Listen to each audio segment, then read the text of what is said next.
Chapter 1. Are machine girls also girls? Defendant Jing Shermian, the final verdict is now given to you. You have 1 week to submit supplementary proof materials. Otherwise, your crime of corrupting a lowly machine girl will be established. You will be sentenced to unconditionally dissolve the contract with machine girl, WA, 34, be banned for life from participating in mecha competitions, and pay 2 million each to machine girl, WA, 34, and the Sunset Guild. Jing Shermian on the defendant's stand was directly enraged by this accusation. Why does teaching a machine girl tactics while gaming count as corrupting her?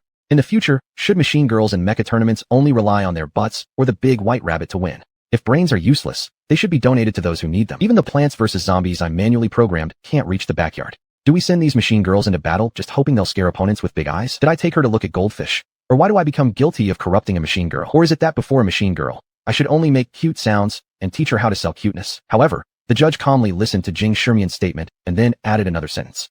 All right, we have received your explanation.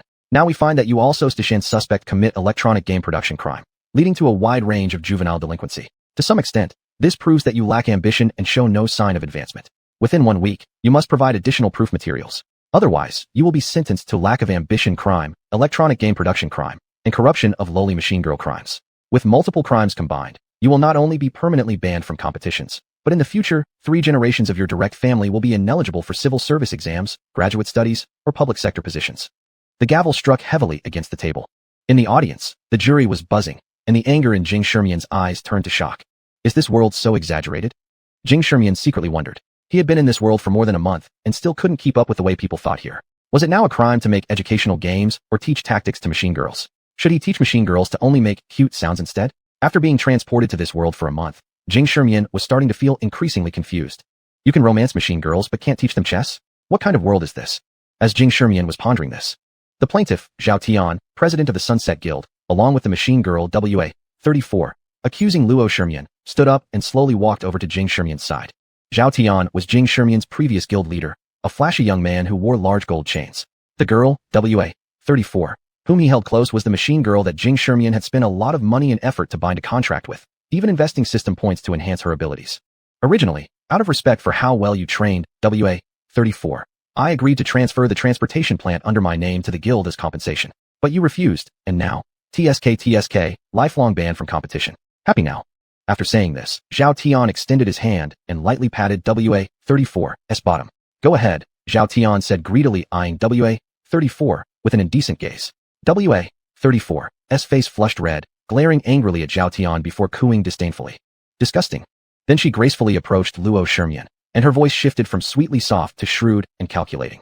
So, Jing Shermian, quickly dissolve our contract. I don't want to be tied to someone like you even for a second. Only a capable person like Zhao Tian can lead me to glory. Jing Shermian lifted his head and coldly looked at WA, 34, replying. Young and talented? Does he even understand what 41 split push means? Does he understand what pulling gun lines means? What about operation or flash landing on target means? As he spoke, without hesitation, he dissolved the contract. So, did you conspire with Zhao Tian to trap me? I refuse to waste myself on someone like you. WA, 34, retaliated stubbornly. At this moment, Zhao Tian stepped forward and wrapped his arm around WA, 34, tightly. Why such harsh words? The bond between WA, 34, and I is mutual admiration. People like you wouldn't understand. Zhao Tian, feigning profoundness, said in a bubble-like tone, sending flirtatious glances to WA, 34. With him, so slow, lacking in ranged weapons, crumbling after just a single touch in melee combat, and having an unupgradable left arm, you could only possibly admire someone completely clueless about the art of driving. Jing Shermian said indifferently. Upon hearing this, WA, 34, immediately turned deathly pale, her eyes filled with astonishment. Her secret about the inability to upgrade her left arm had never been revealed to anyone. Jing Shermian had never participated in matches with her. How could he know about this flaw? Of course, she had no idea that at this moment, there was a panel next to her within Jing Shermian's sight. Machine Girl, WA, 34. Operation Mode, B-Class, Contract-Linked Exoskeleton Operation Mode. Destructiveness, 54, plus 7. Long Range 59, Melee 41. Energy Output Frequency, 60, Effects Speed and Power-Up Attack Intensity. Agility, 60, plus 3. Defense, 47. Endurance, 61. Recharge Speed, 0, no special skills. Load Capacity, 52, can carry 3 lightweight modules or 1 medium module, cannot carry heavy modules. Customization Adaptability, 67, left arm unable to be modified. Appraisal, this is an average machine girl, without any distinguishing features, and without any tactical value. Jing Shermian shook his head as he looked at the panel only he could see. A month ago, when he first encountered WA, 34, This machine girl didn't even have the qualification to participate in competitions. If it weren't for the substantial time investment and system points spent by xuanhuan, WA-34 would have been sent back to be remolded. Zhao Tian, who had just taken office, saw WA-34's pale face and quickly jumped to her defense. You piece of trash contract holder, you who dare not compete in even one match. What good are all these mystifying words? Keep dreaming at night. She has a bright future only with me. My rich competition experience can bring her the most glorious future. Me? Trash contract holder. xuanhuan laughed. If I remember correctly, you haven't paid off your loan yet, do you? You're counting on making a comeback through the Cal Survival Challenge in 5 days, aren't you? We'll see each other on the battlefield then. After saying this, xuanhuan turned around and left the room without looking back. It had been over a month since he had crossed over into this world, and he now completely understood the rules of this world. In this world called Cradle, there were no games, no entertainment industry, only one universally focused competition, mecha tournaments. It took xuanhuan a whole month to understand why this was so. Because there was a special kind of being in this world called machine girls. Machine girls had 2 forms. One was the human-like girl form standing before xuanhuan, and the other was the unfolded form, the mechas that came in various shapes, such as humanoid, animal, aircraft, tanks, and various mechanical creations, available in all kinds. Thus, an exclusive industry developed around machine girls and contractors, the Mecha tournament. Mecha tournaments included dozens of types of competitions, such as racing, combat, arenas, and more. As xuanhuan described it using the terminology from his past life, MOBA, FPS, racing, battle royale, asymmetric confrontations. These were the game types, except instead of controlling computers, it involved live machine girls stepping into action. And who was xuanhuan? He was an esports prodigy, the absolute king of electronic gaming. Regardless of the type of game, whenever xuanhuan joined, the goal of every other player became one and the same, securing the runner-up position. xuanhuan, after finishing this sentence, didn't bother to exchange another word with Zhao Tian and walked towards the door. His composed behavior made WA-34, already uneasy, feel inexplicably troubled. She always felt like she might have done something wrong. Seeing her expression, Zhao Tian immediately embraced her waist and said, "Well, the contract is finally broken. We can bind ourselves together now. If it weren't for you, I wouldn't give up such an excellent mecha engineer like that." Zhao Tian's eyes were filled with naked lust as he verbally PUA'd WA-34. What if he prepared the supplementary evidence? Zhao Tian hesitated momentarily upon hearing this question and suddenly burst out laughing. He's never participated in a mecha competition. To rebut the charges, he must produce scores from an official match. The closest upcoming competition is the Cal Survival competition in 5 days. And right now, he doesn't have a machine girl or contest eligibility. There's no way he can join the match. Zhao Tian let out an arrogant laugh, and only after hearing his words did WA-34 calm down. Still, it's reassuring to know you. Hearing this coquettish remark, Zhao Tian felt a thrill in his heart and lowered his voice to say, "Come to my room tonight. I will show you that I don't just make you feel safe, I also make you feel relaxed." Ew. WA-34, her face red, gave Zhao Tian a light punch, neither agreeing nor rejecting. Chapter 2, the workshop blew up. xuanhuan walked out of the courthouse and sighed slightly. Having been in this world for a month, xuanhuan had poured so much effort into WA-34, preparing to drive her in the Carl Survival Tournament. But this mech girl, which no one wanted, decided to abandon him right when she was just starting to show improvement. Not only that, but she even joined Zhao Tian in suing xuanhuan, something he couldn't let slide no matter what. Wow, Zhao Tian, we've really made quite the grudge here. Do you still hope to make a comeback at the Carl Survival Tournament and pay off all your loans? Do you think that having WA-34 fall into your lap will give you a chance? xuanhuan sneered inwardly as he came to this world more than a month ago. He had almost studied all the mecha tournaments thoroughly and discovered that because of the existence of these mech girls, their extreme intelligence caused the so-called contractors to become incredibly dim-witted. Combat skills, tactics, and micro-operations were basically a mess. Even worse, the people in this world judged the quality of mech girls based on their built-in operating systems. The simpler a mech girl's operating system, the easier it was to operate, making her more popular. The most sought-after S-grade operating system allowed contractors to control the mech girls simply through a brain link. At the lower end, some mech girls required keyboard and button operations, but with such operating systems, the operators in this world couldn't even make the mech girls move properly. Added to the different abilities of mech girls, this meant that many mecha tournaments had devolved into contests of brute attributes among the mech girls. I've always wanted to experience this kind of immersive game competition. xuanhuan stretched lazily and sighed. Now I need to find a way to get a mech girl under contract quickly. After pondering for a moment, xuanhuan decided to go home first. His assets had already been frozen, rendering most ways of obtaining a mech girl ineffective. He probably would have to rely on luck. Every mech girl born from the Hyperion was unique, which also meant that many might not meet standards. Mech girls that failed to meet expectations often opted for a reset. Of course, they could choose to transition into functional mech girls, but since the ultimate goal of every mech girl upon creation was to gain glory in the tournament arena, most eventually chose to be reset. Resetting mech girls involved a factory, the transfer sorting factory. Interestingly enough, Jing Shimin owned such a factory. The downside was that the mech girls who had been phased out and were near resetting usually came with various defects. To put it bluntly, these mech girls were defective products, like WA-34, whose one arm was completely unmoddable and quite fragile, making her another defect. It wasn't until Jing Shimin got into a taxi that he remembered his assets had been frozen, prompting him to hurriedly place a call. Uncle He, come to the entrance of the lot to pick me up in 20 minutes. Jing Shimin lowered his voice hastily as he saw the driver glancing at him through the rearview mirror. Don't forget to bring money. 20 minutes later, Jing Shimin finally returned to his transfer facility. A neatly dressed elderly man stood upright by the door. Upon seeing Jing Shimin step out of the car, He Feng immediately moved forward to pay the taxi fare. Together, they walked toward the factory. Master, perhaps we should just hand over the plant to them. I can take on a couple of jobs outside and still earn enough money to fund Master's participation in the mech battles. He Feng's tone carried deep worry. Uncle He, do you still doubt my ability? Rest assured, in 5 days during the Carl survival competition, I will surely win first place. Jing Shimin promised confidently, looking at He Feng beside him. Deep down, he felt a bit of regret. He Feng had served as the butler in the previous owner's household. Since as far back as Jing Shimin could remember, He Feng had taken care of him and managed the operation of the transfer plant. Before his arrival, Jing Shimin was an orphan, and in the month he'd spent in this new world, there were many things he didn't understand. Many issues arose, but each time, without complaint, He Feng meticulously resolved them. In fact, within Jing Shimin's memory, He Feng, the butler, never received any salary. Even now, when Jing Shimin encountered difficulties, He Feng's first thought was still about finding ways to earn extra money to help Jing Shimin fulfill his dream of participating in mech battles. Master, we can take our time again, but if you're banned from competing for life, there won't be any more chances in the future. You don't have a mech girl yet. The Carl Survival Tournament is a combat event, and even if I manage to borrow money to buy a mech girl, it will hardly be able to withstand the intensity of the tournament. He Feng's frown deepened, knowing high-intensity combat mech girls usually came with exorbitant prices. But Luo Shimin was unruffled. The Carl Survival Tournament followed a battle royale format where the arena provided many tools and modules. As long as the tactics and operational skills were good, reliance on a mech girl wouldn't be too significant. Well, Uncle He, I know my limits. You need to trust me on this. Luo Shimin quickly made a stopping gesture, his eyes brimming with confidence. By the way, Uncle He, are there any mech girls that have been recently transported over? Where are they located in the factory? He Feng looked at Luo Shimin rushing off to the dismantling workshop and muttered under his breath. Mistress, I'm sorry. I haven't taken good care of the young master. For his sake, I may have to let you down. With that, He Feng pulled out a phone from his chest pocket and dialed a number with trembling hands. At the same time, Jing Shimin had already arrived outside the sorting workshop.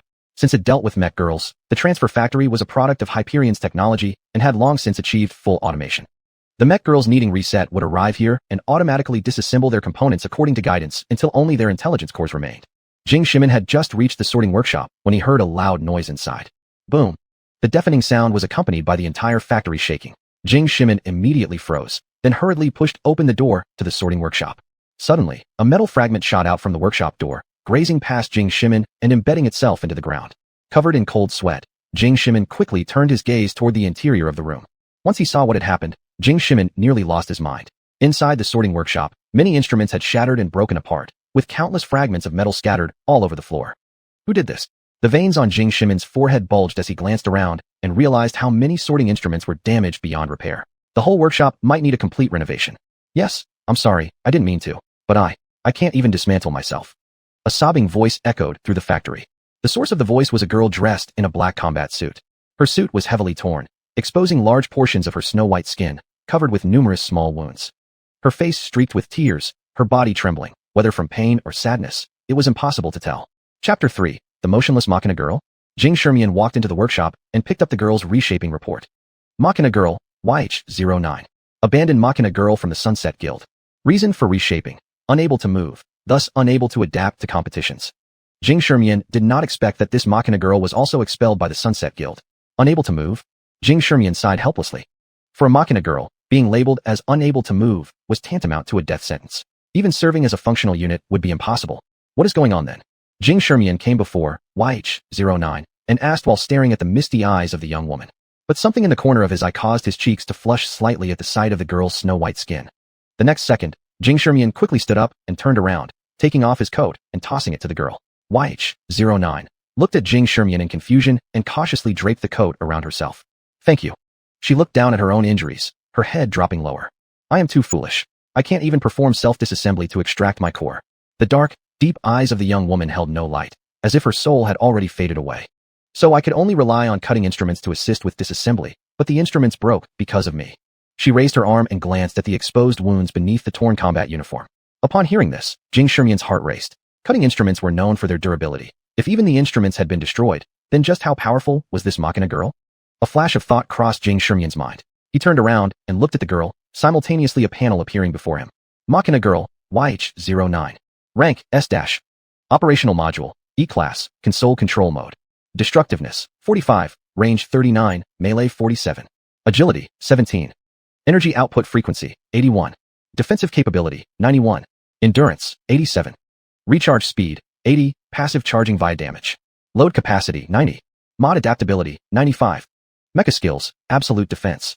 After a certain number of hits, depending on charge speed, skill recharge is triggered. Upon successful recharge, the skill may be released.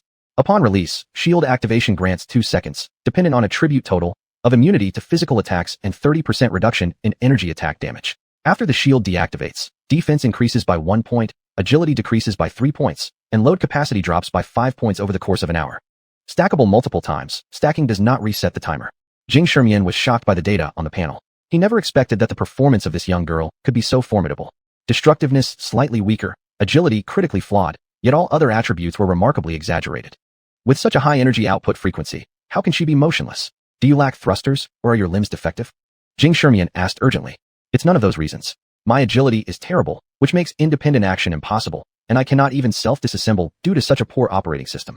The young woman's gaze grew darker, her head bowed low. I'm like useless wood. No matter what kind of mech competition it is, I can't participate. I can only stand still, doing nothing.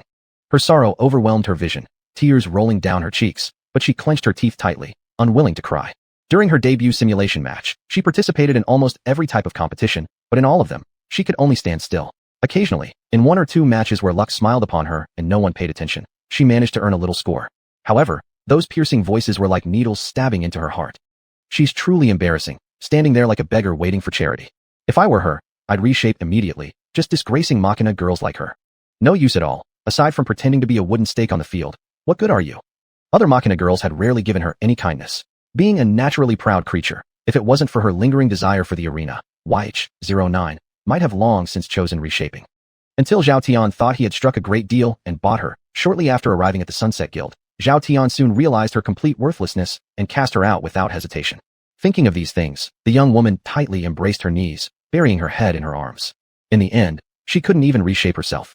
Yet to Jing Shimian, her words sounded like celestial music. Not to mention that Jing Shimian himself had a system for modifying Machina girls, and improving agility was entirely possible. As for the operating system, Jing Shimian, a former esports champion, was capable of handling any kind of operating system. Jing Shimian walked to her front, slowly squatted down, and spoke word by word. Would you be willing to fight with me on the battlefield? YH-09 slowly raised her head, her obsidian eyes flashing with a trace of brightness and desire, but it dimmed down in the next second. I'm useless. I can't even move. Participating in competitions would only bring shame, and I can't even protect the contractor. She looked at the scars on her arm as her body couldn't help but tremble. Don't you want to be on the arena? Yes, I dream of it every night. But YH-09's voice also trembled. Competing on the mech arena was the lifelong goal of every mech girl, but their pride wouldn't allow them to be useless on stage. It's fine, as long as you want to, I'll take you to the arena. Jing Shimian's tone was like a warm ray of sunshine, shining on YH-09, and when he mentioned the arena, his voice resonated like a sovereign. He stood up, one hand resting on his knee, and extended his right hand, inviting the girl sitting on the ground. Besides, given your current state, even if you wanted to reshape, wouldn't you need someone's help anyway? Jing Shimian said this with a hint of mockery. YH-09 looked up and met Jing Shimian's sunny face, gentle laughter, his fingers were long and pale. For some unknown reason, YH-09 felt that maybe she could give it another try, just one more try would suffice. Her hand rose very slowly, as though there was a flicker of hope before her eyes, yet she feared not being able to grasp this hope. Finally, Jing Shimian grasped a small hand covered with scars. So, please deploy your mecha. YH-09 gritted her teeth, her eyes trembling. Strands of obsidian light began flowing from the core in her chest towards the periphery. The glow outlined her sleek body curves. Jing Shimian only then noticed. This girl possessed such an impressive figure. But before he could look closer, it seemed as if all surrounding light was being slowly absorbed. As the light gradually increased, a black humanoid mech appeared in his sight. The mech was entirely black, its metallic luster emitted a cold air, every curve looked like it had been personally sculpted by a master artist. The extending armor almost covered every vulnerable position of the mech. Overall, the mech didn't appear clumsy. Compared to fortress-type mechs, its size was much smaller, giving off a rather nimble impression. The boosters located at the limbs and trunk areas were all thick, clearly indicating tremendous propulsion force, and seemingly, an overwhelming energy could surge out from within at any time. The cockpit at the mech's chest opened slowly, filled with dazzling control buttons inside. Such an operational system could be considered a nightmare for people of this world. However, for xuanhuan who came from another world, it was like a paradise. So, let me tell you just how powerful you truly are. Chapter 4, Come Up Here. As the teenager's majestic voice echoed through the workshop, the scattered debris on the ground seemed to tremble in response. The towering black mecha and the handsome young man were almost a staple of every Xia comic. xuanhuan slowly extended his hand toward the cockpit, the light filling his body with just the right amount of confidence. The stare between the mecha and human felt as if it crossed souls, unable to cease for a long time. Until the mecha spoke the words buried deep within. You come up here. The girl's clear yet anxious voice echoed through the workshop. xuanhuan suddenly let out a sigh. You bring me up. The cockpit is at least 5 meters off the ground. How am I supposed to get up there? The atmosphere grew even quieter and stranger. I can't move. xuanhuan was close to tears. Don't cry, I'll go fetch a ladder, xuanhuan consoled quickly. By the time he huffed and puffed carrying the ladder over, 10 minutes had already passed. Sorry for not being prepared ahead. xuanhuan scratched his head awkwardly, placing the ladder against the black mecha and climbing up clumsily. Finally, as if trying to regain some dignity, he kicked the ladder away with one foot. But, you've kicked the ladder away, how will you get down later? xuanhuan's voice sounded adorable, but why did it seem so damaging? xuanhuan could only clench his face and sit into the cockpit. With the pilot seated, the fixation module soon encased xuanhuan's body, leaving only his hands and feet free to move. As xuanhuan placed his hands on the control panel, the function of each button appeared in his mind. 3 minutes later, xuanhuan finally opened his eyes and exhaled deeply. Sorry, I can't really move autonomously. I can only try to correct your operations. xuanhuan said apologetically. xuanhuan, while I'm piloting the mecha, you'd better not perform any unnecessary operations. It will disrupt the balance state of the mecha under extreme conditions. xuanhuan's calm voice rang through the cockpit, his smiling face exuding a profound charm. Who are you? xuanhuan's aura seemed to have scared the girl, as xuanhuan's voice became more anxious. For so many years, finally someone has agreed to say to me that you can start the mecha. xuanhuan's hands gently traced over the control console. At the same moment, the core engine of the black mecha began to activate, sending strong vibrations and roars to every corner of the mecha. The control of a humanoid mecha requires balancing the mecha's balance and center of gravity at the edge of its kinetic limits. This way you'll achieve better mobility. Every bit of knowledge about mechas surfaced in xuanhuan's mind. Who exactly are you? The girl's voice sounded both panicked and helpless. A smirk curled on the corners of xuanhuan's mouth. You'll know in a second. Allow me to embarrass myself. Finally, the resonance of the mecha's kinetic module reached an extreme. At the same time, xuanhuan's hands rapidly danced, taking the black mecha forward with a heavy step. Step after step, step after step, step after step. Stop now. It could be seen that the black mecha stumbled toward the front wall, charging forward step by step. xuanhuan shouted in panic, but the mecha didn't follow his commands. Stumbling through the workshop wall, it crashed heavily into a dog pile. xuanhuan was completely baffled. Sadness, regret, and helplessness filled his soul and body. For a long time, there was no sound from inside the cockpit, until finally, xuanhuan broke the oppressive silence hesitantly. Let's try again. I promise next time, I will definitely make it run. However, as soon as he finished speaking, the mecha shattered into pieces with streaks of light. xuanhuan fell onto the ground and got up hastily, looking around in confusion for the girl. Don't be disappointed, don't be disappointed. I'll definitely do better next time. You have to believe in me. xuanhuan's sudden anxiety made sense. If due to his operational mistakes xuanhuan would choose to reset and be disillusioned, he'd feel terribly sorry. But in the next second, a small figure rushed into his embrace. xuanhuan cried and laughed, shouting excitedly. Did you see that? I just walked 7 steps, 7 steps. I'm not useless. I can move. I can be a qualified mech girl. The girl sobbed in happiness, releasing all the pressure and frustration she had carried since her creation on xuanhuan's shoulder. xuanhuan smiled, lightly patting the girl's back. You will be the best mech girl. It took xuanhuan 5 whole minutes of shouting before she finally calmed down. Only then did she realize that she had been lying in xuanhuan's arms, and with a red face, she quickly pulled away. Sorry, I got too excited. xuanhuan's hands fluttered helplessly in front of her body. It's okay, but don't you believe me now? If you just give me more time to get familiar with it, I promise I can definitely take you to compete in mech battles. xuanhuan scratched his head sheepishly. That was just an accident. I'm not that bad. You have to believe me. xuanhuan raised his right hand solemnly, making a gesture of oath. xuanhuan looked at xuanhuan, her onyx eyes brimming with admiration. Do you know? Since the day I was created, all my predecessors have been telling me, go back and reshape. So far, there are only a few people who can operate an E-class operating system, and they've been living with mech girls for over a decade. I'll never find someone who can pilot me properly. Would you be willing to become my partner? I don't ask to be your main mech, but if you could just let me onto the arena once in a while. YH09 said earnestly. When Jing Shimian saw the seriousness in the young girl's eyes, he nodded firmly. I am willing. Jing Shimian swore solemnly, but a second later, he felt something wasn't quite right, though he couldn't put his finger on it. But being decisive, he quickly operated the bracelet and brought up the partnership agreement. However, his movements were stopped by YH09. If possible, can we skip the partnership agreement and go for an eternal pact instead? Eternal pact? Jing Shimian asked curiously. The partnership agreement is a cooperation contract between humans and mech girls, but there's actually a true pact in a mech girl's life. Once bound, unless reshaped, a mech girl cannot bind with another human.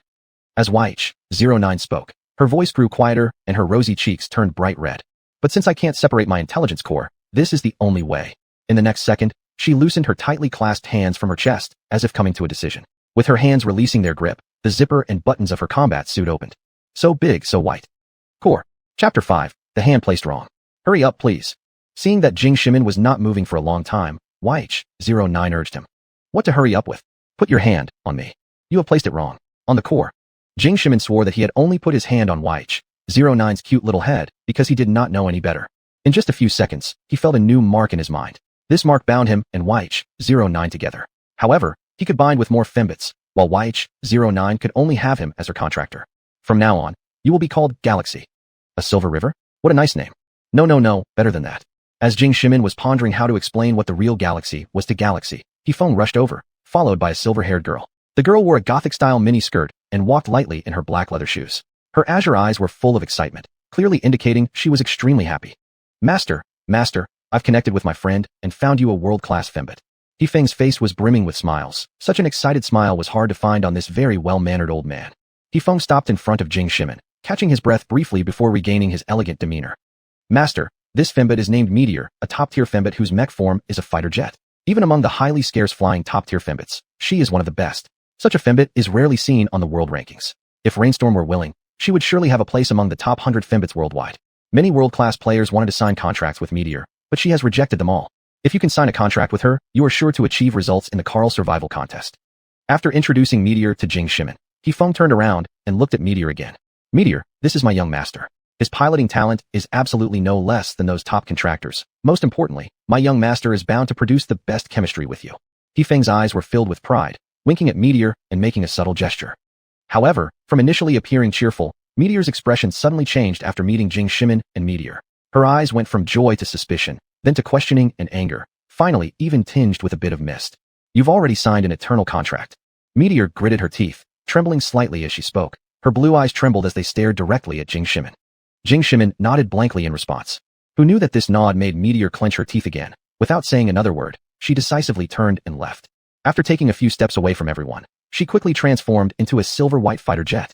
The jet body radiated cold metallic and menacing aura, the streamlined body looking like the life's work of a master carver, every curve perfectly balanced, beautiful, yet showcasing supreme combat capabilities. Soon, the meteor mech shot upward into the sky in a blast of flames with a powerful motion. The movement was so swift that Hefeng didn't even have time to bid farewell. Meteor, young master, wait here for a moment, let me contact her again. I don't know what happened. She seemed so happy when she came. But before Hefeng could finish this sentence and turn to leave, Jing Shimian stopped him. Just now, Jing Shimian clearly sensed Galaxy beside him showing evident disappointment. The dejected figure was heartrending. In Jing Shimian's mind, Galaxy, who was willing to sign an eternal contract with him at his lowest point, was someone who needed his care and acknowledgement. There's no need, Uncle He. I've already found a suitable fembit, Jing Shimian said as he pointed to Galaxy behind him. Galaxy nodded somewhat uncertainly, calling out to Uncle He alongside Jing Shimian. Hefeng also noticed that Galaxy's emotions were off, immediately pulling Jing Shimian a few steps away.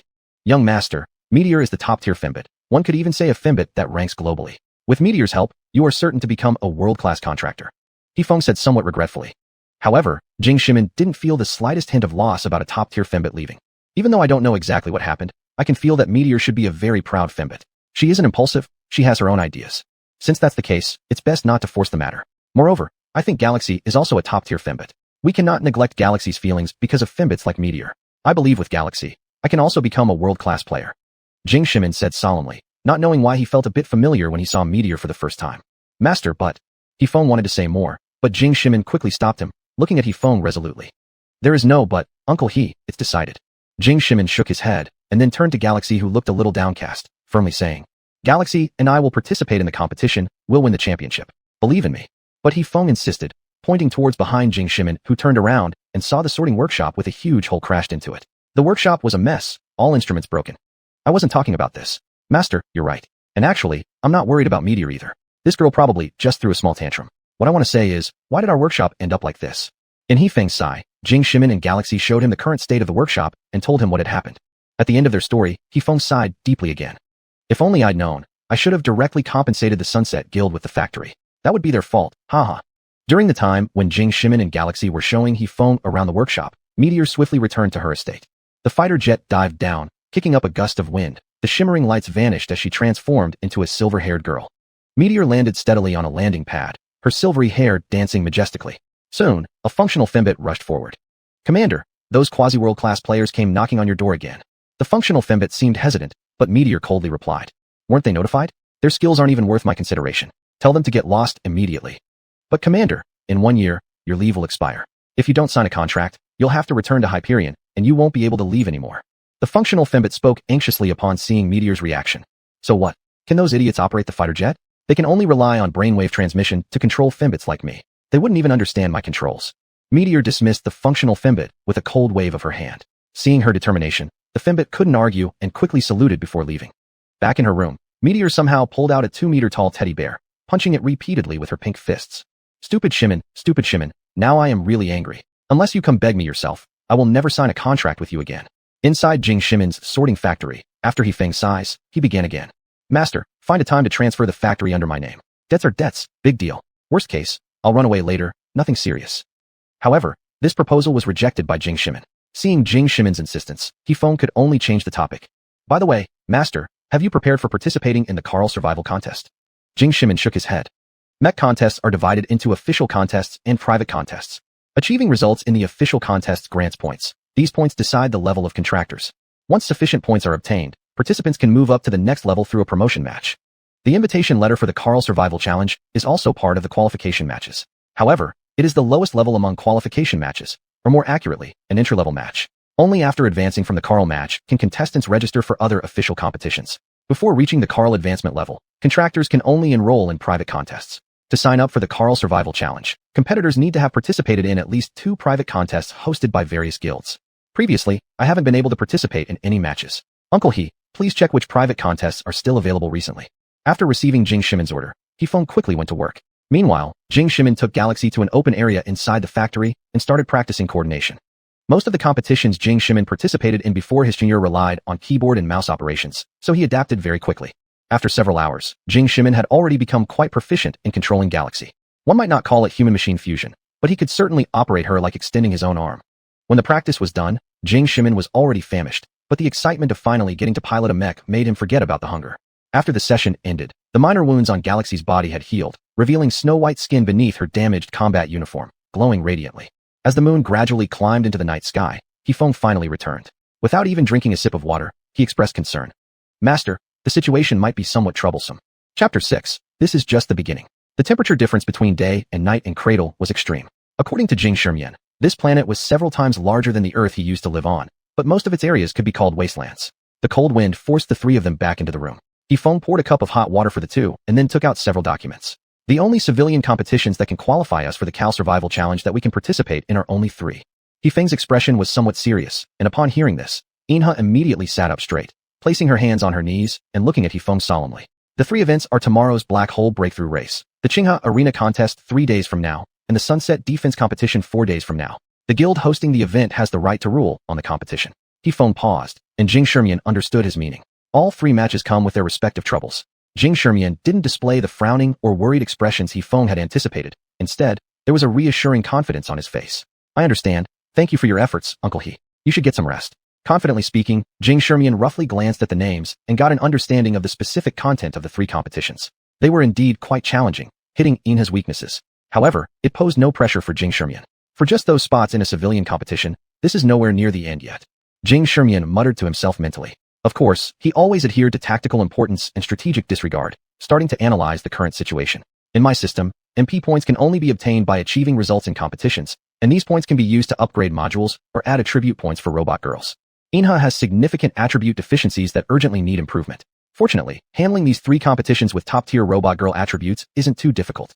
Jing Shimin carefully thought it over, temporarily ignoring the next two matches and focusing on the black hole breakthrough race. The first match we'll face tomorrow is the black hole breakthrough race, a speed competition.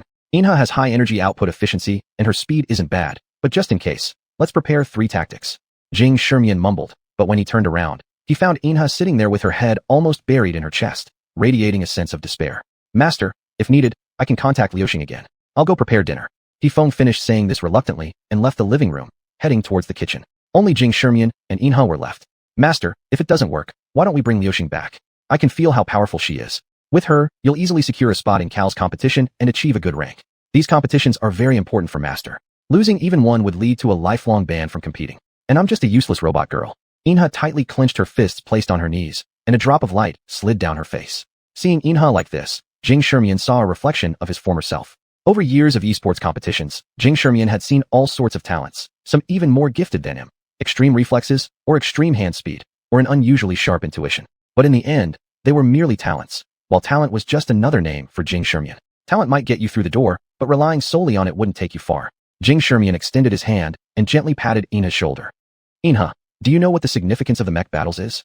Upon hearing Jing Shermian's question, Inha slowly raised her head. Mech battles are about honor. Jing Shermian had expected this answer and continued after her reply. Mech battles aren't just about glory. They are also about passion, excitement, loss, defeat. They're challenges, the ultimate clash of soul and spirit. But it is never about giving up. Jing Shermian looked steadily into Inha's eyes, encouraging her patiently. Since you've chosen me as your sole contractor from now on, it's my duty to lead you to the honor you most desire in your heart.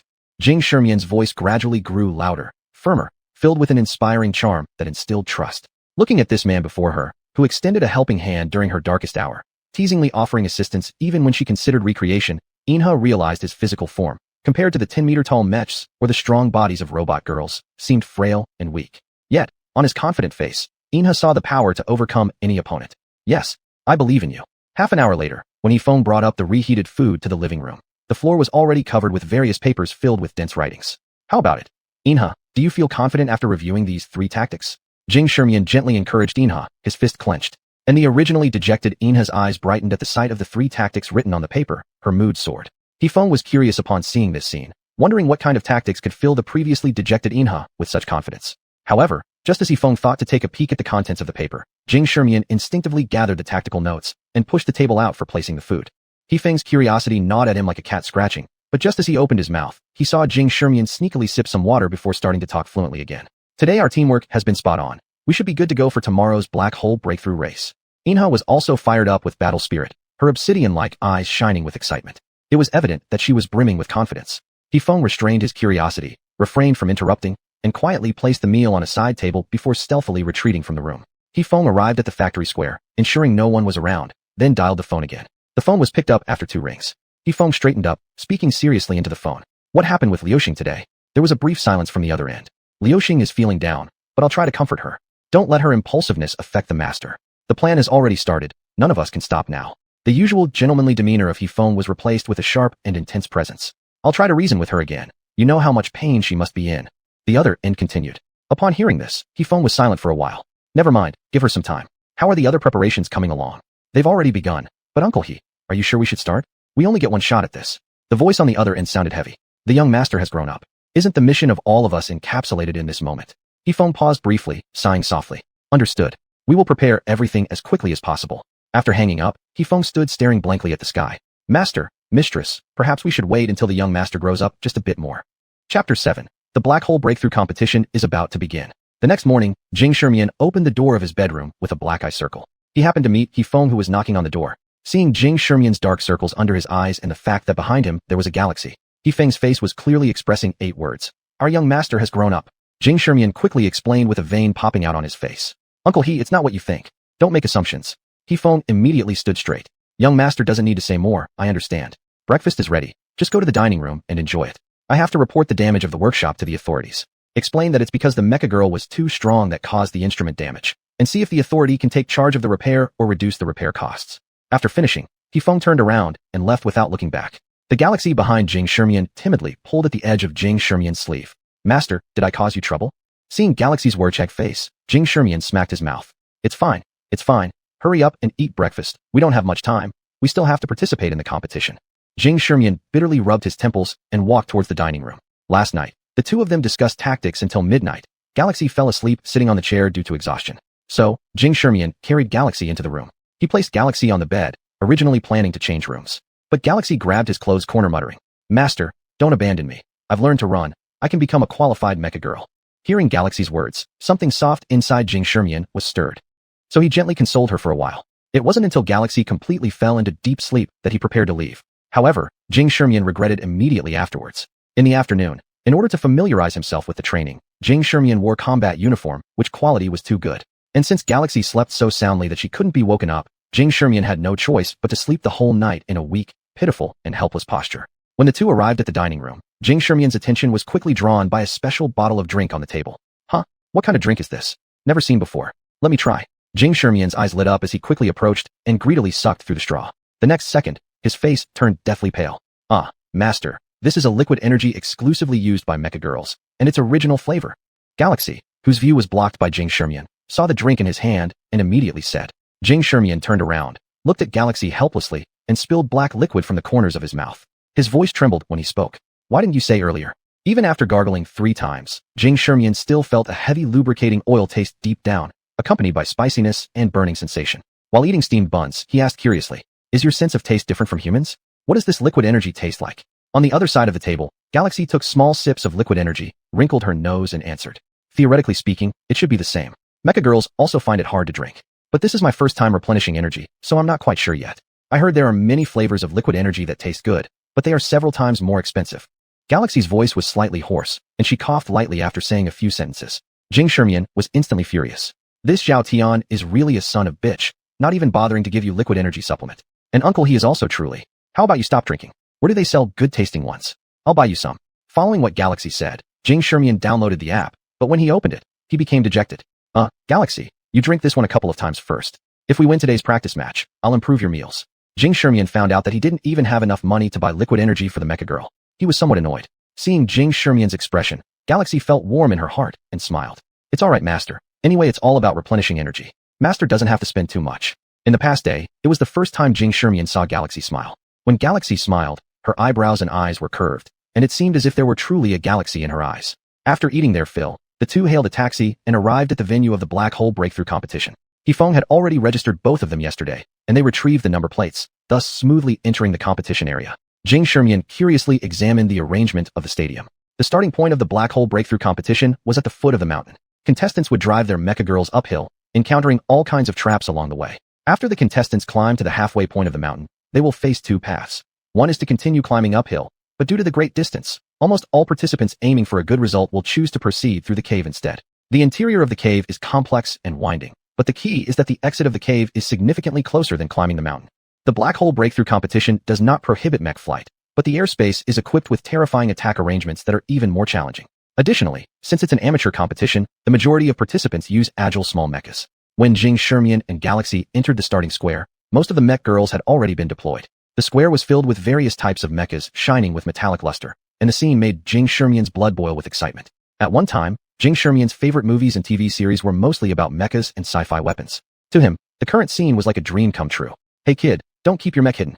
Are you planning to give us all a big surprise?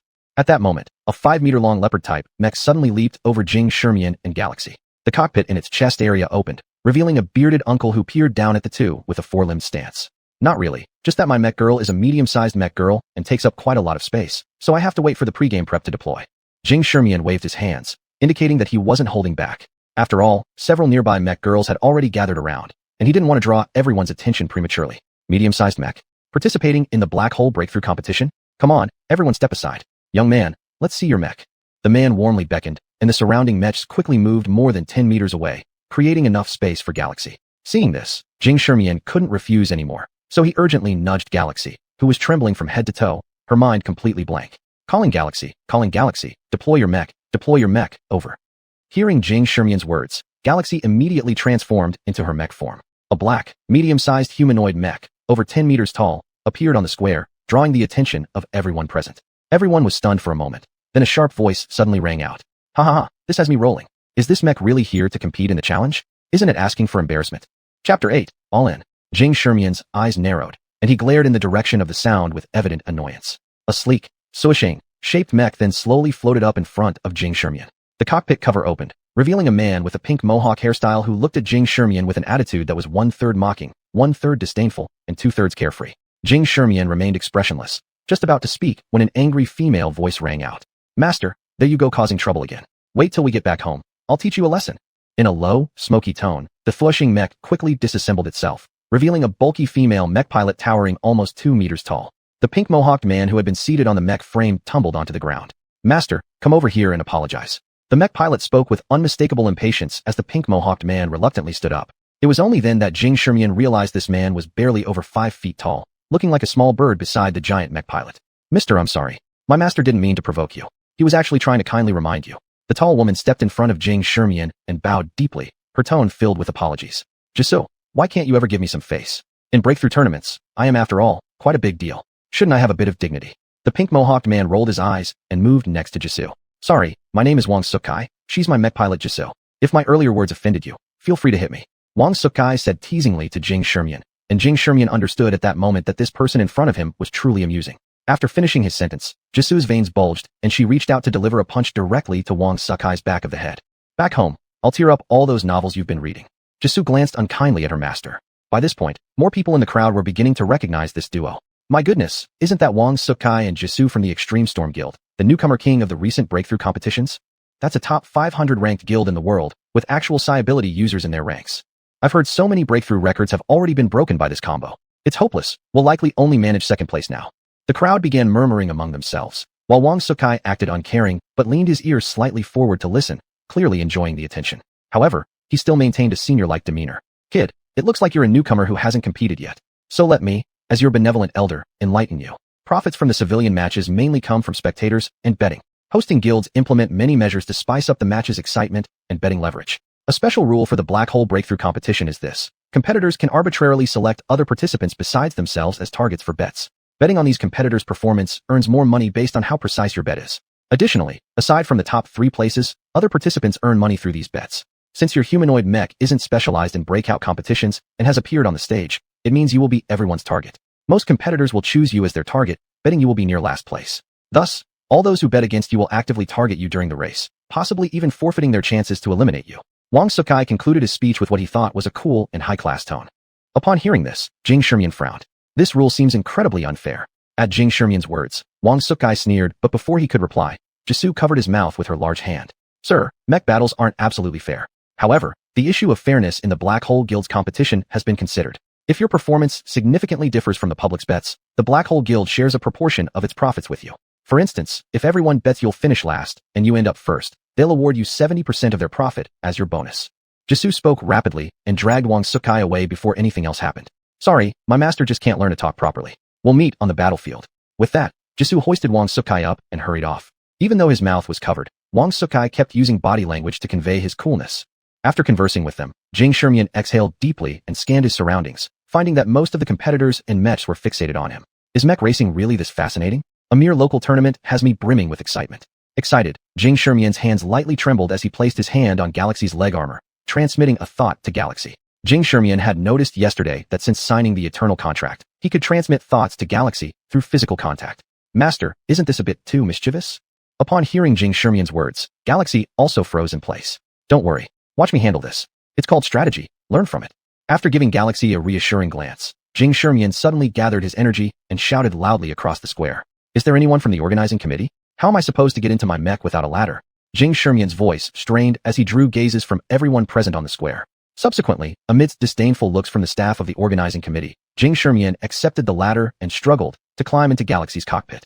Move aside, move aside. Remember to prepare a ladder for me after the competition is over. Jing Shermian carelessly waved his hand, and all eyes turned towards the cockpit, where the control console inside made everyone pause slightly in surprise. A control panel with an operating system? Is this kind of thing even eligible to participate in the breakthrough competition? Haha, the breakthrough competition is all about precise operations. Any operating system below grade B shouldn't be allowed to compete. I've decided, I'm going to bet all my money that he'll come in dead last. Among the numerous mechs, secret electronic signals began exchanging information. Seated at the entrance of the cockpit, Jing Shermian quietly absorbed the atmosphere around him. It still lacks a little something, Jing Shermian murmured, then crawled into the cockpit as its hatch slowly closed, allowing Galaxy to finally begin moving ever so slightly. Each step was nearly off balance, stiff and unsteady like an infant learning how to walk. Holy crap, I'm doubling down. He's got to be dead last. All in, all in, all in. Guys, stop betting. It won't be profitable anymore. Keeping it all to yourself, huh?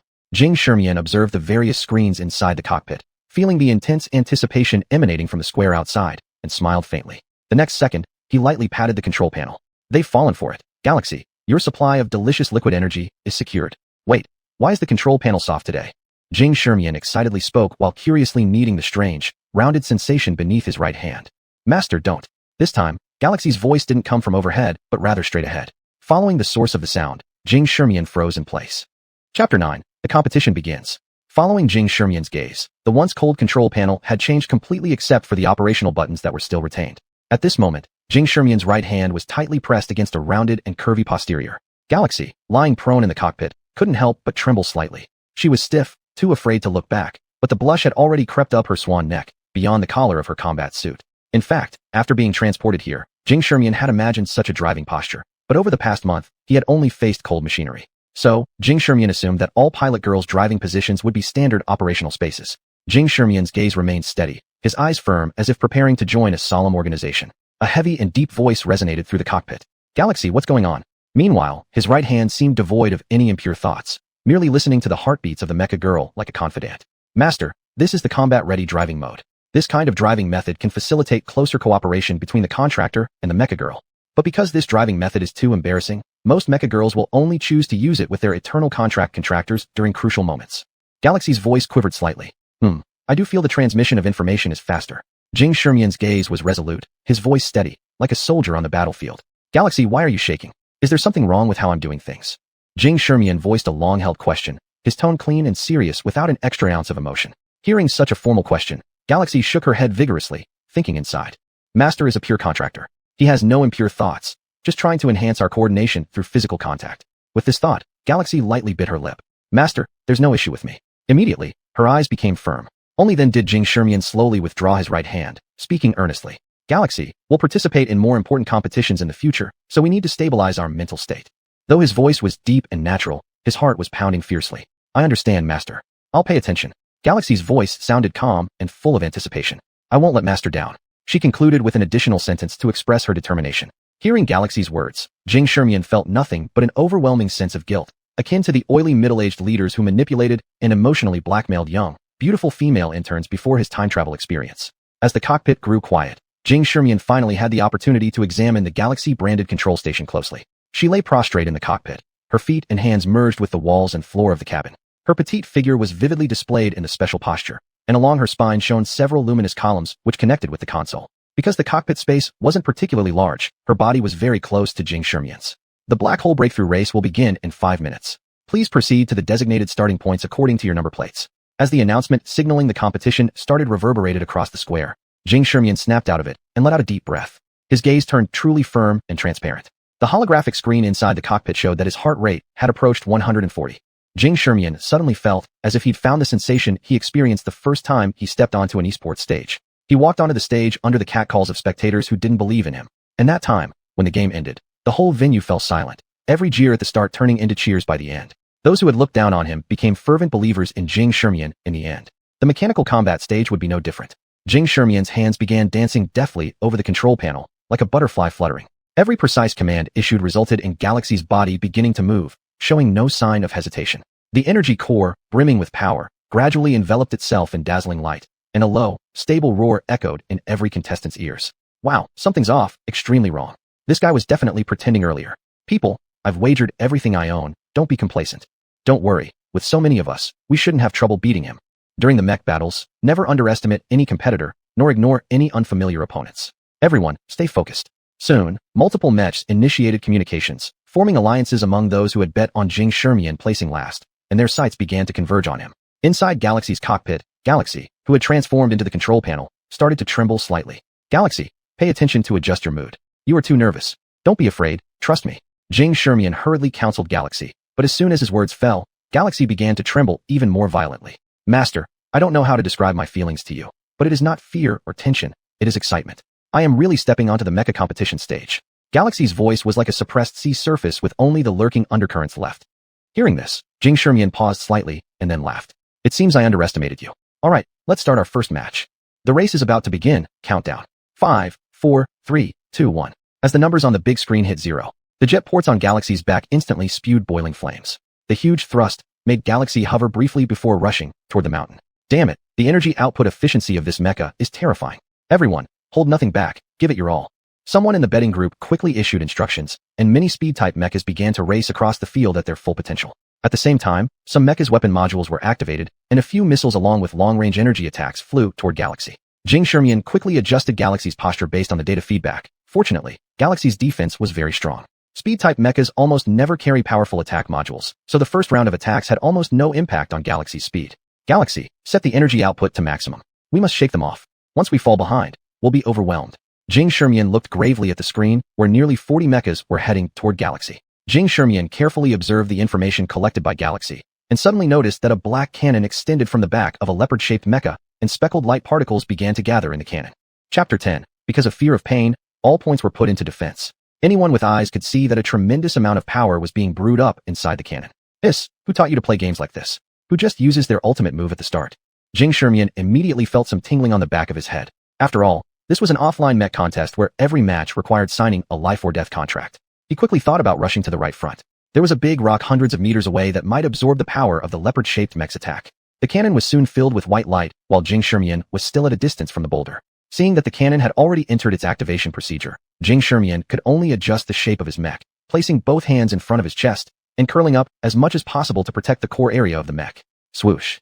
The solid-like white laser made contact with Galaxy's arms in the blink of an eye. Even Xuanhuan, sitting in the cockpit, could distinctly feel the mechs trembling. In less than a second, the energy attack had destroyed the defensive posture that Xuanhuan had hastily set up, and Galaxy was sent flying backward due to the impact. Fortunately, the energy beam came and went quickly, and by the time Galaxy fell heavily to the ground after flying more than 10 meters, the attack had ended. Boom. Galaxy flew backward for over 10 meters and crashed heavily onto the ground. Xuanhuan couldn't take the time to process the impact as he moved his hands swiftly, narrowly avoiding a few consecutive attacks. Subsequently, under the overloaded operation of the thrusters on the limbs, the mech quickly rose from the ground and continued toward the mountain waste. Damn it! What kind of defense does this mech have? It's unharmed. The bearded uncle inside the leopard form mech cursed aloud. That single attack had consumed 20% of his energy. Another shot would mean he wouldn't even have the energy to finish the race. There's no point in hiding anymore. This kid is pretending to be weak, but is actually strong. If we hold back, we're all going to die, someone exclaimed. However, silence reigned in the communication group. Could there be a possibility that we're using smaller racing mechs, carrying only a bit of interference attack modules? It wasn't until half a minute later that someone finally reminded them. But never mind that. We will enter the trap zone in about 2 minutes. This kid's mech is bulky, low in agility, and slow in speed, so we'll try to guide the trap attacks against him then. On the other side, within the cockpit of the Galaxy mech, Xuanhuan operated Galaxy as it quickly ascended toward the mountain waste aided by propulsion units. While operating, he kept checking the data. The previous attack had caused Galaxy less than 1% of damage. Too awesome, Galaxy, you're amazing. Xuanhuan, who was participating in his first mech competition, felt as if he'd regained the adrenaline rush he'd lost long ago. Thank you, Master. Galaxy's eyes were brimming with excitement. Speaking of which, Galaxy, you look delicate, so why is your defense so exaggerated? Xuanhuan asked the question that had been on his mind during his excitement. Generally, the data of a mecha girl relates to her personality, and to a certain extent, also reflects in her human form. Simply put, the form of the mecha girl is essentially decided by their own will. Most mecha girls renowned for their defense appear tough, but Galaxy looked thin and small, and didn't seem to be of the defensive type. About that. Hearing what Xuanhuan said, Galaxy suddenly became a little embarrassed. In fact, because I'm really afraid of pain, I put all my abilities into defense. Upon hearing this, Xuanhuan suddenly got a bad feeling and immediately looked down. He saw that Galaxy's hands, connected to the cockpit wall, were slightly shaking. Just then, Galaxy entered the trap area and unfortunately triggered a mechanism. A black fragment bomb raced toward Galaxy at high speed. Xuanhuan, originally determined to charge straight through, quickly operated the controls and managed to narrowly avoid the bomb's trajectory. Planning to rush through the trap zone, Xuanhuan promptly slowed down Galaxy's speed. Master, what's wrong? Galaxy turned his head curiously to look at Xuanhuan. Xuanhuan also noticed the slight endurance on Galaxy's face. Did the attack hurt just now? Xuanhuan asked. It didn't hurt. Galaxy replied affirmatively. Tell the truth. Xuanhuan irritably slapped Galaxy's protruding butt. Galaxy's body shuddered, biting his teeth as he opened his mouth. It hurts. Wah, Master, your slap hurts too.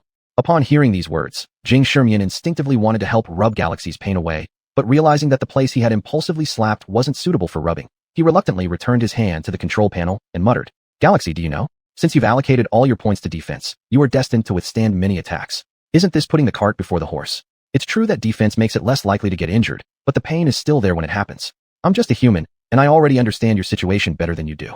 You're not like Mapulu who has some kind of overpowered ability. If you're afraid of pain, you should focus on flexibility. If attacks can't even reach you, then you won't feel any pain. While carefully dodging various traps in the trap zone, Jing Shermian explained this to Galaxy. Because they had slowed down, the radar showed that the mech cluster behind them was gradually catching up. Upon hearing Jing Shermian's words, Galaxy suddenly stiffened, rooted to the spot. In a strict sense, the armor of a mecha girl is also part of her body, unlike how humans hold shields. So any attack that lands on her, even on the armor, still causes pain. Oh, am I such an idiot? After a minute of silence, Galaxy burst into tears of regret, nearly causing problems with her mech form. Jing Shermian hastily adjusted the mech back to normal. Seeing Galaxy's extreme sorrow, Jing Shermian sighed. Originally planning to save some points for later improvements, he decided to allocate all 16 of his remaining MP points to increase Galaxy's flexibility. Mecha Girl Galaxy. Rank, S-. Operation Module, E-level, Operational Console Mode. Destructiveness, 45, 39 for ranged, 47 for melee. Flexibility, 33, plus 16. Energy output frequency, 81. Defense, 91. Endurance, 87. Recharge speed, 80. Hit recharge. Load capacity, 90. Modification adaptability, 95. Mech skills, absolute defense. Fortunately, Galaxy's base flexibility was quite poor, so each MP point could directly increase her flexibility by 1 point. Once the base stats surpassed 40, each additional stat point would require a doubled amount of MP points. With Galaxy's improved flexibility, Jing Shermian's dodges became notably smoother, and the speed they had lost was quickly restored. Galaxy, who had almost caused a mechanical accident, stopped sobbing and clenched her teeth as she helped Jing Shermian adjust the mech's form. Sorry, master, I got too worked up. Regaining her composure, Galaxy's eyes were filled with mist, but she bit her lips tightly to keep from crying. At this moment, Jing Shermian focused intently on the screen, observing the images and information without speaking. Once the situation stabilized somewhat, Jing Shermian finally let out a small sigh of relief. Master, am I too stupid? Am I dragging you down? Galaxy's eyes dimmed once more. By this time, the pursuers behind them had gradually approached, triggering numerous traps throughout the entire trap zone through their intentional guidance. The frequency of attacks around Galaxy's mech grew increasingly intense. Only after successfully evading one wave of attacks did Jing Shermian find the mental space to respond. It doesn't matter, Galaxy. Numbers don't define everything. As far as I remember, mecha girls can change various data points through effort after birth. And look, for a full 5 minutes, I haven't allowed any attack to land on you at all. What we need to focus on right now is completing this race. As time went by, Jing Shermian, piloting Galaxy, had now arrived at the second half of the Black Hole Breakthrough race course. A colossal cave entrance loomed at the waist of the mountain, like a deep and ominous maw. Chapter 11. This is a mech race, not a car race. Jing Shermian looked at the entrance of the cave ahead, and various data analyzed last night began to flash through his mind. The strategy he had designed based on Galaxy's mech situation yesterday was to create distance from the start, then rely on its extremely high defense and stability to brute force its way through. He would accumulate enough advantage before entering the cave so that in the latter half of the race, he could focus on dodging obstacles with Galaxy. If nothing went wrong, this could secure a decent ranking. But for all his careful planning, he hadn't considered that Galaxy's weakness was simply being too afraid of pain. Unconsciously, he felt the likelihood of achieving good results this time around was slim. Jing Shermian let out a wry smile. Master, I'm sorry, it's all my fault. I'm just too useless. After approaching the cave entrance, there was a stretch without any traps. The previously chaotic race scene suddenly became eerily quiet. Galaxy's body trembled slightly, droplets of luminous fluid sliding down and falling onto the ground. Jing Shermian heard Galaxy's voice filled with self-reproach, and a picture flashed in his mind. Captain, it's us who are useless. Several new team members, dressed in uniforms, sat in the lounge, heads in their hands, in pain. On the big screen in the lounge, a glaring score was displayed. 214. If the opponents scored one more point, then that world-class final would be settled. They would step on the name of the gaming prodigy Jing Shermian and walk onto the main stage to enjoy the cheers of everyone. But in the end, it was still Jing Shermian who lifted the trophy. Thinking back to that moment, his somewhat lost gaze grew resolute once again, as he had said in the lounge that day. He opened his mouth slowly. Galaxy, we won't lose. As long as we firmly pursue that goal together. As long as we firmly trust each other. As long as we still believe in ourselves. Jing Shermian's voice seemed to possess a unique charm. In the mech race, anything can happen, and miracles can appear anytime. But the prerequisite for miracles is that we have to believe in ourselves. Galaxy, you're the best top-level mech girl. I guarantee it. Jing Shermian's eyes sharpened, and he seemed to enter a strange state. In his sight, everything around him started to slow down, his hands becoming increasingly agile, and his operations growing finer and more precise. Galaxy's speed suddenly increased, crashing hard into the darkness. That kid has entered. Everyone, follow him. Even if we have to ram him, stop him inside the cave. Received. But if none of us can secure a position, this kid will also move up. Then each of us gets 2 attacks, after which we continue racing and accelerate. The rest stay behind to protect the ones in front and ensure this kid ranks among the bottom 5. The tactics were quickly discussed in the mech group communication system. A major reason why the Black Hole Breakthrough race was exclusive to small mechs was the latter half of the course through the cave. Inside the cave, There were countless hard stalactites along with various corners and small openings serving as shortcuts. No matter how ingenious Jing Shimin's operations were, he couldn't compete against the entire track design. Behind him, one small mech after another rushed toward Jing Shimin to collide with him. Seeing this, Jing Shimin smirked. Of course, I fell for it as soon as I accelerated. Who says getting rankings must only depend on speed? His hands then danced over the control panel. Suddenly, Galaxy paused, its mechanical arm extending swiftly, grabbing the front claw of the nearest beast-type mech. With a strong tug, the beast-type mech was slammed into a stalactite column, causing it to snap. The front claw of the beast-type mech broke, and there was a shocking crack in its spine area. The pursuers who originally planned to attack Galaxy to slow it down found themselves faltering in speed. At this moment, they realized that the towering Galaxy blocked a narrow passage perfectly, its figure nearly blocking half of the cave entrance. You now have only two choices. 1. Try to charge past Galaxy. 2. Follow behind me and take a position lower than mine. Jing Shimin's voice echoed through the cave. It wasn't as though he absolutely had to win. Obtaining a position would suffice. When did medium-sized combat mech girls get chased by a group of small mechs? Won't try? Then stick closely behind me. You always have the option to overtake, but beware, don't let me catch you. At the foot of the mountain, the open terrain gave these small mechs plenty of space to dodge, allowing Jing Shimin no chance to attack them. But now, within the cave, relying on Galaxy's energy efficiency output, any single attack could potentially disqualify these small mechs from the competition. Having seen that his intimidation worked, Jing Shimin turned back and began the race once more. With clenched teeth, Galaxy set its radar power to the maximum, resulting in countless pieces of information being analyzed and summarized before Jing Shimin. From time to time, a mech tried to overtake him, but without hesitation, Jing Shimin responded with brute force attacks. Half of the mechs had overtaken him, while the other half were now scrap. Jing Shimin happily whistled. This is a mech race, not a car race. I've got plan B, my friends. In his mind, he was tallying up the eliminated competitors, including those who had completely dared not approach from behind. If Jing Shimin could just cross the finish line, he would secure a ranking. Still, Jing Shimin continued to push for as much speed as possible. Galaxy's body appeared somewhat clumsy in the narrow space. Just as Jing Shimin felt the race was about to unfold this way, Galaxy suddenly trembled and spoke up. Master, no racer should have finished yet, right? Jing Shimin glanced at the timer on his screen. Only 13 minutes had passed since the start, while the speed record for the black hole breakthrough race stood at 17 minutes and 31 seconds. It should be impossible for anyone to have crossed the line yet. Jing Shimin shook his head. Master, you said yesterday evening that if we really had no other options, we still had plan C, right? Hearing Galaxy's voice, Jing Shimin suddenly sensed something was off. How long do you estimate it would take us to get through the cave if we activate plan C? Galaxy's voice grew more urgent. In theory, between 2 to 7 minutes. The progress through the cave is roughly a quarter so far, meaning it should take us about 1.5 to 5 minutes to complete the race. Jing Shimin replied accordingly. In other words, if we start plan C now, we'll likely break the record, won't we? Galaxy's voice grew increasingly frantic, slightly trembling. I don't recommend activating plan C, you'll pass out from the pain. Jing Shimin's gaze hardened. During the trap zone, he decided to slow down partly because he cared about Galaxy and didn't want his mech girl to endure too much pain. On the other hand, all mech girls had mental endurance limits, including but not limited to physical pain, sadness, despair, and other negative emotions, all of which might affect their fighting capability. Since Galaxy feared pain, it wasn't entirely her fault. Rather, it indicated she had an exceptionally sensitive sensory system. This was a double-edged sword. On one hand, her battlefield perception was several times stronger than other mech girls, but on the other, she would likely pass out from pain more easily than most. However, Jing Shimin's warnings didn't seem to have any effect. Master, I want to win. I want to give it a try. Please, Galaxy pleaded. Chapter 12. Get up. The pleading voice of Inha rang out in the cockpit, her tone tinged with tears, evoking sympathy. Jing Shimin's precise operations increased, and Inha's speed gradually rose a bit. Based on our current speed, we should be able to finish the race around 19 minutes and 30 seconds. This performance would rank quite high among all previous black hole breakthrough races. Jing Shimin said rapidly, his hands moving so fast they seemed to leave after images. Beads of cold sweat unconsciously appeared on his forehead. Master. Suddenly, the entire cockpit shook slightly. Jing Shimin was startled, his operations distorted. He accidentally collided with a stalactite column and rebounded to the ground. At this moment, Inha sharply turned her head. The mist in her eyes had vanished, replaced by resolution and determination. The impact made her body instinctively want to curl up. But Jing Shimin understood the look in her eyes. I underestimated you, Inha. Jing Shimin stared intently at Inha's eyes, smiling, as if relieved. Then he firmly stepped on the power output device with both feet. Inha's core on her chest began to roar, filling almost the entire cavern with its thunderous noise. The black core propulsion module on her back started ejecting brilliant flames, causing the whole machine to tremble violently. The small mech trailing behind Inha saw her collide with the stalactite, then stand still without moving. They were overjoyed.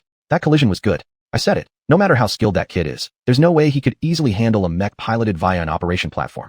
Hurry. Take this opportunity to overtake. You go first. My energy is somewhat insufficient. You guys really. After some clamorous hesitation for a few seconds, one brave pilot hit the throttle fully. The mech zoomed past Inha's side like lightning. Seeing this, others followed suit and rushed forward. Ha ha ha, that gave us a scare. Either that kid got knocked unconscious, or he ran out of energy. Good for him trying so hard. Who's in the lead now? How much longer until we reach the finish line? It seems xuanhuan and Jisoo are leading. Wow. Just now I checked the records from the observation point. If everything goes well, they might cross the finish line within 16 minutes. Wow. The Jisoo combination lives up to their reputation, about to break the 3-year-old record for the black hole breakthrough race right away. So what? They're rookie kings. It's rumored that he plans to break all the records in every breakthrough competition surrounding our base city. xuanhuan, who had already completed 1/3 of the cavern track, listened to the transmission with a satisfied smile on his face. These people haven't seen anything yet. Municipal competitions are just my starting point. My ultimate goal is to become a world-class racing master. xuanhuan looked extraordinarily composed, radiating a fierce and determined aura. Jisoo, can't you feel it? My driving skills are getting more mature. When will we? xuanhuan felt very relaxed, even finding time to chat with Jisoo. However, at this moment, Jisoo said shyly, when will what happen? Focus on the race. xuanhuan became immediately agitated, suddenly stopping dead, looking almost ready to cry. Jisoo, you tricked me. You promised when I broke 17 breakthrough records, you'd agree with me. xuanhuan was almost stomping his feet in anxiety. Alright, I didn't trick you. I promise, once you break 17 race records, I'll agree. Seeing xuanhuan's appearance, Jisoo's heart warmed. She consoled him like she would a child. When xuanhuan heard these words, he instantly lit up and sped up again. The black hole record will be the 17th one. He laughed arrogantly. That fast? Hearing xuanhuan's voice, Jisoo started to think about the race. Only after counting did she realize xuanhuan had already broken 16 unofficial breakthrough records. So, Jisoo, have you decided what clothes you'll wear tonight to witness the beginning of our journey? xuanhuan panted excitedly. Break the black hole record first. Jisoo let out a light snort, but anyone could hear a hint of anticipation in her voice. And besides, we never said breaking 17 records. We agreed on maintaining 17 records. What if some competition gets shattered beforehand? Upon hearing this, xuanhuan chuckled. Not possible.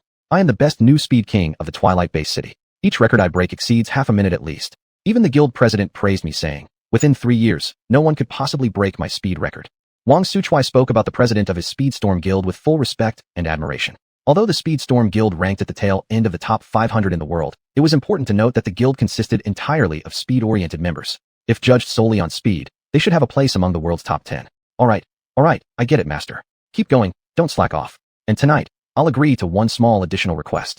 Upon hearing Extreme Speed's voice, xuanhuan pushed the acceleration command to its peak, causing the speed of the spindle-shaped Extreme Speed mech to increase once more. But Extreme Speed, haven't you noticed? The cave seems to be shaking. xuanhuan could feel a faint abnormality while racing ahead. Hearing his words, Extreme Speed immediately intensified her perception. It really is shaking and becoming more frequent and stronger. Master, there might be an earthquake. We need to go faster. Extreme Speed's tone grew grave. I must not fail in my mission. xuanhuan wished he could push the throttle into the energy core. However, because Extreme Speed was a spindle-shaped mech, the cockpit was extremely narrow, making it impossible for him to stand up and stomp harder. The tremors quickened, and beyond them, there were audible boom boom boom sounds. The communication channels among contestants became noisy again. There's something behind us. Oh my god, there's a monster inside the cave. Run, it's getting closer. I think the cave is collapsing. Mom, no. Finally, amidst everyone's frantic commotion, a medium-sized mech appeared on their radars. The mech had its arms stretched across its chest as its back thrusters spat out mock rings. Without hesitation, it rammed straight through the stalactites. The pillars shattered instantly, unable to slow down the black mech at all. The black mech charged recklessly and soon arrived right before the group. Then, it quickly overtook one contestant after another. Those who were overtaken were thrown off balance by the high-temperature airflow spewed from the black mech's rear thrusters. At this moment, inside Inha's cockpit, xuanhuan had already undone the fixed protective device for the pilot. Standing on Inha's throttle with both feet, he clutched the control panel tightly. What if the pedal won't go down? Then stand up and stomp on it. xuanhuan shouted joyfully inside the cockpit. The black Inha mech resembled a colossal prehistoric beast. It effortlessly pushed aside the stalactites and raced toward the cave exit. As it went, it rapidly overtook one competitor after another. And those being overtaken were all tossed around by the scorching jet stream expelled from the back of the Inha mech. Meanwhile, xuanhuan stood inside the cockpit, stomping firmly on the power output device. The pedal can't go down? No problem. I'll just stand and stomp. xuanhuan yelled freely in the cockpit. The massive black Inha mech barreled forward like a primordial beast, easily pushing the stalactite columns aside and charging toward the cave entrance. Chapter 13. Did I agree? What? If I didn't see wrong, the black humanoid mech that just zoomed by was that one. WC. Isn't this guy afraid of ruining the mech? People in front, quickly go and stop him. Stop him fast. That's all my fortune at stake. What nonsense are you talking about? Do you think we're harder than the stalactites? The communication channels of the contestants completely exploded. But all of this had nothing to do with xuanhuan and Inha anymore. although it looked like they just maxed out the thrusters and plowed straight ahead. This wasn't simple at all. The strength and direction of each impact were different. Jing Shermian had to rely on Xuanhuan's rapid analysis to instantly adjust the mech's response posture within an extreme time frame. A slight deviation, and Xuanhuan would collide into a rock pillar, then get heavily embedded into the cave wall. There were countless turns and bends in the cave, so the direction and efficiency of the thrusters also had to be adjusted accordingly. Jing Shermian's heart rate had even soared above 190. However, the more intense it became, the sharper his mind grew, and the more stable his operations became. Xuanhuan lay tight-lipped in the cockpit, her forehead dripping with sweat, trembling with every impact. Fortunately, after activating Plan C, Xuanhuan achieved a qualitative leap in speed. If Jing Shermian's estimate was correct, they should break the record for the black hole breakthrough competition. As one of the few large-scale civilian competitions before the car survival challenge, the black hole breakthrough competition received significant attention. At this moment, the internet was already in an uproar. Can someone operate a mech like this? How terrifying is its defensive power? That's not right. Judging by the size and color composition, it appears to be a flexible combat model. But why does it have such terrifying defense? Viewers online marveled at Jing Shermian's operation. Meanwhile, as heated discussions took place online, an account named Mechanical Combat Commentator Dodu posted a comment. Everyone only sees how strong the mech's defense is. In my view, this pilot is even more terrifying. The range of human-shaped mechs is very high, possibly reaching the pinnacle among all mech types. But there's also a lower limit. If this were a tank-style mech presenting such content, it could simply mean the mech is powerful enough. However, achieving this performance from a humanoid mech is extremely challenging. Humanoid mechs have dispersed centers of gravity. Any hit can easily lead to postural deformation.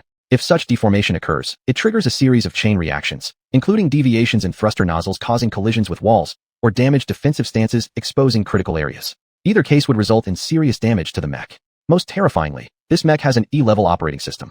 I can assure you, this contestant named Jing Shermian, given time, will certainly become one of the brightest stars in the world.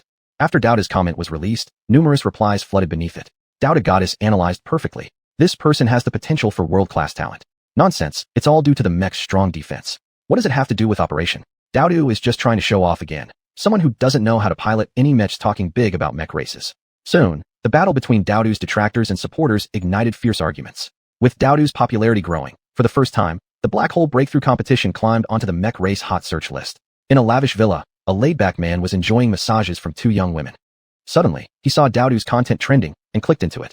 Surname Jing. When he saw the three characters, Jing Shermian, the laid-back expression vanished from his face instantly. Back at the competition site, Jing Shermian drove Xuanhuan, rapidly accelerating from the last few positions, and soon caught up to the second group. As many stalactites were damaged, the tremors in the entire cave became increasingly noticeable. Wang Sukuwai and Jisoo at the forefront of the cave finally understood what happened behind through the contestant communication channel. They were less than 2 kilometers away from the cave exit. Master, I told you before, never underestimate any contractor or their mech. Jisoo seemed pleased. She often disliked her master's pretentious nature, yet every attempt always ended successfully. Today, finally, someone could challenge Wang Sukuwai, making Jisoo feel particularly joyful. This is nothing. Let's see when he surpasses me. Wang Sukuwai's expression turned unpleasant, and he let out a cold snort. His eyes narrowed as he finally became serious. His speed also increased by a few more notches. Humph. Jisoo gave a light snort twice, but didn't say much more. It was an old principle that she had learned. Don't always criticize your master on the competition stage. However, just after Jisoo had driven a few hundred meters, the thunderous roar from behind was already clearly audible. Bang! Another violent collision resounded, and the black humanoid mech appeared on Jisoo's cockpit screen. By now, what was originally a sleek and smooth mech had become somewhat sinister looking. Galaxy's 2 arms were damaged so severely they had bent at certain points. Other parts of its body were covered in various types of scratches and dents. Even 2 sections of its thruster wings had broken off. If Galaxy had been like a graceful nobleman under the night sky before, then it was now a gladiator who had struggled through despair, his entire frame covered with wounds. Master, they're catching up. They'll be near us in 11 seconds. If Galaxy's airflow affects me, I'll lose control. We must escape the cave before them. Seeing Galaxy drawing closer and closer, Jisoo began to feel a deep sense of unease. Wang Sukuwai also realized the gravity of the situation. After considering all possible options and finding none of them feasible, Wang Sukuwai made his last decision. Alright, Jisoo, you have to activate your skill. It was meant for the car survival challenge, but we'll use it now. With a flicker of his thoughts, Wang Sukuwai triggered a hidden ability that Jisoo had concealed for a long time. A dark purple glow spread across the spindle-like shape of Jisoo's mech, stretching forward as it enveloped the surroundings. In the next second, Jisoo's form became ghostly and ethereal, like a leaf drifting gently in the wind within the dark purple glow, moving swiftly. Regardless of any obstacles, Jisoo navigated them with unparalleled agility, without losing even a fraction of her speed. The online audience watching this scene erupted in awe. Wow, Jisoo has a skill. She must be top tier among mech pilots. Sitting in front of her computer, Doubtu started typing furiously on her keyboard. It seems like this might be a wide-range field skill. In the area where the dark purple light is present, Jisoo appears to move freely without any loss of speed. It looks like our new champion of Storm Rush will take the Black Hole Breakthrough Championship. Meanwhile, Jing Shermian inside the Galaxy cockpit saw this, and the corner of his lips curled into a smile. Didn't I already say? This championship belongs to Galaxy. Without my permission, no one can take it away. Chapter 14. Galaxy falls into a coma. Jing Shermian had criticized the game countless times for its inability to fully simulate reality, no matter how well made it was. None of them could provide him with the complete experience that he encountered now. His boundless imagination and operational artistry could not be perfectly expressed in any existing games, so he repeatedly switched from one game to another, unable to find the soil he envisioned. Until he arrived at this world. Galaxy, my movements will be drastic and might cause pain. Please bear with it. Jing Shermian gave Galaxy a quick warning before starting more extreme maneuvers. The jet ports on his palms and soles, which were originally used for increasing momentum or auxiliary adjustments, suddenly spouted flames. Then Jing Shermian controlled Galaxy to perform a powerful jump, propelling himself into the air. With the jets on his limbs pointed backward in an Iron Man-like flight pose, the speed dramatically increased. However, without the protection of both arms, Jing Shermian could only use the shoulders and head of the mech to collide with the stone pillars. This series of actions caused immense pain for Galaxy. The black mech was like a streak of light, swiftly racing through the remaining cavern track. Almost simultaneously, they shot out of the cavern. But 200 meters beyond the cavern was the finish line. Relying on a burst of energy, Galaxy dived forward just as Extreme did, narrowly crossing the finish line ahead by a hair's breadth. 15 minutes, 59 seconds. Unlike Extreme, who decelerated smoothly, despite Jing Shermian hurriedly shutting off Galaxy's propulsion system, Galaxy still tumbled violently upon impact. Inside the cockpit, Jing Shermian involuntarily rolled due to the intense collision. Witnessing this, Galaxy used the last bit of her strength to concentrate all protective force onto Jing Shermian. After rolling several dozen meters, Galaxy's mech finally came to a stop. As soon as it stopped, Galaxy couldn't maintain her mech form anymore, and Jing Shermian fell helplessly onto the ground. Ignoring the pain in his own body, Jing Shermian scrambled over to Galaxy and held her closely. Medical team. Where's the medical team? Seeing Galaxy's faint breath, Jing Shermian shouted angrily, deeply regretting his decision. The mechanized nurses finally snapped to action, carrying various instruments to Galaxy's side. At this point, Galaxy was covered in wounds, her newly purchased combat uniform riddled with tears once again. There were terrible gashes on her forehead and shoulders, and red liquid continuously flowed out. Most horrifying of all, Galaxy's two arms were severely bent, making movement difficult. The medical mechanoids quickly applied splints and bandages all over Galaxy. They gently placed her on a stretcher. Even though Galaxy had already passed out, the pain woke her up once more. What she saw first was the worried expression on Jing Shermian's face.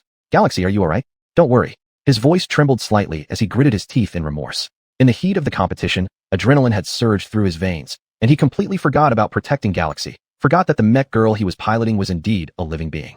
I'm fine, Master. Am I not a waste of a mech girl anymore? Galaxy managed to force out a clean smile, her voice barely audible. You're not. Jing Shermian's heart felt as if it had been clutched by something, enveloped in sorrow and regret. Upon receiving Jing Shermian's answer, Galaxy closed her eyes again. Don't hold back, let us go. Your mech isn't seriously injured. Even without treatment, she'll recover in a few hours. She probably just fainted from the pain. Stop looking so woeful, it's unlucky. A nurse-type functional mech impatiently shoved him aside, and then carried Galaxy into the medical workshop. Instead of getting angry, Jing Shermian relaxed when hearing that Galaxy wasn't critically injured, silently vowing never to act so recklessly again. After Galaxy entered the medical room, two people approached Jing Shermian. Turning his head, he recognized the newcomers as xuanhuan and Extreme, and slowly got up from the ground. Only after standing up did he realize his body was bruised all over, causing sharp pains every time he moved. Extreme immediately steadied him as he swayed. Be more careful next time. Mech battles are extremely dangerous, and pushing too hard can cost lives. Extreme sighed, then turned to glare harshly at xuanhuan. xuanhuan awkwardly scratched his pink mohawk. I'm sorry for saying those things before the match. You're a respectable contract holder, and your mech girl deserves respect too. We'll meet again at the Curse Survival Challenge. xuanhuan extended his hand in goodwill. Jing Shermian said nothing and simply shook hands with him. By the way, I heard you were just expelled from the Sunset Guild. Our boss said that if you're willing, you can join our Extreme Storm Guild. Although our guild mainly focuses on breakthrough race participants, our president promises to create a versatile track specially for you. xuanhuan sincerely said. He had just crossed the finish line when the president of Extreme Storm called him, telling him to try his best to recruit Jing Shermian. However, after hearing this, Jing Shermian shook his head. Sorry, I don't have any plans to join a guild right now. If I change my mind, I'll contact you immediately. Jing Shermian politely replied. He had no intention of joining any guild at present, so as to avoid getting entangled in messy situations like those with the Sunset Guild, which would ruin all his hard work. He didn't enjoy the feeling of being controlled by others. xuanhuan didn't hesitate either. After briefly asking about Galaxy's condition, he turned and left. At the same time, the person in charge of the hosting Black Hole Guild approached Jing Shermian and notified him to collect his award. After repeatedly confirming that Galaxy was fine, Jing Shermian followed the host onto the podium with frequent glances back. Standing on the championship platform, looking at other competitors and mech girls celebrating by hugging each other, Jing Shermian felt somewhat out of place. Only after all the awards were distributed did the host approach Jing Shermian. The host, microphone in hand, announced, "To all the spectators on site and those watching via screen, we are about to present the trophy for this year's Black Hole Breakthrough Race Champion. Competitor Jing Shermian has set a new record by reducing the previous Black Hole Championship mark by a full 1 minute and 3 seconds. He is also the first competitor to win the title using a humanoid mech, so let us all give him the warmest applause and cheers for this miraculous feat." Jing Shermian indifferently accepted the trophy, deeply downcast, with only thoughts of Galaxy still lingering in his mind. She who had fainted but managed to protect him. Just then, a small hand reached up to grab the trophy. "Master, aren't you excited about winning the championship?" A young girl, dressed in tattered combat gear and covered in dust, stood before Jing Shermian and excitedly shouted. Her facial injuries had already faded, but the dirt and mud remained, making her look like a neglected little girl. Yet her obsidian-like eyes sparkled brilliantly, reflecting the golden cup inside them. Finally, Jing Shermian smiled happily, passing the trophy into Galaxy's arms. Seeing this, Galaxy tightly hugged the trophy while the audience cheered for the champion. This was the charm of competition. Under the watchful eyes of the audience, Jing Shermian took Galaxy to the prize collection area to collect their winnings. "Master, tell me, how much will we win?" Galaxy nearly jumped with excitement upon hearing the number Jing Shermian whispered close to her ear. "You heard correctly. In the future, we might be able to afford all kinds of liquid energy sources freely." Jing Shermian affectionately patted Galaxy's head. Based on his estimate, all the competitors had bet against him finishing last, yet he won the championship. This meant he would get 65% of the gambling revenue split, amounting to at least a few million credits. However, the next second, a bold compensation list appeared right in front of him. Competitor Jing Shermian, Galaxy, due to your extensive damage to the racetrack. Chapter 15. How much? You say how much? How much? You say how much? Jing Shermian nearly lost his mind when he saw the evaluation report handed over by the staff. That was 12 million yuan, a sum which could buy 2 transfer and sorting plants. Before the race, Jing Shermian had considered the possibility of deliberately destroying the competition venue on a large scale, which might result in a fine if it was serious enough. However, given the uniqueness of Galaxy, winning the race required unconventional means to secure victory, so Jing Shermian proceeded with this plan. But he never expected that repairing the track would lead to such an astronomical fine. After thoroughly reviewing the bill, Jing Shermian discovered that the repair costs actually amounted to 24 million yuan. However, the Black Hole Guild was willing to bear half of the cost. Jing Shermian sighed, feeling as though he was destined to owe money, then signed his name on the document to confirm his debt. However, Jing Shermian, who originally thought he would have to bear a huge debt, received some good news. Your championship bonus is 100,000 yuan, your record-breaking bonus is 350,000 yuan, and all the bets placed online and by other participants on you total up to 120 million yuan. After deducting gambling taxes, official mecha race taxes, and platform fees. Since your final ranking is champion, you will receive 70% of the gambling gains wagered on you, plus the bonuses, amounting to 12,070,000 yuan. Sign here. We'll write off the 12 million for repairs, leaving you with 70,000 yuan in bonuses. The next second, 70,000 yuan was transferred into Jing Shermian's account. It has to be said that the efficiency of handling affairs in this world was really high. On the way back, Galaxy held the trophy lowly in his hands. "Master, if we finished the race normally, we could have made over 1 million yuan, right? It's all my fault, insisting on going for the championship." Galaxy said sorrowfully. Jing Shermian didn't think it was a big deal, patting Galaxy's head gently. "It's not your fault. Even in the competition, even knowing I would end up owing 12 million yuan, I would still agree to activate Plan C. In this world, money is extremely important, but there are things more important than money. For example, your confidence." Jing Shermian seized the opportunity to rub Galaxy's little head properly, walking very liberally towards the transport station. "Come on, we've earned 70,000 yuan. Let's celebrate by improving your diet today." Most of the competitors had already boarded their guild-arranged vehicles, and Jing Shermian could only mix among the crowd with the audience waiting for a taxi. Unsure if it was because people in this great world had trouble recognizing faces, or because viewers hardly ever see the contestants during the match. Jing Shermian and Galaxy walked for a long time without anyone recognizing them. Mommy, can I become as amazing as brother Jing Shermian one day?" Suddenly, a little girl started speaking behind Jing Shermian. "Of course you can, but xuanhuan still has a long way to go. Let's study brother Jing's many details about mech force operation tonight, okay?" "Yeah." The little girl's cheer echoed through the crowd. Because of Jing Shermian and Wang Su's fantastic performance, the audience at the scene were all very happy. Jing Shermian instinctively turned around and looked at the cheering little girl. When the little girl saw Jing Shermian turn around, her eyes widened in shock. You. The little girl was obviously stunned speechless. Jing Shermian gave a warm smile, raising his hand to make a shushing gesture, but the little girl continued. "You're so handsome." Oh, apparently no one recognized him. Jing Shermian silently felt sad for a second. "I hope you noticed how amazing I am instead of just commenting on how handsome I look." Jing Shermian smiled, but also wondered why the audience wouldn't recognize the contestants' appearances. Regardless, he didn't dwell on it too much and took a taxi with Galaxy. Just as they climbed into the taxi, the woman behind them dialed a phone number. "Earlier, while I was taking my daughter to watch the race, I saw a contestant surnamed Jing, called Jing Shimin. We've already made contact. He looks somewhat familiar, and his personality seems nice. If he is indeed that person's child, we may consider it further. There should be some action soon. Keep a close eye out. Gu Ying cradled Gu Xiaoxiao in her arms, and the reply quickly came from the other end of the line. Do I inform the higher-ups, Commander? Gu Ying pondered for a moment before parting her red lips. No, don't tell them yet. If he truly is that person's son, then the corruption within the Federation must also be addressed. Mommy, you promised you'd spend the whole day with me without working, but you're breaking your promise again. Pouting, Gu Xiaoxiao was somewhat discontented that her mother, who hadn't been around much for several months, still had to work after finally having some free time. All right, Mom will hang up now. In the taxi, the driver followed Jing Shimin's instructions and sped through the barren plains. It took more than half an hour to return to the city and finally stopped in front of a mechanized doll department store. Being a straight man, Jing Shimin went directly to the liquid energy counter to fulfill his promise. After buying 1 bottle of Wangzi-flavored and 1 yogurt-flavored liquid energy, the balance on his card was reduced to only 3,000. Master, we could have just bought some food and solid energy packs, Galaxy said thoughtfully while holding onto the 2 bottles of tasty drinks with delight. In this world, mechanized dolls replenished energy in various ways. Eating like humans, charging, or consuming solid energy bars. All were possible, but their efficiencies differed. Liquid energy could fully replenish a mechanized doll's power within an hour or 2, which was what Jing Shimin valued. Time is very tight. You must eat and drink enough. Besides, I've already promised to ensure you'll eventually have complete freedom in choosing liquid energy. Jing Shimin waved his hand as he spoke. The black hole breakthrough race can be considered the easiest challenge we faced so far, but we need to be more cautious moving forward. Jing Shimin added at the end. If he couldn't submit additional certification documents within a week, he would end up destitute. Therefore, he had to secure a spot in the Carl Survival Challenge. To achieve that, they needed to place well in both the Qinghe Arena Tournament and the Sunset Attack Defense Competition. One of these events was extremely difficult, while the other was prone to manipulation. Next, they would face the Qinghe Arena Tournament, where contractors operated mechanized dolls in simple 1v1 battles. But to put it mildly, Galaxy was immaculate. Bluntly speaking, she was a blank slate. She didn't even have a decent weapon module. The mechanized dolls participating in the arena weren't ones that could be easily defeated by fists alone. It wasn't practical to win matches solely by relying on defensive stamina until the opponent ran out of strength. After much deliberation, Jing Shimin still decided to take Galaxy into the weapon module store. Chapter 16, Exclusive Module. Jing Shimin brought Galaxy into the weapon shop, and the boss of the weapon shop immediately rushed to their front. Sir, you look extraordinary. And this mechanized girl looks like a top-tier model. What kind of weapons are you planning to pick out in my humble shop today? Galaxy was even startled by the sudden appearance of the boss. Let's take a look first. Actually, Jing Shimin had never liked overly enthusiastic service personnel. They always made people feel very uncomfortable. Well, how much budget does the sir have? Let me recommend something for you. Saving your time, right? The small boss with mouse-like whiskers slightly bent his body and asked while rubbing his hands. About within 3 million creds.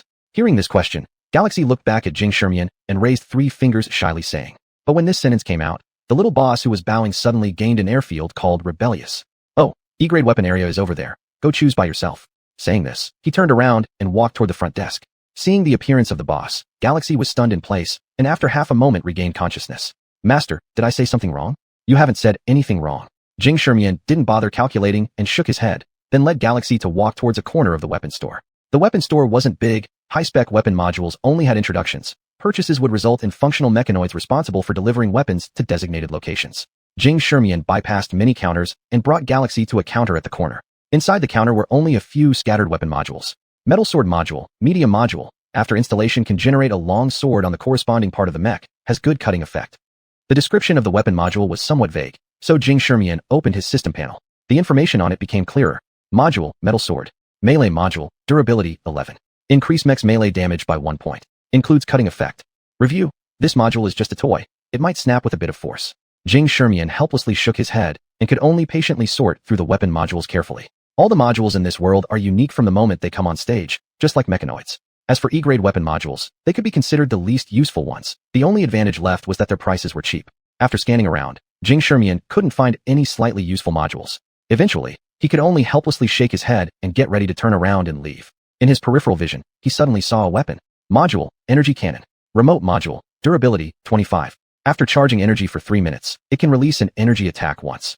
The intensity of the energy attack depends on the energy output intensity of the mechanoid. This is one of the rare modules among the E-grade ones that can actually produce some effects. But more importantly, there was a line of small characters below. It costs 15 points to upgrade to Galaxy's exclusive module, the Charged Heavy Cannon, Stage 1. Module, Charged Heavy Cannon. Remote Heavy Module. A remotely operated weapon module tailored specifically for the mechanoid, Galaxy. The module can be upgraded through points and higher grade energy cannon modules, up to 10 stages. Characteristics. Besides normal charging attacks, if Galaxy gets attacked, she can absorb and store these attacks, then choose to unleash the stored attack energy inside her. Note: only Galaxy can use it, and it shares the same energy pool with absolute defense, slightly increasing Galaxy's charging speed. Seeing this description, xuanhuan stopped his movement and suddenly paused. In fact, during the black hole breakthrough competition, xuanhuan had paid attention to the charging progress of absolute defense. Throughout the whole competition, the charge bar barely increased by 20%. xuanhuan calculated that at this stage, approximately 1,200 attacks were needed to successfully charge and activate absolute defense. Of course, this number was affected by various situations, but it was also clear that releasing absolute defense was an extremely strict condition. This point xuanhuan understood as well. Skills marked with absolutely indicate their powerful skills. From this, we could see that the charged heavy cannon, Galaxy's exclusive module, might be even stronger than expected. xuanhuan hurriedly suppressed the excitement in his heart, sighed, picked up the charging small cannon module, and approached the boss. Boss, how much is this module? The rat-bearded boss was playing with his phone, glanced up briefly, and irritably replied, 35,000. When xuanhuan heard this price, he let out a sigh again. Can the boss lower the price a bit? 30,000. I'll take it if it's 30,000. As he spoke, he put on an act of being ready to leave if the price negotiation didn't work. Pay up, pay up. The boss said impatiently. Thank you, boss. You're such a great person. Galaxy cheered. Ximing quickly swiped his card and pulled Galaxy out of the weapon shop in 2 quick strides. Wow. From now on, I, Galaxy, am also a mech girl with a module. Just as they stepped out of the weapon shop, Galaxy raised her hands high in celebration, completely unfazed that it was merely one of the most ordinary modules. Ximing looked at Galaxy, who was wearing a tattered combat suit, dirted body, and holding the cheap module, and felt an inexplicable pang of pity in his heart. However, he didn't say much but took Galaxy back to the sorting factory by taxi once more. During the journey, he finally thought through what to say about the module. So he brought Galaxy to the square of the factory and solemnly held up the module. All modules are in the shape of a cubic Rubik's Cube, and only when installed on a mech girl, which transforms into a mecha and activates the module, will the module come into effect. Ximing looked at the module in his hand and solemnly said, Galaxy, here. Galaxy quickly stood at attention, answering like a Boy Scout. In the long history of mech competitions, contractors and mech girls gradually found that certain combinations of modules with specific mech girls produce unique chemical reactions, and both the module and the mech girl can even evolve. Ximing appeared dignified and sacred, just like a priest in prayer. And today, the very moment I saw this module, I had an intense feeling. It is naturally destined for you, Galaxy. It will become a significant force in your future. Mech girl Galaxy, are you prepared to accept this fate? Hearing this, Galaxy straightened up and answered solemnly. I am prepared. Very well. Then this fated module belongs to you. Ximing seriously placed the module into Galaxy's hand. The two solemnly looked at each other in silence. After a long while, Galaxy asked curiously, So master, why are you giving me the module? This sentence entirely broke the solemn and sacred atmosphere. Ximing coughed awkwardly. Just install it. Upon hearing Ximing's response, Galaxy's eyes widened in disbelief. Master, don't you know mech girls can install modules themselves? Ximing hurriedly grabbed the module back from Galaxy after hearing this, looking embarrassed. Of course I know. I was just thinking about where to best place it. This comment made Galaxy's eyes widen even further. Where else could it go? As she spoke, she undid her combat suit. 2 big white orbs. Oops. A core, black as obsidian, appeared before Ximing. Master, place the module here quickly. And don't mess it up this time. Galaxy pouted slightly, her face turning a bit red. Ximing swallowed and trembled as he placed the module onto Galaxy's smart core. The next second, the module vanished without a trace. At the same time, a panel appeared in his view. Upgrade module. The champion of the Black Hole Breakthrough Tournament had exactly earned him 20 points. Without hesitation, he confirmed the option on the system panel. At the instant he pressed confirm, Galaxy's obsidian core emitted a noble black light. The light soon enveloped Galaxy. Meanwhile, as Ximing and Galaxy upgraded their module, on the top floor of a towering skyscraper in the Dusk Base City, a man holding a glass of red wine gazed at everything within the base city. Boss, we've clarified the requirements from above. A competitor surnamed Jing did indeed appear in the Black Hole Breakthrough competition, named Ximing, piloting the mid-sized humanoid mech girl designated YH-09. On hearing this, the man slowly turned around. Then have the guild players prepare. Let them try this little surnamed Jing guy on the arena and see if he's really a disgrace to the Jing family. Yes, boss. The secretary swiftly left upon receiving the order. The man holding the glass of red wine turned around and muttered as he stared out the window. There are so few people in this world with the surname Jing. Why does he have to use it? Chapter 17 Clang. After testing the mod for 2 hours, xuanhuan and Galaxy returned to their room.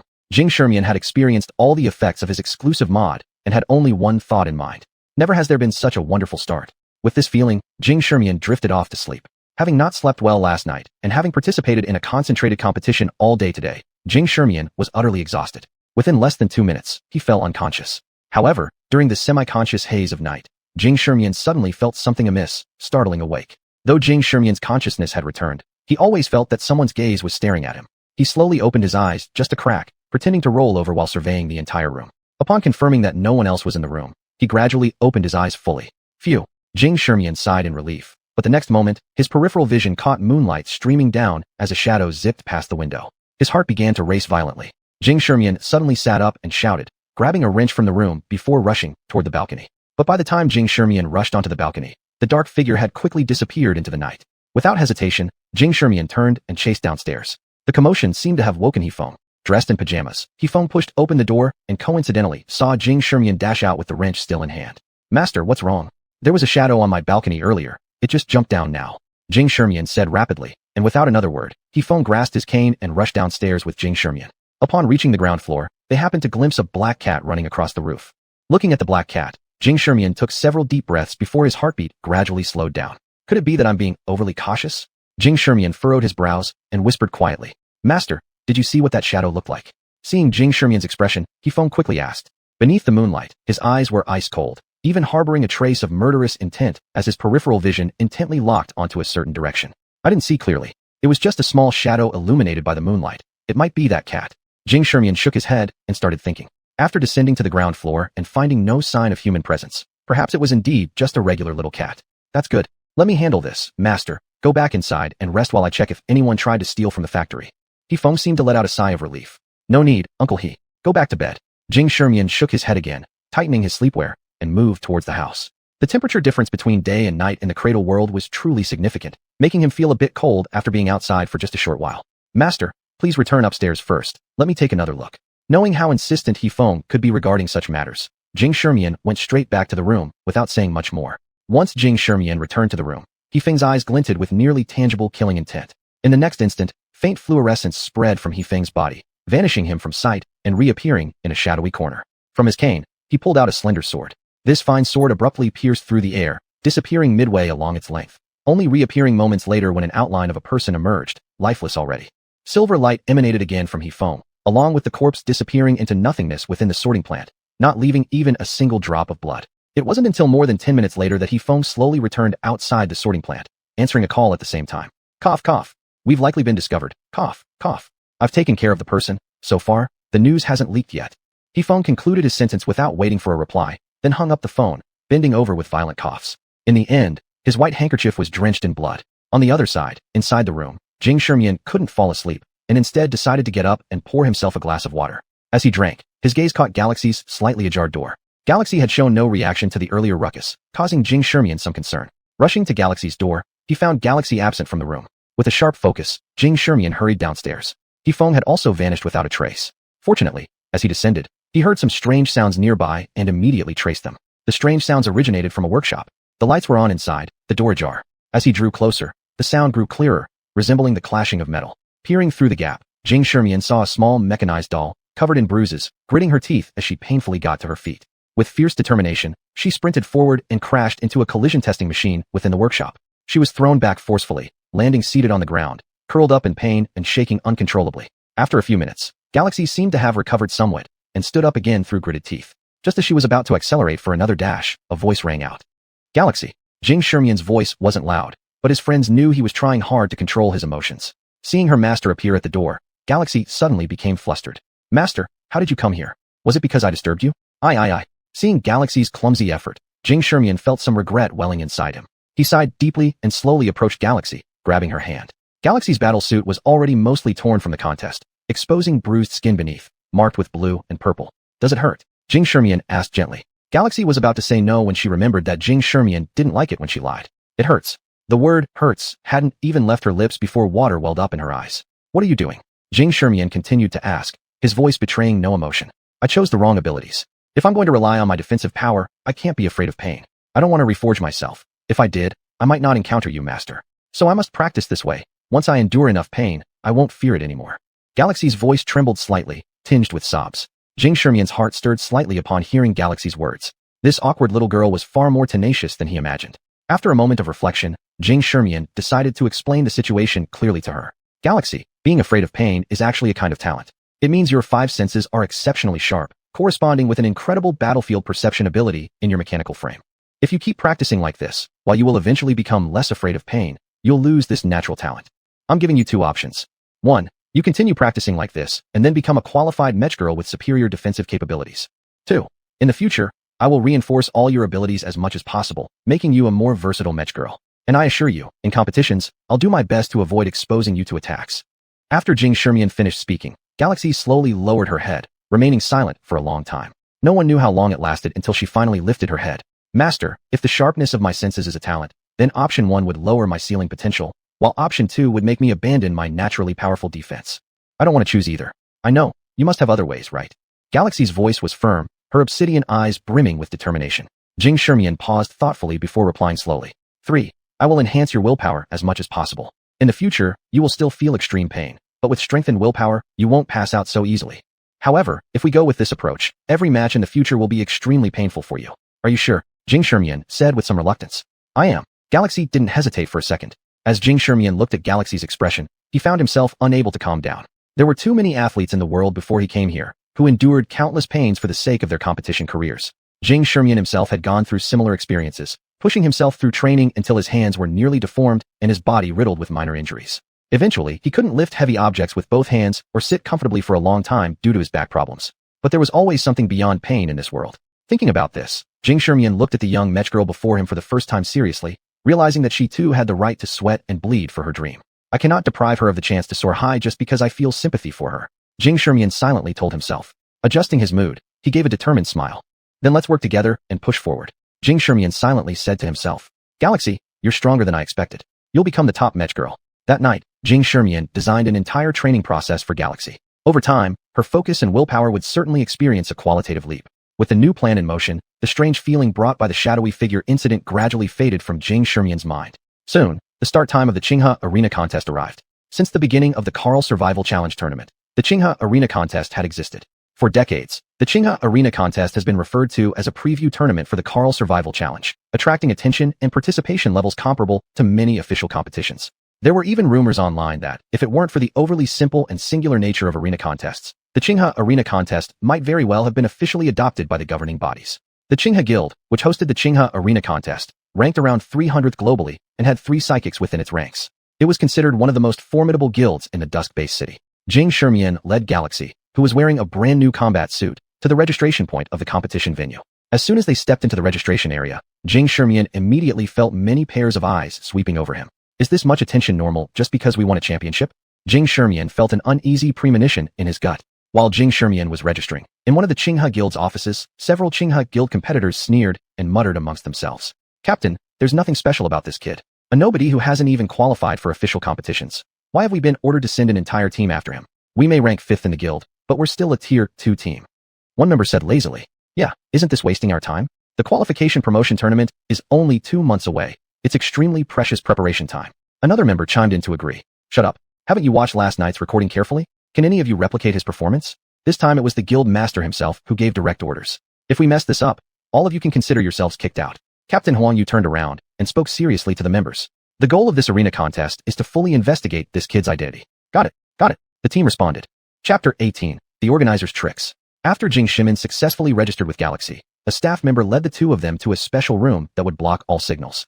Master, what is this about? Shouldn't we go to the arena? Galaxy asked curiously, sizing up the small room around her. The room was only 1 or 2 square meters in size, roughly equivalent to a Ferris wheel cabin. The arena competition can be considered the simplest and most brutal type of mech contest. So far, there has been no precedent for an arena competition becoming an official event.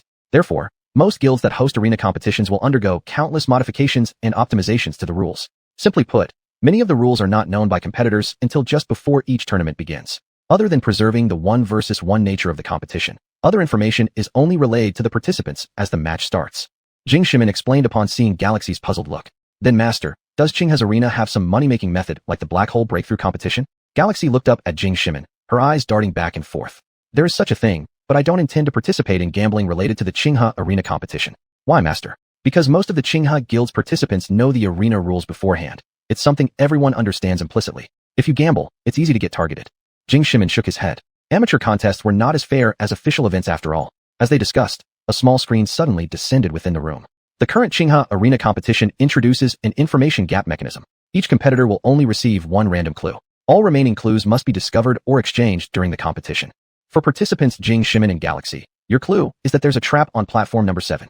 Jing Shimin had intended to analyze the game rules thoroughly, but the brief two-sentence message on the screen left him somewhat baffled. A minute later, the small screen disappeared, and the door opened immediately afterward. Jing Shimin and Galaxy walked side by side into the venue. Unlike the black hole breakthrough competition, Galaxy noticed that the mecha maids at the arena had mostly remained folded, as unfolding them would inevitably reveal information. Thus, both competitors and their mecha maids simply walked towards the platform area. Before long, Jing Shimin and Galaxy arrived at the entrance zone. The entrance area was constructed on the edge of a steep cliff hundreds of meters high, with 16 arenas below it. Competitors could only arrive via cable cars that dropped them onto the platforms. The loser would be eliminated, while the winner would stay on the platform to continue guarding it. 2 hours later, selecting an arena would no longer be allowed, and the final 16 defenders from each platform would advance, then draw lots randomly to compete against each other in elimination rounds to determine champion, runner-up, third, and fourth places. Master, when do we enter the venue? Galaxy was clearly much less nervous now, having stepped onto the venue for the second time. However, instead of receiving a response from Jing Shimin, she heard an answer from a middle-aged man. Hey, kid, is this your first time participating in the Qinghe Arena competition? The middle-aged man leaned close to Jing Shimin's ear and whispered softly. Let me introduce myself. My name is Jiang Tao, and this is my mech mate CC. As Jiang Tao spoke, he casually pointed backward. Behind him stood a golden-haired, green-eyed little mech made looking lively. Kid, I'm an old hand at the Qinghe Arena competitions. I know a special method. You see, your mech mate also seems like the agile type, right? We're bound to lose out if we directly face purely aggressive opponents. How about this? Let's select one arena together and then hold out there for 2 hours before battling it out. What do you think? This way, one of us is guaranteed to make it to the top 16. Jiang Tao enthusiastically suggested, his face beaming with smiles. Jing Shimin, slightly frustrated, massaged his temples. Uncle, I'm a newcomer, not a fool. Does this method of yours seem realistic? With so many competitors, who hasn't thought of doing that? There are only 16 arenas and 32 possible slots. More than 100 people are competing here. Should we just wait outside and watch the majority do nothing? Jing Shimin said sarcastically. Seeing that Jing Shimin wasn't easy to fool, Jiang Tao awkwardly scratched his hands. That's true. You're sharp, kid. It's hard to deceive someone like you. Jing Shimin rolled his eyes. It would be better to use this time to exchange some real information. If you're unwilling to trade the rules honestly, why don't you go try to con others instead? Seeing that Jing Shimin didn't want to waste words, Jiang Tao also retracted his smile and glanced around before leaning closer again. So how should we trade? Surely you won't expect me to speak first. What if I say my rule and you don't reciprocate? Jiang Tao said with wide eyes. I'll just say it directly. My information is that there's a trap on platform number 7. Shermian Jing was unexpectedly straightforward, revealing the rule he held without any delay. Jiang Tao, seeing how decisive Jing was, became momentarily tongue-tied. My rule. There's a time limit for same-group battles. Jiang Tao seemed to think for a moment before delivering what amounted to useless small talk. Jing Shimin was utterly speechless, shaking his hand dismissively and preparing to change direction with Galaxy to observe further. The square surrounding the entrance was dotted with numerous large screens, each displaying scenes from a corresponding arena platform. Seeing how difficult Jing Shimin was to communicate with, Jiang Tao's eyes flickered with meaning as he pressed the earpiece in his hand. Captain, this guy's extremely cautious. I can't extract any more words from him. Understood. Head to the battlefield first. Choose platform number 9. Its features suit you, and at the start, try to take out a few rookies for some bonuses. Yes, Captain. After receiving the instructions, Jiang Tao swiftly walked towards the cable car, boldly sitting into the one heading towards platform number 9. Shermian caught Jiang Tao's movements out of the corner of his eye, then extended his hand to hold Galaxy's little hand. The two activated a secret telepathic channel. Did you hear clearly? Shermian asked. I heard clearly, Master. He reported to someone called Captain, who seems to be specially targeting us to get our information. The person in the earpiece mentioned there would be benefits for successfully defending the platform. Galaxy quickly updated Shermian about the situation. With her heightened senses and particularly acute hearing, she had easily gathered all the details when focused. Upon hearing Galaxy's report, Jing Shimin furrowed his brows. The Qinghe Arena was for combat matches and should attract limited attention from those following the black hole breakthrough competition. Why had he been targeted like this? As for gaining benefits by successfully guarding a platform, Jing Shimin could have guessed that part. Otherwise, apart from excessively overconfident competitors, everyone would rather let others fight first before swooping in to reap the rewards at the end. What Jing Shimin hadn't anticipated was that Jiang Tao hadn't chosen platform number 7 or even stayed to observe, instead immediately boarding the cable car bound for platform number 9. This raised many questions. Whether it was due to fear of being deceived by Jing Shimin or something else, it wouldn't hurt to at least inspect platform number 7's status briefly. Instead, he had departed so hastily. Jing Shimin boldly speculated that Jiang Tao might either be a participant of the Qinghe Guild or possess exceedingly formidable strength. Jing Shimin pondered a moment and started observing on the big screen. Given the deliberate information disparity created by the organizers, Jing Shimin decided to assess the competition first before making plans. And as he rapidly monitored each platform's status, he suddenly noticed. On the large screen for platform number 9, it already clearly stated, Platform number 9 guarding success, Defender Jiang Tao, CC. Chapter 19, The Not-So-Simple Qinghe Arena Contest. What Jing Shimian didn't expect even more was what followed. After successfully becoming the arena champion, Jiang Tao wasted no time and left the designated area of arena number 9 in the next second aboard CC. The position of the champion on arena number 9 became vacant. Jing Shimian observed this scene and began to analyze various pieces of information in his mind. Firstly, the information he had obtained was that there was a trap on arena number 7, which at first glance appeared less valuable than the information one could gain by successfully defending their arena title. Therefore, the uniqueness of the trap on arena number 7 must be something beyond Jing Shimian's imagination. Secondly, Jiang Tao voluntarily left the arena area without being disqualified, which meant that after an arena battle concluded, contestants were allowed to abandon their title defense willingly. The only uncertainty was whether doing so would retain any gained benefits. However, based on the information Galax gathered, it seemed like the benefits were retained. If this was the case, then for the fairness of the competition, these benefits were most likely one-time occurrences. Otherwise, the information gap would have too severe an impact on the match. With this realization, Jing Shimian patted Galax's shoulder and made a decision on the spot. Let's head to arena number 7. At this point, he was extremely sure that to ensure entertainment value and fairness, the Qinghe arena contest must have undergone significant rule adjustments. And Jiang Tao was likely an 80% chance member of the Qinghe Guild. Coincidentally, this proved that the Qinghe Guild was keeping tabs on him. Although Jing Shimian had no way of knowing why a newcomer like himself was under surveillance by the Qinghe Guild, his spirit became thoroughly taut. Without hesitation, Jing Shimian and Galax boarded the cable car leading to arena number 7. Arena number 7 was located amidst a stone forest with a highly complex terrain, tailored specifically for nimble, mechanized warriors. Galaxy's form fell into this category, making this aspect quite deceptive. It seems the Qinghe arena contest is far more complicated than I imagined. On board the cable car heading towards the arena, Jing Shimian slightly furrowed his eyebrows, yet his eyes gleamed brighter than ever. When the cable car arrived above arena number 7, both Jing Shimian and Galax leapt off it. Galaxy unfurled midair, and soon the black humanoid mech garnered significant attention from numerous participants and spectators alike. Quick, look at that humanoid mech. It's incredibly cool. Holy shit. The design lines, the engraved patterns, this mech isn't just ordinary. Soon, an intense online discussion emerged, affirming that a mechanized warrior's combat capability somewhat correlated with its aesthetic appeal. Although it wasn't possible to precisely estimate it, mecha warriors with good looks tended to possess better fundamental attribute points. Jing Shimian operated Galax's propulsion system, allowing the black mech to gently land among the stone forest.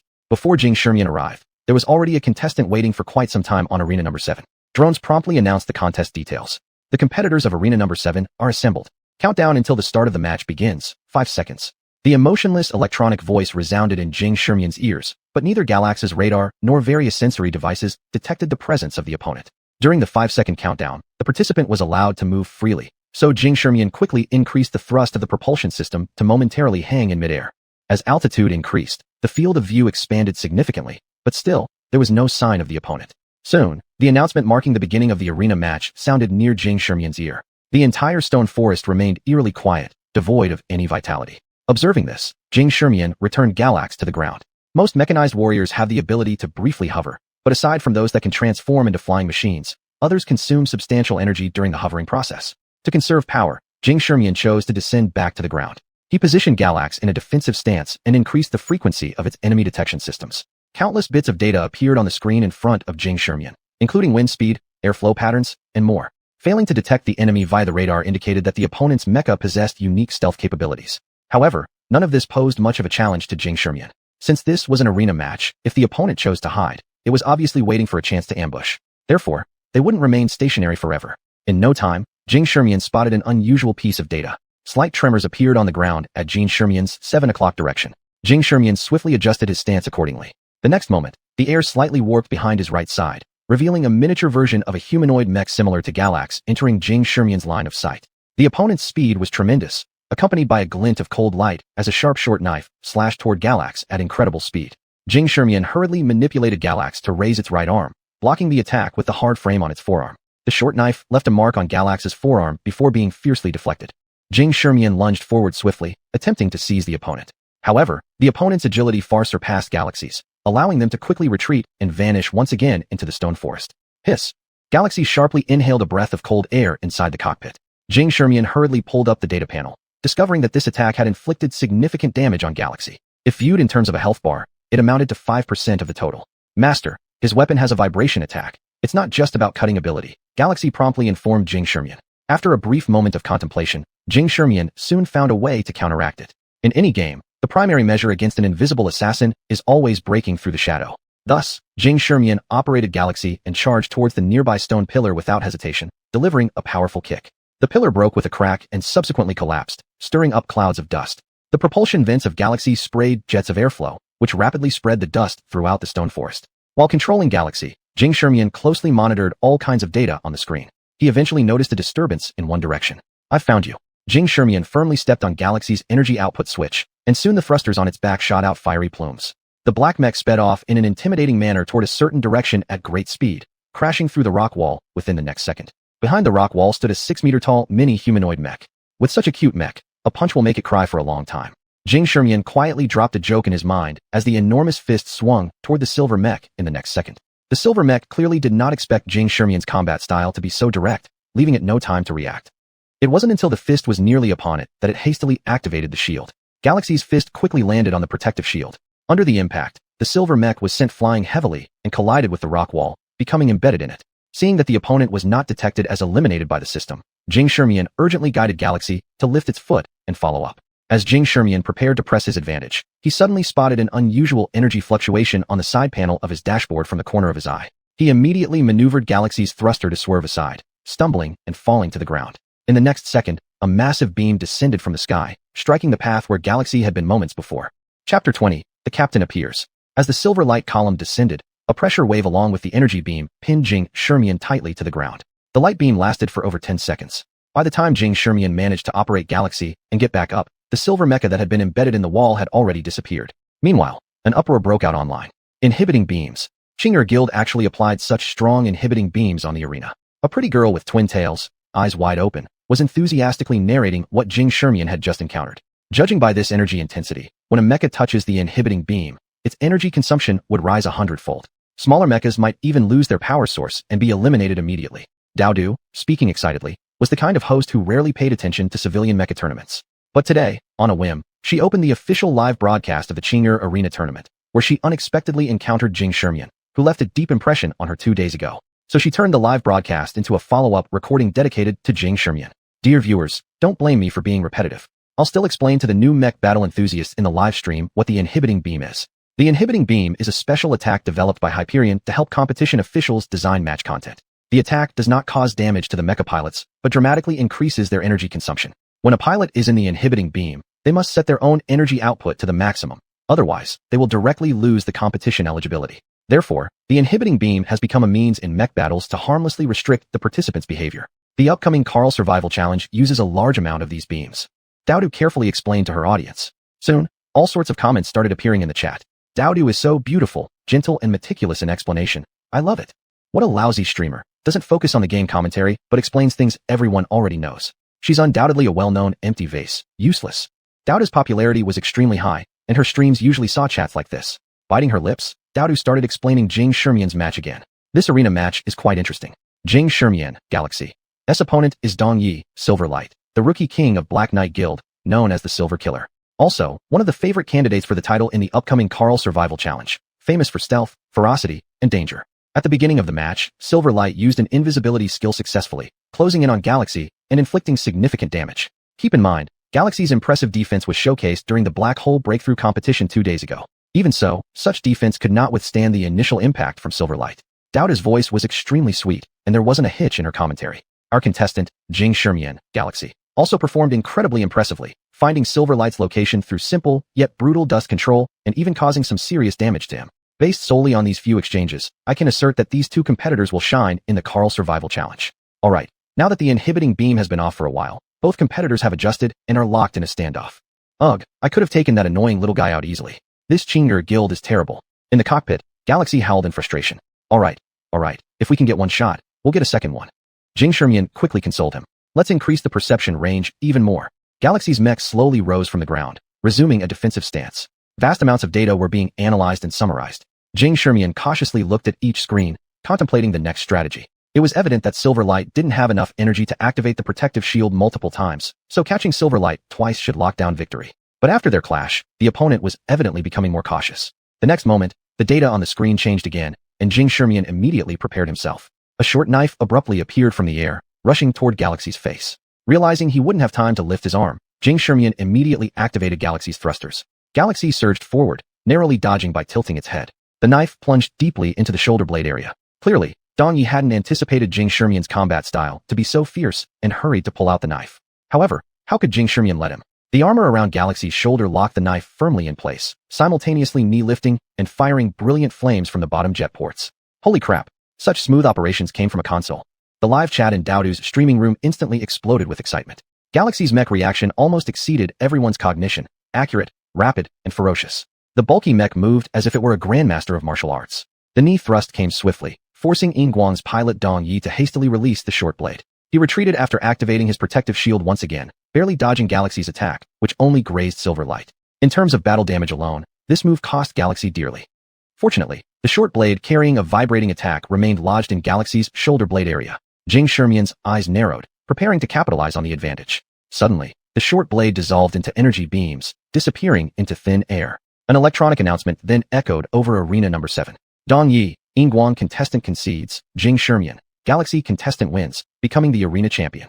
Jing Shimian blinked, surprised at how quickly his opponent surrendered. The next second he realized why. His opponent had not been eliminated but was taken away by a drone back to the cliffside. Conceding does not lead to elimination. Jing Shimian understood what information must have been on his opponent's mind. This piece of information proved valuable indeed. Little did many know that shortly after the competition began, several contestants on various arenas fiercely battled one another. It now became clear that there was an alternative strategy: pick the weakest opponents to defeat. However, Jing Shimian chose not to leave the arena like Jiang Tao or Dong Yi. Instead, he stood there waiting for the next challenger. If he was correct, Qing'er Guild would certainly seize this opportunity to challenge him. If they've targeted me, surely they wouldn't dare hesitate to act. Murmuring these words inside the cockpit, Jing Shimian glanced at the newly obtained bonus buffs. What? Dong Yi, our Black Knight Guild Rookie King, has chosen to concede. Daodu slapped her hand against the keyboard passionately, narrating the match. That was a top contender in the Carl Survival Challenge. And just like that, he conceded to Jing Shimian Galaxy's remarkable operations. I've made up my mind. From now on, I will follow and comment on Jing Shimian Galaxy matches.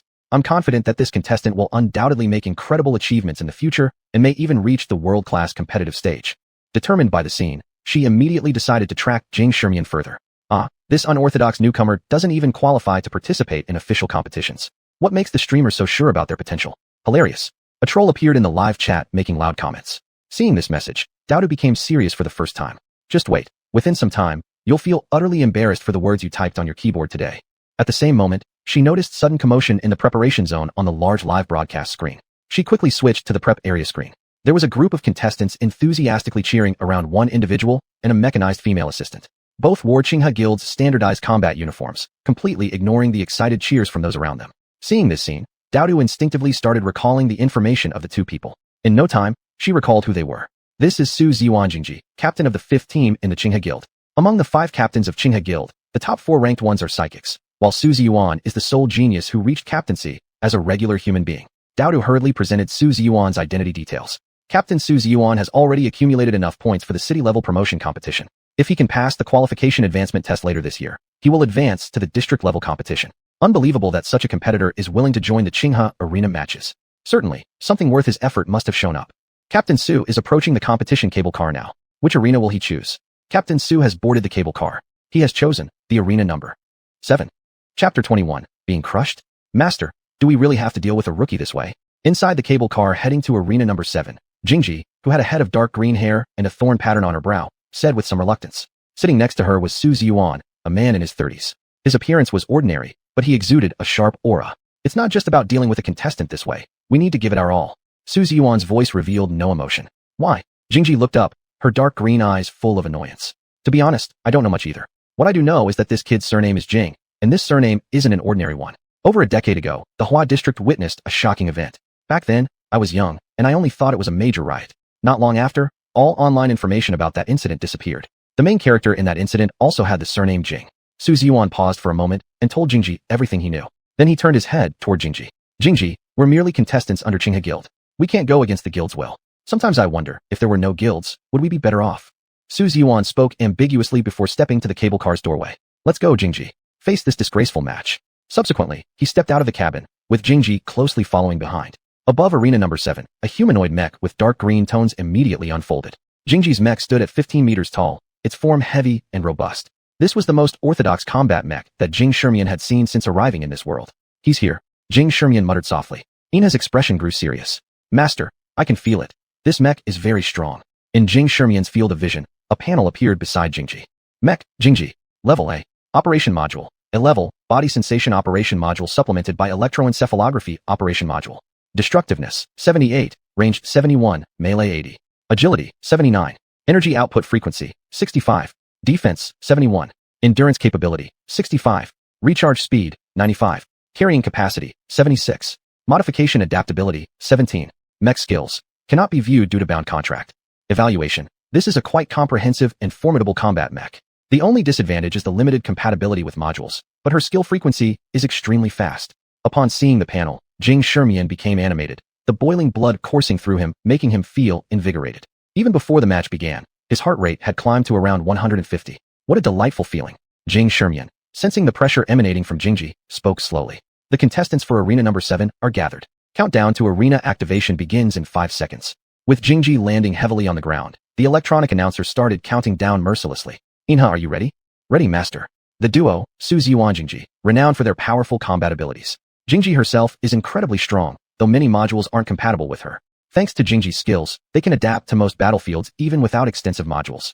Jingji also has an exceptionally powerful weapon, but it looks like xuanhuan Jingji doesn't plan on using it today. Daodu quickly pulled up the data for xuanhuan Jingji. The entire live stream erupted in excitement. Jingji, tear apart this arrogant newbie. Open betting. How many seconds will Inha last before giving up? Forget it. Surrendering requires 3 seconds of stillness. I bet Inha won't even get the chance. Daodu stopped focusing on the comment wars, her large, sparkling eyes glued to the screen as she didn't want to miss a single frame. xuanhuan Jingji is moving. They're closing in on Jing Shermian Inha at an incredible speed. They're here. Looking at the radar showing the rapidly approaching mech, Jing Shermian felt intensely fired up. Ready, master. Inha stretched his somewhat stiff body, cheering. 3 seconds later, the dark green figure of Jingji came into sight. Afterward, fire erupted from Jingji's back propulsion jets, increasing her speed significantly. Like a rocket, Jingji swung her fist toward Inha. Inha took a step forward, crossing his arms in a defensive posture. An immense force traveled from the arms through Galaxy's entire body, even reaching Jing Shermian in the cockpit with an unprecedented impact. After the initial clash, Jing Shermian quickly maneuvered Galaxy to retreat and dissipate the pressure. As Galaxy took 2 steps back, Jingji pressed forward by 2 steps, unleashing a storm of attacks that soon landed on Galaxy. Compared to the most orthodox combat mech designed for confrontational battles, Galaxy was slightly smaller in size. Overwhelmed by Jingji, it could only defend while stepping back to release pressure. Galaxy soon ran out of room to retreat, with a solid stone wall appearing behind it. Jing Shermian watched as Galaxy's health bar dropped by 10% in just a minute, shocking him. Galaxy, we can't retreat anymore. Prepare for impact. Jing Shermian hurriedly relayed the command via thought. Subsequently, his hands accurately pressed buttons on the control panel. Galaxy bent its body low, seizing a gap in Jingji's attack.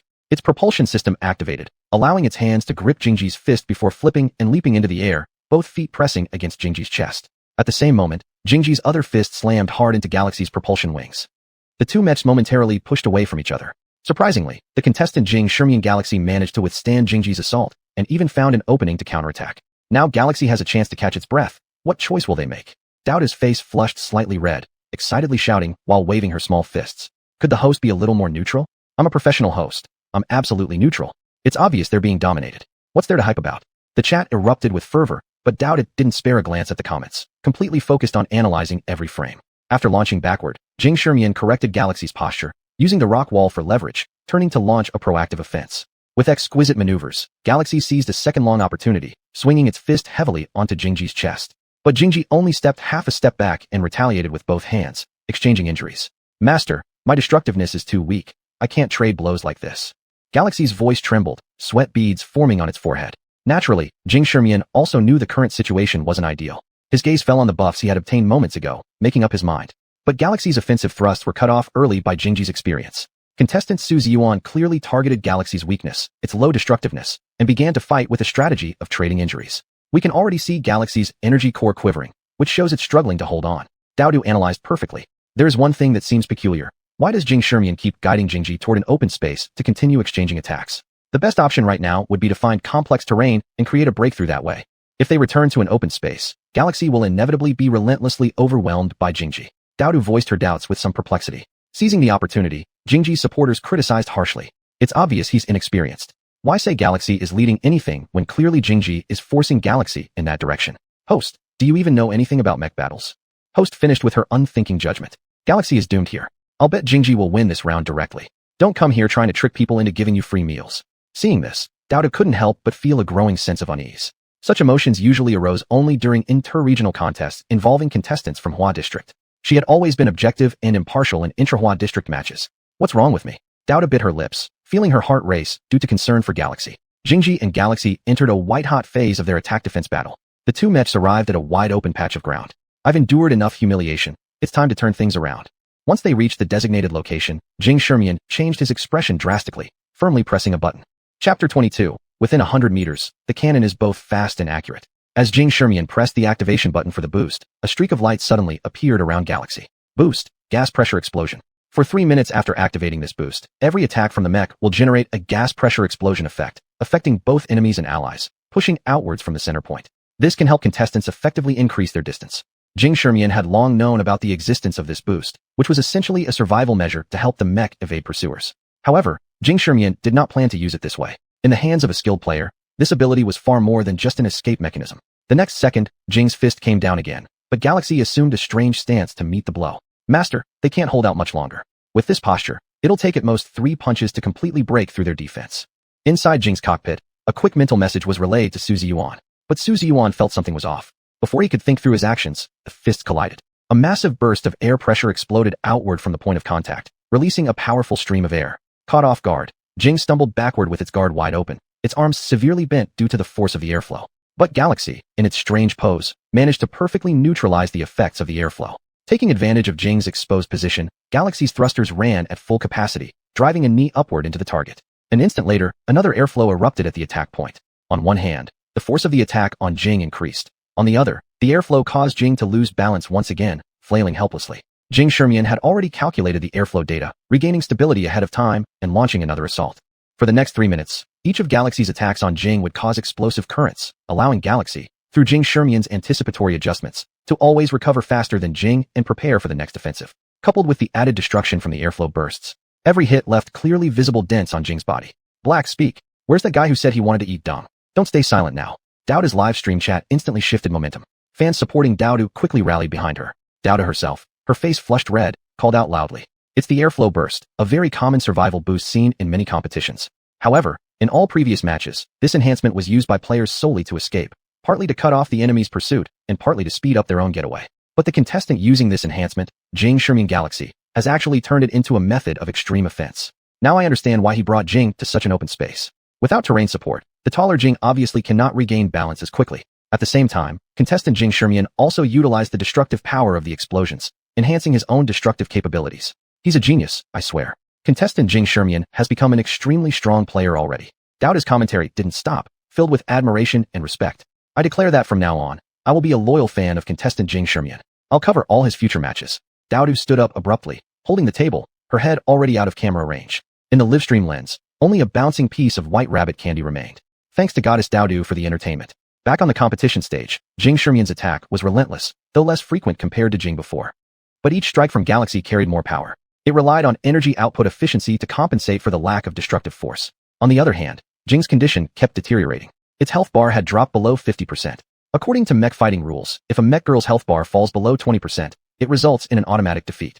Master, if we continue like this, even after the boost runs out, Galaxy might still manage to beat us by trading injuries. Jing urgently reported back to xuanhuan. xuanhuan gritted his teeth. I didn't originally intend to bully them by using skills, but it seems we've underestimated them. Release the skill. Understood, Master. Inside the Galaxy cockpit, however, was nothing but fiery determination. Let him punch me. Punch you to death, Master. Hit her. Galaxy, under Jing Shermian's control, swung its fists excitedly while shouting. Jing Shermian rarely showed a smile, but this was one such moment. At this rate, the arena battle should be winnable. Yet, he had been paying close attention to Jing's performance all along. Sure enough, the next second, Jing emitted a dark green glow. Watch out for the skill. Jing Shermian quickly warned.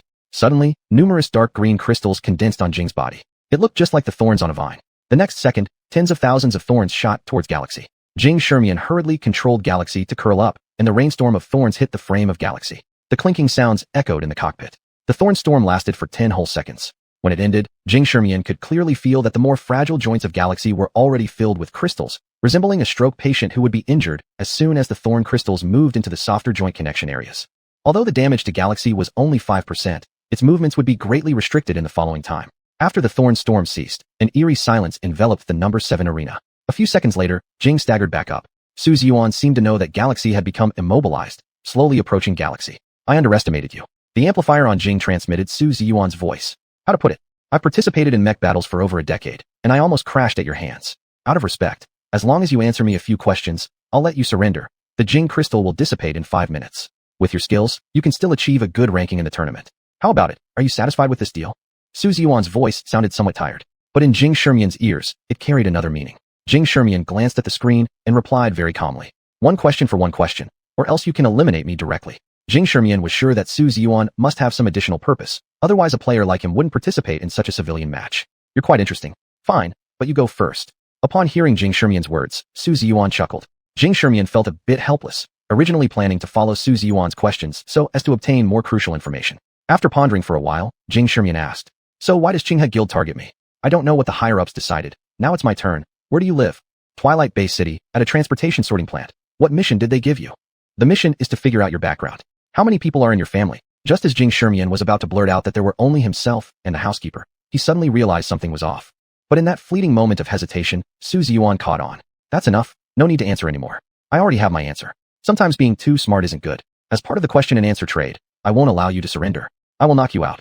Su Ziyuan shook his head, having already understood things clearly. It was evident that Jing Shimian had issues. Whether or not he answered, and how he answered, didn't matter anymore. The people above would handle it themselves. So Su Ziyuan controlled Jing to slowly approach Galaxy, a dark green glow emerging from his wrist. It was an extremely sharp, dark, green heavy sword. "Are you sure you don't want to continue asking questions?" Jing Shimian asked with a hint of suspicion, seeing that Su Ziyuan remained unmoved, also helplessly shaking his head.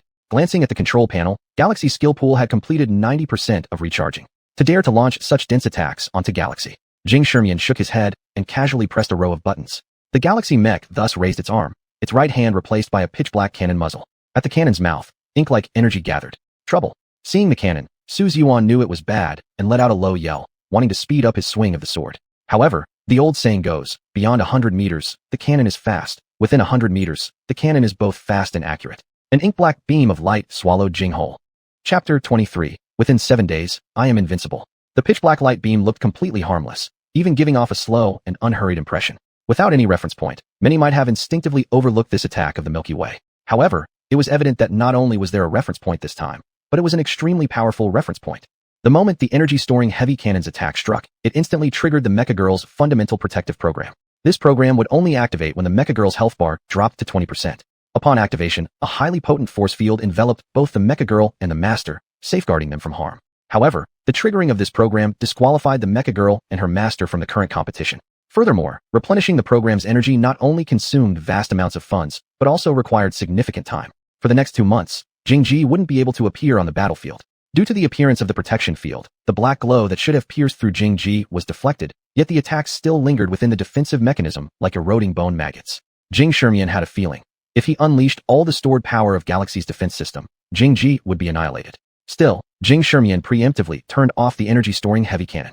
The black glow dissipated instantly as the electronic announcement resumed. The battle on Platform 7 is over. Winner, Jing Shimian, Galaxy. Hearing the broadcast, Jing Shimian glanced at Galaxy's condition. Galaxy's health bar had plummeted to 40%, with 70% of its energy already consumed. Fortunately, because Jing Shimian had taken down Jingji, no other contestants dared to challenge him for the moment, allowing Galaxy some time to recuperate. If the performance in the Black Hole Breakthrough competition had been breathtaking, then defeating Su Ziyuan, Jingji head-on in the Qinghe Arena was nothing short of detonating the internet. The biggest dark horse of the Qinghe Arena may change the landscape of the Kel Survival Challenge competition. Can a rookie, without even official tournament qualification, defeat a district-level competitor? Is this intentional leniency or calculated hype? Is this a case of humanity's decline or morality's failure? An 18-year-old boy punches a 35-year-old veteran. V me 50 yuan, and I'll tell you the hidden story behind it. In just a few minutes, news about Jing Shimian flooded the hot search lists in xuanhuan Bay City. Numerous spectators following the Kel Survival Challenge noticed this black mech and the handsome young man. And the teenage girl Dodo, who'd already caught sight of Jing Shimian, now gazed with sparkling eyes at the towering black mech standing in the arena. Suddenly, she noticed another large increase in her fan count, prompting her to make a decision in the livestream room. Dodo has fallen for this young man. If you want to keep up with contestant Jing Shimian, feel free to drop by the live stream anytime. Of course, Jing Shimian inside the arena was oblivious to these online events. His mind was solely focused on strategizing for the upcoming competition. Galaxy, are you holding up all right? Don't push yourself. I need to assess carefully. Master, every part of my body hurts. I think I'm close to breaking. Galaxy's voice was trembling, her arms barely supporting her weight. Her willpower had reached its limit. Without rest, it was unlikely she could endure. After hearing Galaxy's response, Jing Shermian quickly made a decision. If that's the case, Galaxy, we won't clash directly with any opponent later. We'll exploit rules to win if possible. Otherwise, we'll forfeit. Master, I can still hold on. We can secure a ranking place. Galaxy, upon hearing Jing Shermian's words, clenched her silver teeth, forcing herself to say so. Well then, listen, believe in me. Even without direct confrontations, I can bring you a rank. Besides, I promise, as long as I'm on platform 7, I'm invincible. Jing Shermian looked skyward, subconsciously patting Galaxy. When he realized the limited physical contact due to Galaxy's position, he immediately composed himself. So Galaxy, believe that your master is the strongest. Yeah, master is the best. What Jing Shermian didn't expect was that during the next hour of the challenge period, no contestant chose to challenge him, probably intimidated by his consecutive defeats of 2 strong opponents. Since Galaxy wasn't in good condition, Jing Shermian gladly used this time to recuperate on platform 7. And within this hour plus time, the video of the mysterious black mech battling Jing Ji spread wildly online. Xuanhuan was undoubtedly one of the strongest pilots below the level of psychic users in the xuanhuan base city. On the strength of this reputation, Jing Shermian immediately became a sensation. The thrilling video also caught the eye of Zhao Tian from the Sunset Guild, who was piloting WA-34. Master, that black mech is incredibly powerful. The comments say that not only the operating system, but also the cockpit of this black mech is top-notch. If that's true, just imagine how strong this contractor must be. WA-34's eyes sparkled as she gazed at the black Galaxy. When will I ever shine like this black mech girl? Hearing WA-34 praise another contractor, Zhao Tian felt somewhat jealous. TSK. Either this guy has been hiding and training for years, or he's some big shot using a secondary account to dominate amateurs. Zhao Tian sat up straight, glancing at WA-34's screen. Don't worry, as long as we continue our deep collaboration, one day our coordination will be seamless too. As Zhao Tian spoke, his hands began wandering inappropriately. Master, we've already finished collaborating. You need to let me rest a bit. WA-34's face turned red. How can we rest now? The Kel survival challenge is right around the corner. Don't you want to achieve a good ranking? We have to keep exchanging and build more chemistry. Zhao Tian said seriously. WA-34 neither agreed nor refused. But master, I always feel uneasy, as if I've missed some opportunity. That's impossible. Recently, you've hit the jackpot, ditching a useless contractor and binding a contract with me. Your dream will come true. Time passed slowly, and the situation in the Qinghe arena gradually became clear. Jing Shermian. Galaxy entered the elimination stage without much effort, with Galaxy's health restored to about 60%, and her mental state stabilized significantly. After entering the elimination phase, all mech girls would be allowed to replenish their energy once. Galaxy was ready to fight again, though considering her current mental state, Jing Shermian did not intend to keep engaging in hard battles. I hope all the upcoming opponents end up at platform 7. Chapter 24, All Calculations. The elimination stage of the Qinghe arena was fair in terms of luck. Sign-ups were paired into groups of 8 through a lottery, and then another draw determined which arena from 2 advancing stages would be used for competition. Master, I told you I have good luck. Inha became extremely excited after successfully drawing arena number 7 for the competition. Yes, your luck has always been good. Jing Shermian replied mysteriously, instinctively reaching out to touch the control panel before realizing it had changed and reluctantly pulling his hand back. TSK, this new control panel really feels awkward on the hands. All those years of pre-match rituals are now impossible. Jing Shermian sighed inwardly. By the way, master, why did you say you're invincible on arena number 7? Inha didn't notice Jing Shermian's abnormal behavior and curiously asked. Inha, think about the 2 matches. What place is most different? Summarize the conditions under which the suppression beam appears, and you'll know. But, master, I'm not that smart. Then you need to learn to think more. I don't think it's necessary. Anyway, there's always master around. Inha, carefree and happy, was wriggling his butt. As to why he was wriggling his butt, it was because all 4 limbs had already been secured. 10 minutes later, the elimination round officially began. Jing Shermian also encountered his next opponent, who happened to be an acquaintance. Qinghe Guild's Jiang Tao Cici. Little brother, we meet again. Please go easy on me. After Jiang Tao drove Cici into the arena, the electronic broadcast began its countdown, not 5 seconds, but 30. Cici was an alien mech girl, yes, exactly like the famous alien type that Jing Shermian knew in his previous world, considered one type of humanoid mech. Where's so much nonsense coming from? Your captain was taken down by me. You should just concede if you know what's good for you. Jing Shermian didn't give any special treatment to the faction targeting him. That lets the older generation clearly tell you, being too arrogant comes at a cost. Speaking of Jing Shermian's lack of face saving, Jiang Tao was quite annoyed and secretly increased the energy output of Cici. Jing Shermian noticed this and chose not to stop it. Soon the countdown ended. Cici dashed toward Jing Shermian like a cannonball. Truly foolish beyond redemption. Jing Shermian shook his head without making any movements with Inha. Master, aren't we going to move? Inha questioned in confusion. Some people will get themselves killed. In Daodu's livestream room, the haters finally found some amusement upon seeing this scene. See, this kid is already done for, stubbornly hanging on here. If his mech girl can't even move, isn't that asking for trouble? What's the point of struggling? A single mistake might activate the defense program by the opponent, costing both money and time. Hey, they're different. Their selected candidate is Daodu, a big beautiful girl everyone likes. They're far beyond our understanding. citing examples and mocking. The haters had witty comebacks and enjoyed every moment of it. And since Daodu decided to follow and explain Jing Shimin's performance, she no longer indulged the haters. Instead, slamming the table, she started debating with them. What do you understand? Contestant Jing Shimin must have his own plan. It's a sign of expertise you wouldn't comprehend.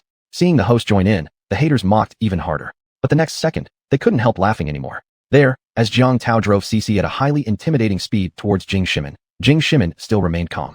And Jiang Tao hadn't even managed to bring Inha within range of an attack. A milky white beam of light descended from the sky, enveloping Jiang Tao. Arena number 7, round of 16 elimination match. Contestant Jing Shimin advances to the quarterfinals. Keep yelling, keep yelling. This is called the demeanor of a grandmaster. You guys don't understand anything. Upon witnessing this, Daodu stood up again, allowing 2 large rabbits to take over as streamers for a while. Jing Shimin waited idly for more than 10 minutes until the other round of 16 matches also came to an end. On the quarterfinal lineup, the opponents never touched Jing Shimin before being removed by the suppression beam. However, such good fortune ran out at the semifinals when Jing Shimin drew by Mu Guild's Rising Star, directly abandoning the match. This new Rising Star left a strong impression on Jing Shimin as he was the biggest contender in the Carl Survival Challenge. But Jing Shimin gave the opposing side no opportunity to understand him, turning away and leaving the arena immediately. You should know, the favorite to win usually has a low probability of actually winning.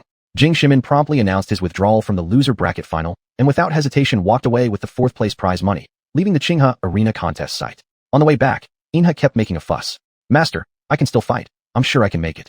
If you keep fighting for a few more minutes, you'll probably pass out from the pain. Even if we win the semifinals, what about the finals? Besides, the remaining opponents aren't easy. Esports, no, mech suits battles, have strategies. If we use up all our cards now, in the crucial matches we will just be hiding from attacks. Jing Shimin explained repeatedly with growing impatience. Then master, how did you manage to eliminate people without moving? Inha finally revealed her hidden motive. Do you want to know? Yes. Then as an exchange, you must unconditionally agree to one of my requests in the future. Jing Shimin thought for a moment and proposed this deal. Unbeknownst to him, Inha's face flushed red all the way to her ears. I will agree to master's requests. She whispered softly. That's settled then. What were we doing when we got hit by the suppression beam in our first match? We broke through the stone walls and delivered a heavy punch to that small silver guy. So you know, the stone forest arena is very deceptive. Arenas like this are usually used as home fields for agile matches. However, whether it's stone walls or forests, they're extremely fragile. Combat-type mech girls can even roll over them. Therefore, the trap on arena number 7 is that when the stone wall or forest is destroyed, the suppression beam locks onto the competitor with a 3-second delay. This beam is actually easy to dodge, but most competitors don't realize they've already been locked. Plus, I provoke the opponent. They charge forward recklessly, so all I need to do is stand somewhere where approaching would easily destroy the terrain. Master, you're amazing. After listening to Jing Shimin's explanation, Inha started clapping, but her gaze darted around, clearly showing she didn't understand. By the way, Master, since we've achieved 2 qualifying scores, we can enter the Carl Survival Challenge. Does that mean we don't have to participate in tomorrow's Sunset Defense match? How could that be possible? We must attend tomorrow's Sunset Defense match. Chapter 25, Guarding the City Alone? Jing Shimin originally planned to take the bonus he had received and buy some supplies with Galaxy. But Galaxy had already fallen asleep leaning on his shoulder. For a mech girl with outstanding defensive abilities, having overly acute senses was somewhat torturous. So Jing Shimin returned Galaxy to rest, then went to the mall by himself with the bonus and bought some supplies. It seems that after the Carl Survival Challenge, I'll need to find an opportunity to attract some investments. Otherwise, relying solely on the prize money from competitions will leave me in a situation where expenses far exceed income. Jing Shimin sighed. The consumption during mech battles is extremely high. In high-spec official competitions, a participant may spend 1 or even tens of millions just on consumables. Relying solely on competition bonuses can be quite difficult. However, the current situation isn't that urgent yet. After purchasing enough supplies for the Carl Survival Challenge, Jing Shimin headed home. But what has Uncle He been up to lately? I haven't seen him around much. After getting home, Jing Shimin found He phone wasn't there again. He muttered a few words, then began flipping through various materials online. In a lavish living room, He phone, Meteor, and several people hidden in the shadows were present. Meteor, I can feel it.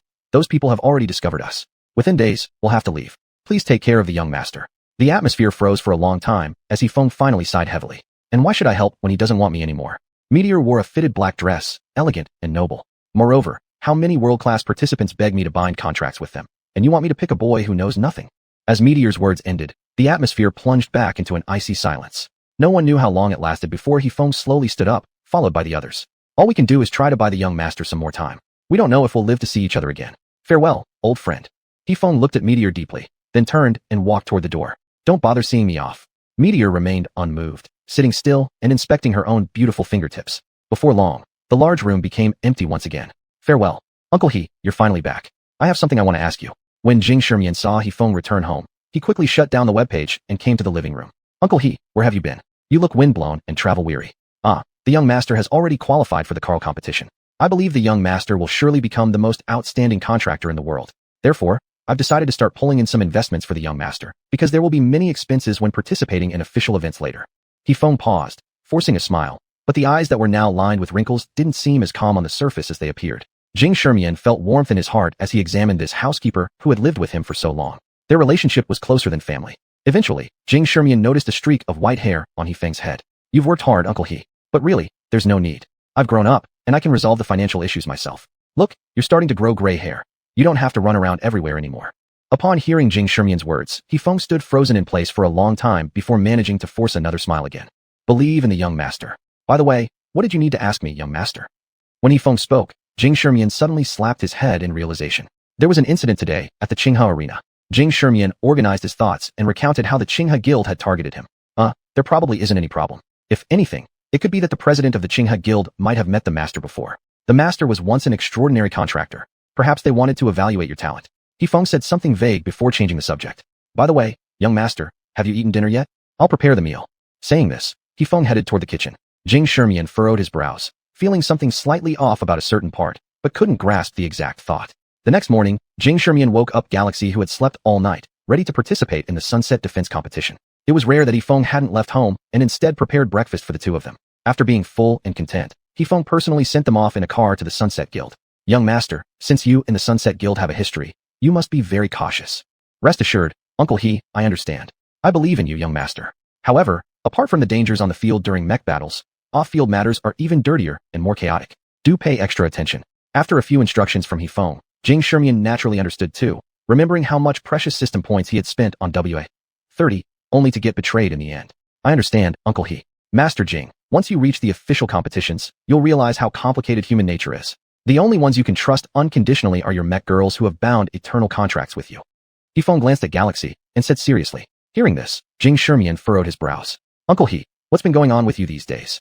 Master Jing, I have nothing to worry about except that I regret not having provided you with better conditions. Relax, Uncle He. I'm not a kid anymore. Don't overthink things. I can handle competition matters on my own.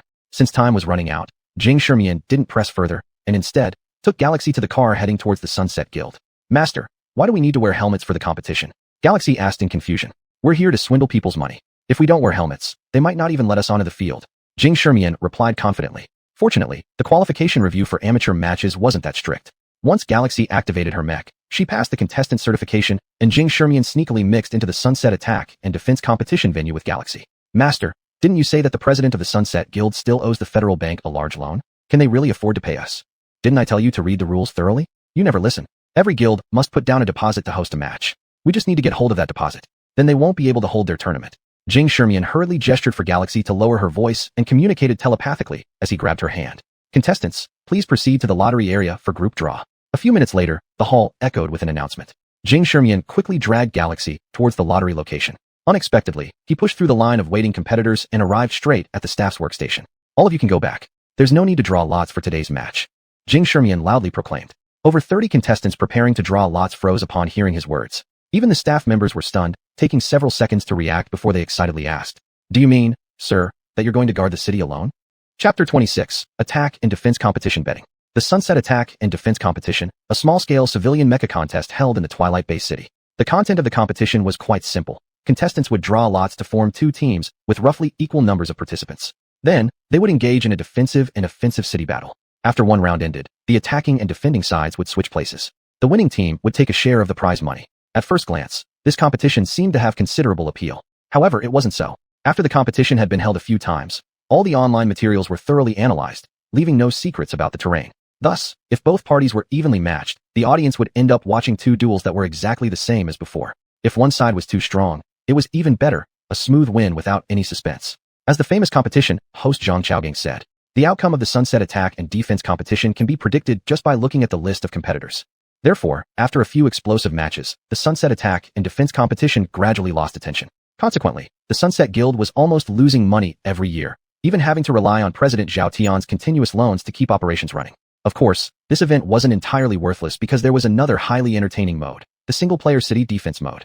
That's why the staff became so excited when Jing Shermian indicated that he was starting the single-player city defense competition. Still, He suppressed his excitement and asked as part of the routine, "Sir contestant, please show your arena records." A sufficient record is required to initiate the single-player city defense match. Jing Shermian slowly turned around and spoke to the many disdainful contestants behind him. "Step back. I'm about to begin, equipping my mechanized doll." The other participants contemptuously made space for Jing Shermian. They knew that participating in a single-player city defense game could sometimes be considered a kind of insult to other contestants. However, because they didn't know Jing Shermian's background, they were afraid he might be a real master, so the participants still grudgingly cleared out a field. Seeing that the area was ready, Jing Shermian patted Galaxy's shoulder. Galaxy stepped forward, and soon after, an extremely imposing black mecha appeared in front of everyone. Meanwhile, Jing Shermian quickly added to prevent anyone from going online to check his name from the competitor list. A record-breaking performance in the Black Hole Breakthrough Challenge in 1 minute. Clear River Arena. I defeated Dong Yinlight, the rookie king of the Black Knight Guild, and Su Ziwanjingji, the captain of the 5th team of the Clear River Guild in a head-on fight. The female staff member recalled these achievements of the Black Mecha in her mind. "But sir, these two civilian contests don't really." The female staff member hesitated to speak. Jing Shermian quickly interrupted her. You're not qualified. Go tell the higher-ups in your guild." Jing Shermian leaned towards the staff member. "I'm hiding my identity right now. You understand what I mean, right?" Saying this with an air of mystery. After hearing what he said, the staff member weighed her bonus in mind, hesitated for a moment, and quickly ran toward the meeting room of the organizers. A few minutes later, a blond man with a big gold chain appeared in front of Jing Shermian, flatteringly extending his hand. Hello. I didn't expect you to come participate in our sunset attack and defense competition." Jing Shermian looked at Zhao Tian like he was a fool. He originally came here today just to try it out, but unexpectedly, Zhao Tian actually didn't know that he had participated in so many competitions, nor recognized Galaxy as the one who was eliminated from the Sunset Guild. Seeing Zhao Tian had no reaction, Jing Shermian got into character. Pressing down on his voice, a deep tone emerged from beneath his helmet. "Our sunset attack and defense competition wasn't within my consideration. But yesterday, I noticed there's an option for single-player city defense, which intrigued me. Can it be initiated? Just one word. Don't waste time." Zhao Tian thought to himself. "I guessed right. This player has come here under a secondary account to cause trouble. But he still kept his guard up. Of course it can be done. Your abilities are evident to all, but I'd still venture to ask, where are you from?" "Twilight." Jing Shermian coldly replied. "Master, isn't lying bad?" Galaxy's little hand quietly slid into Jing Shermian's, transmitting telepathically. "How am I lying? We're obviously from Twilight Base City, aren't we? It's his misunderstanding, isn't it?" Upon hearing Twilight, Zhao Tian suddenly rejoiced. "No problem. I'll immediately initiate the single-player city defense match for you." After finishing speaking, he gave the nearby staff member a sharp look, prompting the staff member to rush to the main control room. "Contestants, the single-player city defense mode has been confirmed to start. Please go to the waiting room and wait for half an hour." Then he shouted at the competitors behind him and whispered to Jing Shermian. "Big shot. Could you step aside for a private conversation?" Without unnecessary chatter, Jing Shermian signaled Galaxy to deactivate the mech form and followed Zhao Tian's guidance to walk boldly. The three of them soon arrived at the VIP lounge. During the time Zhao Tian tried to chat up, Jing Shermian remained silent. Seeing that there was no way to build a relationship, Zhao Tian helplessly had no choice but to negotiate with Jing Shermian. "Big shot. Can we really not use the Sunset Guild's name for promotion?"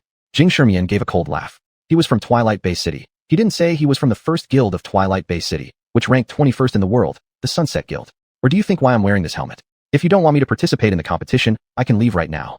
Jing Shermian made a gesture as if to leave. "Big shot. No, don't go. Don't worry, I promise not to talk too much. I'll go and speed up the process immediately." Seeing that Jing Shermian was quite annoyed, Zhao Tian hurriedly slipped out of the lounge. When Jing Shermian saw that enough suspense had been brewed, he spoke. "Hold on. Although we can't expose my identity, I still need to give you some benefits. You are allowed to open betting." Hearing this, Zhao Tian was overjoyed and quickly went to make arrangements. And before coming here, Jing Shermian had already studied the betting methods for the Sunset Attack and defense competition. As long as Jing Shermian controlled the score, he could take away a large sum of Zhao Tian's money while also making Zhao Tian lose everything. Half an hour later, the staff arrived at the lounge. "Sir, we're ready. The match can begin." Dodo. I just idly looked at the live broadcast of the Sunset Attack and defense competition and saw the Galaxy mech. Dodo, who was chatting lazily with her viewers during her live stream, precisely spotted this message in the barrage. She quickly opened the official live stream channel of the Sunset Guild. Soon, she saw the black mech that she dreamed about every night. Friends in the live room, we're lucky today. Jing Shermian Galaxy actually participated in such a minor tournament and even initiated the single-player city defense mode. As Dodo changed the title of her live stream, a flood of trolls flooded into the live room. Here they come again, this flower vase hostess. Sure enough, it's a flower vase. She should be preparing for tomorrow's Carl Survival Challenge, but instead chooses to watch a minor tournament. Oh wow, she clearly knows her own professional ability. The organizer invites her because of her legs, not her brain. Why are you so serious about this? Hey, this guy is doing a solo defense. Betting has started too. Let's go after him. Seems like we'll make a good profit today. Even Zhao Tian hadn't expected that after he just placed the bets, numerous scattered funds were thrown into the betting pool. The big shot is indeed a big shot. We're going to earn a fortune. Zhao Tian excitedly shouted in the main control room. Chapter 27. Is Galaxy gone? As the electronic voice announced the start of the competition, Jing Shermian and Galaxy were dropped into the urban area via steel cables. This was a vast urban area, with every building being an enlarged version. The construction material was a special alloy, and it would be as hard for a mech to destroy the construction material as it would be for a human to destroy concrete. So, the core of the offensive and defensive battle was not about destroying the city, but rather destroying the energy core that the defense team placed within the city. Normally, the energy core would be placed in the most important part of the city. But under the rules of the single-person defense competition, the decision of where to place the defense core was up to Jing Shermian. At the same time, the Sunset Guild provided some weapons to the single-person defense team. Master, how should we arrange these weapons? Galaxy excitedly shouted. For a mech girl, the match was her life, and a 1vs31 competition was the dream of every mech girl. There is no need to use these weapons. Jing Shermian shook his head. If we just follow the rules and defend the city for half an hour, they might come in handy. But if we want to bankrupt the Sunset Guild, we need to take the initiative. Jing Shermian patted Galaxy lightly on the shoulder, causing her face to turn slightly red. Then what should we do next, Master? You'll know soon. After Jing Shermian and Galaxy landed in the urban area, the other contestants surged towards the city from all directions of the wilderness. In Daodu's live streaming room, Daodu was shouting excitedly. Our contestant Jing Shermian actually threw away the defensive props provided by the host at the spot. He seems very confident about this game, so let's watch his excellent performance. At this moment, the barrage of comments in the live streaming room was already filled with trolls. I think he really considers himself something great. I bet he'll lose within 10 minutes. I guess this guy hasn't even thought carefully about how to hide the energy core. Faking again. If he wins, I will do handstands while eating feces live on stream. The floor above, even though we are allies, I still want to ask, did you eat your own feces last time? Daodu watched the rolling barrage and felt 1,000 kinds of emotions. Once upon a time, every time she went live or every time she was invited to commentate official matches, she would be called a pretty vase by countless internet users. But she never enforced one-sided talk in her live streaming room. No matter how harsh the trolls were, she wouldn't mute them. Nowadays, whenever she sees the trolls' comments, she feels deeply troubled. But now, she doesn't anymore. She has a strange feeling in her heart. If it is contestant Jing Shermian, he surely could slap these trolls' faces swollen. Thinking of this, she suddenly realized something and blushed faintly. As various cameras cut into the live streaming room, the 31 attacking players had approached the city area. Daodu quickly switched screens, but suddenly found out. Where did contestant Jing Shermian go? What is the director of the event doing? Daodu shouted in annoyance. Haha, the turtle hiding its head. Maybe he has already surrendered. This Sunset Guild will fail early if their contestants can't even stay focused. At the same time, tactics gradually formed among the 31-player communication channels. Small flexible mechs enter the city, first to scout the path. That kid probably has landmines. If we find the energy core, destroy it immediately. If not, mark that kid's position. Heavy mechs form an array. Combat mechs are protected by heavy mechs and proceed slowly along the safe route according to information transmitted back by small mechs. Mechs with charged-up weapons can keep their charge ready. The attacking players roughly drafted a plan and started advancing slowly. Time passed little by little, but the city area wasn't big. Half an hour should be enough. Master, the offensive-type mechs have entered our attack range. I'm confident I can eliminate 2 mech girls in a short time. Don't rush. Let's wait until their main output mech shows up. No one would have expected that Jing Shermian actually ordered Galaxy to disassemble her mech form, and the two of them quietly hid in a corner of a building. They hid in the ruins and couldn't be detected. Master, how did you know that mech girl's radar can't detect us as long as we cover ourselves with this cloth? Holding Jing Shermian's hand, communicating through telepathy. Radar isn't effective on the ground because there are too many obstacles. The locking method can only rely on thermal imaging or energy tracking. The cloth we have effectively isolates thermal imaging lock-ons. You also disengage from mech mode, so energy tracking cannot track you either. Of course, if the contractors have experience and manually check the radar, they can still roughly analyze the anomalies. But the vast majority of contractors are too dependent on mech girls. Jing Shermian talked fluently, explaining various tactical knowledge to Galaxy. The attacker's offensive formation was advancing quickly. In less than a minute, the core of the formation's long-range firepower mech girl was exposed within Galaxy's attack range. This is the moment, Jing Shermian whispered. The next second, a black humanoid mech girl abruptly appeared in the core area of the attacking formation. Galaxy's energy core roared violently, shifting gears as the thrusters went into overdrive. In an instant, a knee strike heavily damaged the cockpit of a mech girl carrying a charged-up cannon, directly activating her protective program. Before the opponent could react, Galaxy surged forward again. By the time the combat mech responded and prepared to grapple with Galaxy, she had already successfully eliminated 5 mech girls not skilled in close combat and burst full throttle into a nearby building. Are your scouts just eating their food idly? How did you let someone get in like this? Damn it, what can we do? There's absolutely no information on the radar. This kid can obviously go invisible. You want to ask why the heavy mechs didn't sense him moving toward the defense line? Don't give us excuses, we didn't detect any extra energy fluctuations at all. Instantly, the attacker's communication channel descended into chaos. The battle mech girls who followed Jing Shermian into the building soon lost sight of the target. Damn, this kid really can turn invisible. Grouping up is useless. Our backline has been taken out. Everyone spread out. Find the intelligence core. If attacked, signal immediately so nearby teammates can provide cover quickly. The suggestion was quickly made and adopted. All but the slow-moving heavy mechs scattered in all directions. You want to find the intelligent core? xuanhuan and Galaxy used the same trick, hiding under the blanket amidst the ruins. Watching the disorganized and scattering group of mechs, they quickly understood the attacker's purpose. But have you ever thought about this? No matter how you look, you'll never find the intelligent core. xuanhuan murmured softly, then pulled Galaxy off towards one direction. Galaxy, are you ready? Next, we will pick them off one by one. Chapter 28. Annihilation, yet defeat. Black speaks. In Daodu's live streaming room, Z looked proud. The counterattack began to sound its horn. But Daodu wasn't paying attention to these things. She was sitting in her chair with a frown on her pretty little face. Not until she noticed two strange protrusions at the corner of a load-bearing wall on one camera angle. She quickly switched the view and discovered underneath a dark gray cloth, xuanhuan and Galaxy were crouching motionless. I get it. Daodu slapped the table and stood up, temporarily replacing herself with Dubai2 as the broadcaster for her stream. Galaxy deactivated her mecha form. In human form, her energy fluctuations are very low, so the radar system automatically ignored their presence. Contestant xuanhuan used this simple method to achieve stealth. WOC. There's such a move, impressive, turning from hater to fan here. Also wondering what happened. It's simply deactivating the mecha form, but this is a mech competition. A stray rock could easily take them out. The mech girl might survive, but without her protection, can this guy hold out? You don't know Jack. Clearly contestant xuanhuan had prepared beforehand. The ruins he chose would basically not be under attack. Even if someone discovers them, relying on the sturdy walls, they'd hold out till the mech girl unfurls.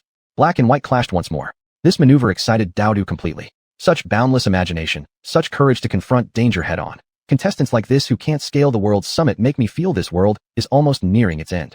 No one noticed that Daodu, having requested Dubai2 to substitute for her broadcast, was quietly wiping away tears outside the lens. On the rack above her live-streaming computer screen, there was a group photo. Daodu, with twin pigtails, mask on, wearing combat attire. Standing beside her was an elder mech sister also dressed in matching combat gear, gazing affectionately at Daodu. In Daodu's arms was a trophy. On the base of the trophy, it read, World-class qualifying competitive event, Leo defense race, champion, xuanhuan, Xiaoyao. Rumors said Daodu was a mere flower vase hostess without a mech sister. No one anticipated this determined young lady was actually the genius teenager who made her debut 5 years ago, the sole non-mech individual to reach the world-class level, a legendary contractor. Her vision blurred looking at the picture. Xiaoyao, so your persistent requirement for me to wear a mask in every match was for this purpose, huh? Psychics tolerate no challengers. Will he be the next victim? Rest assured, Xiaoyao. I will do everything possible to protect this seed. Daodu mumbled those two sentences, wiped her tears clean, adjusted her expression, and sat back in front of the lens. Daodu, stop fooling around. Don't come to disturb Dubai2's live room. Hurry up and let the other broadcasters return. Hey beautiful, who are you? Where did the previous broadcasters go? A commercial interruption. Brother Cheese Hotchong, slang for feces. Is everyone ready? Is the live room ready? Daodu calmed her emotions and returned to the game footage. Don't you all think that contestant xuanhuan's tactic of opening his mech might become a common strategy in future mech competitions? Back at the competition site, xuanhuan kept tricking and sneaking attacks by deactivating and reactivating, reducing the offense side repeatedly. As the clock hit the final 10 minutes, the offensive side only had 3 fighting mechs left and 4 heavy ones. 7 players had already given up, lying flat on the ground chatting idly. Who knows which guild's big shot is using sub-accounts to fish here? Complained countless times already, Human Federation allows just one identity per person. Mech contests should also only use one identity. Otherwise, always encountering phishing like this, how are we supposed to compete? That's right. Paranormal Union, Hyperion, and Human Federation are really incompetent. These 7 decided to lay down too. They couldn't catch, and individually, they couldn't fight. The entire urban area was searched, yet the energy core remained undiscovered. Let's sue Sunset Guild after the game concludes. Obviously, there's no smart core configured within the contest. While they were discussing, suddenly their mech radars indicated. The energy core had been locked, positioned outside the city limits. Glancing at each other, the 7 quickly headed out of the city. Soon enough, they discovered the intelligent core buried beneath a large stone in the mining area. The black galactic mech stood right in front of the intelligent core. Kid, you've breached the rules. In the match quickly. They lacked any intention to fight, lazily shouting. What have I done wrong? The contest rule says the energy core must be placed within the competition field, naturally including wastelands. Who knew you dumbass would only look inside the city?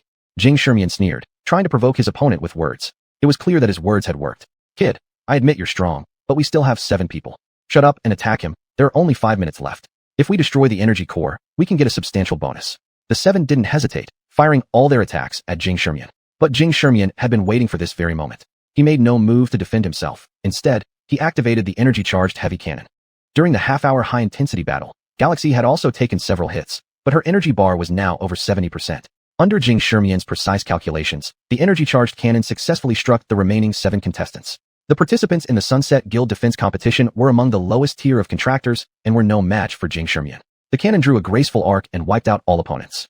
As for the opponent's attacks heading toward the energy core, xuanhuan made no attempt to intercept them. A thunderous explosion echoed behind xuanhuan. After the explosion ended, xuanhuan turned his head to look. The damage level of the energy core reached 99%, but it was still hanging on by a thread.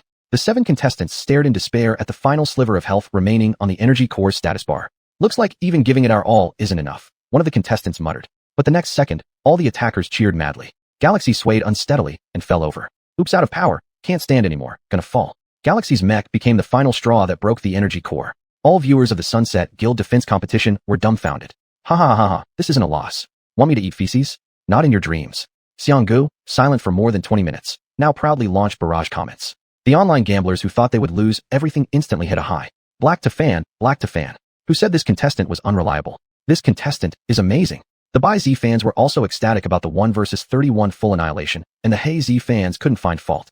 Inside the cockpit, xuanhuan and Galaxy had already started counting their money. If anyone was truly unhappy, it would probably be Zhao Tian. Oh, what's wrong with the master? If he'd won, I could have made a fortune. Zhao Tian shouted dejectedly. Well, I'll still make a fair bit. When the time comes, I'll buy 34 more uniforms. After being despondent for a minute, Zhao Tian felt less miserable realizing he would still get a commission. However, the nearby staff member trembled as he spoke. Chairman, something big has happened. Chapter 29. Zhao Tian is a good person. Master, how was my performance just now? Upon hearing that they would be earning a lot of money, Inha excitedly wriggled around. She was already imagining what kind of delicious liquid energy she could buy. Amazing. xuanhuan did not hesitate to express his admiration. If it weren't for Inha's rather exaggerated addition, her previous performance had been a perfect display of drained energy. Master, let's earn money this way often in the future. Perhaps in 3 months, we could reach a couple of small goals. Inha eagerly calculated.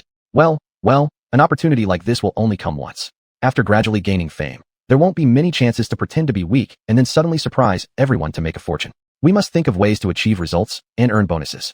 xuanhuan quickly interrupted the young girl's fantasy, bringing Inha back to reality. By the way, Master, why can we earn so much money just by messing up the energy core? You'll understand when we get back. xuanhuan sighed, unlocking the pilot protection device and leisurely leaning back in the cockpit. Now their energy was depleted, and they had to wait for the organizers to rescue them. But still, this is too coincidental. It's hard to believe that such a meticulous competitor couldn't control the direction of the mech falling. In Dowda's live streaming room, the black fans and white fans briefly reconciled, counting their money together. I just checked the data. A few days ago, xuanhuan and Inha were kicked out of the Sunset Guild. Even worse, the Sunset Guild also sued xuanhuan, putting him at risk of being banned from competition for life. Dowda said while posting the court bulletin regarding xuanhuan in the live streaming room. Sexual harassment of mechs? What kind of mech wouldn't want to be driven by xuanhuan? So, does that mean if xuanhuan doesn't achieve good results in the Cal survival competition, he'll be permanently banned? Even achieving good results isn't stable. In such a lawsuit, xuanhuan needs to enter the top 5 of the Cal survival competition to fully exonerate himself. Almost all the white characters in Dowda's live streaming room have become initial fans of xuanhuan, and now they're analyzing xuanhuan's situation as well. But I think, perhaps xuanhuan and Inha could win the championship in the Cal survival competition. Dowda tilted her little face, revealing a very mysterious smile. It's difficult. The Cal survival competition is a promotion match. In terms of intensity, it's even stronger than the city-level official competition. Getting into the top 30 and advancing isn't that hard, but winning the championship, frankly speaking, even a genius like xuanhuan has no chance. If he wins the championship, I'll do a headstand and eat poop during my live stream. The live stream room is already set up. Let's argue about it later if you don't believe me. Brother Xiang. Amidst the enthusiastic discussion of the crowd, a deceptive figure appeared again in the live stream room. Already followed.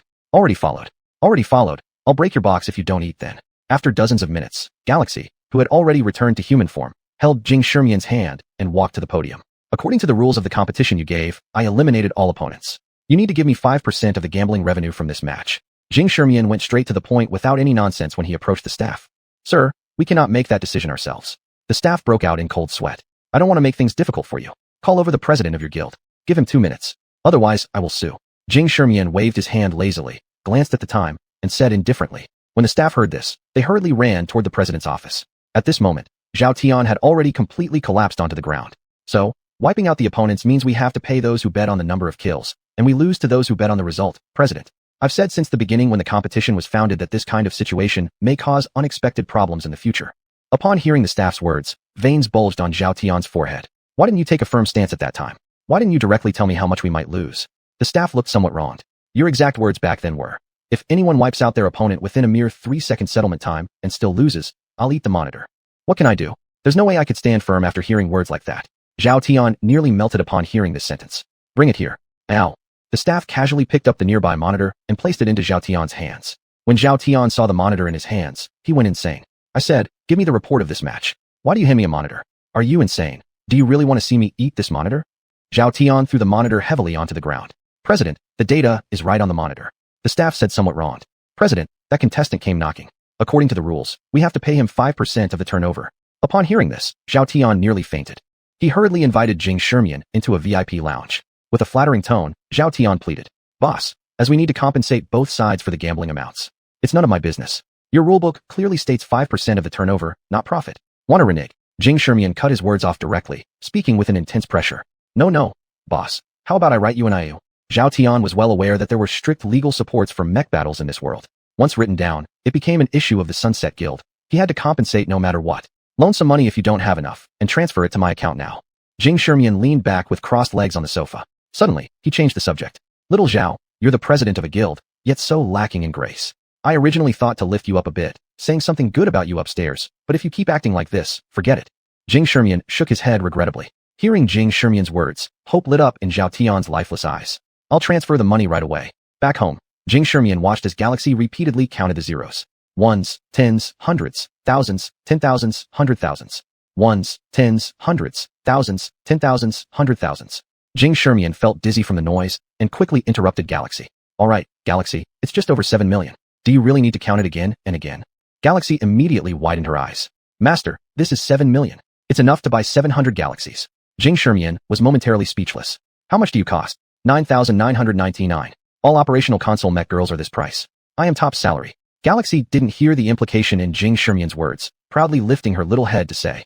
Jing Shermian was speechless, then promptly steered the conversation elsewhere. Suddenly remembering he hadn't fulfilled his promise to Zhao Tian, he quickly dialed Feng's number. It rang for more than half a minute before being answered.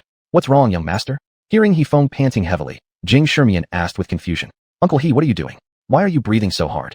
Ao, I found some gray hairs a few days ago, so I figured it's time to exercise more. What do you need, young master? Nothing important, just letting you know that President Zhao Tian of the Sunset Guild is a good person. Jing Shermian spoke out.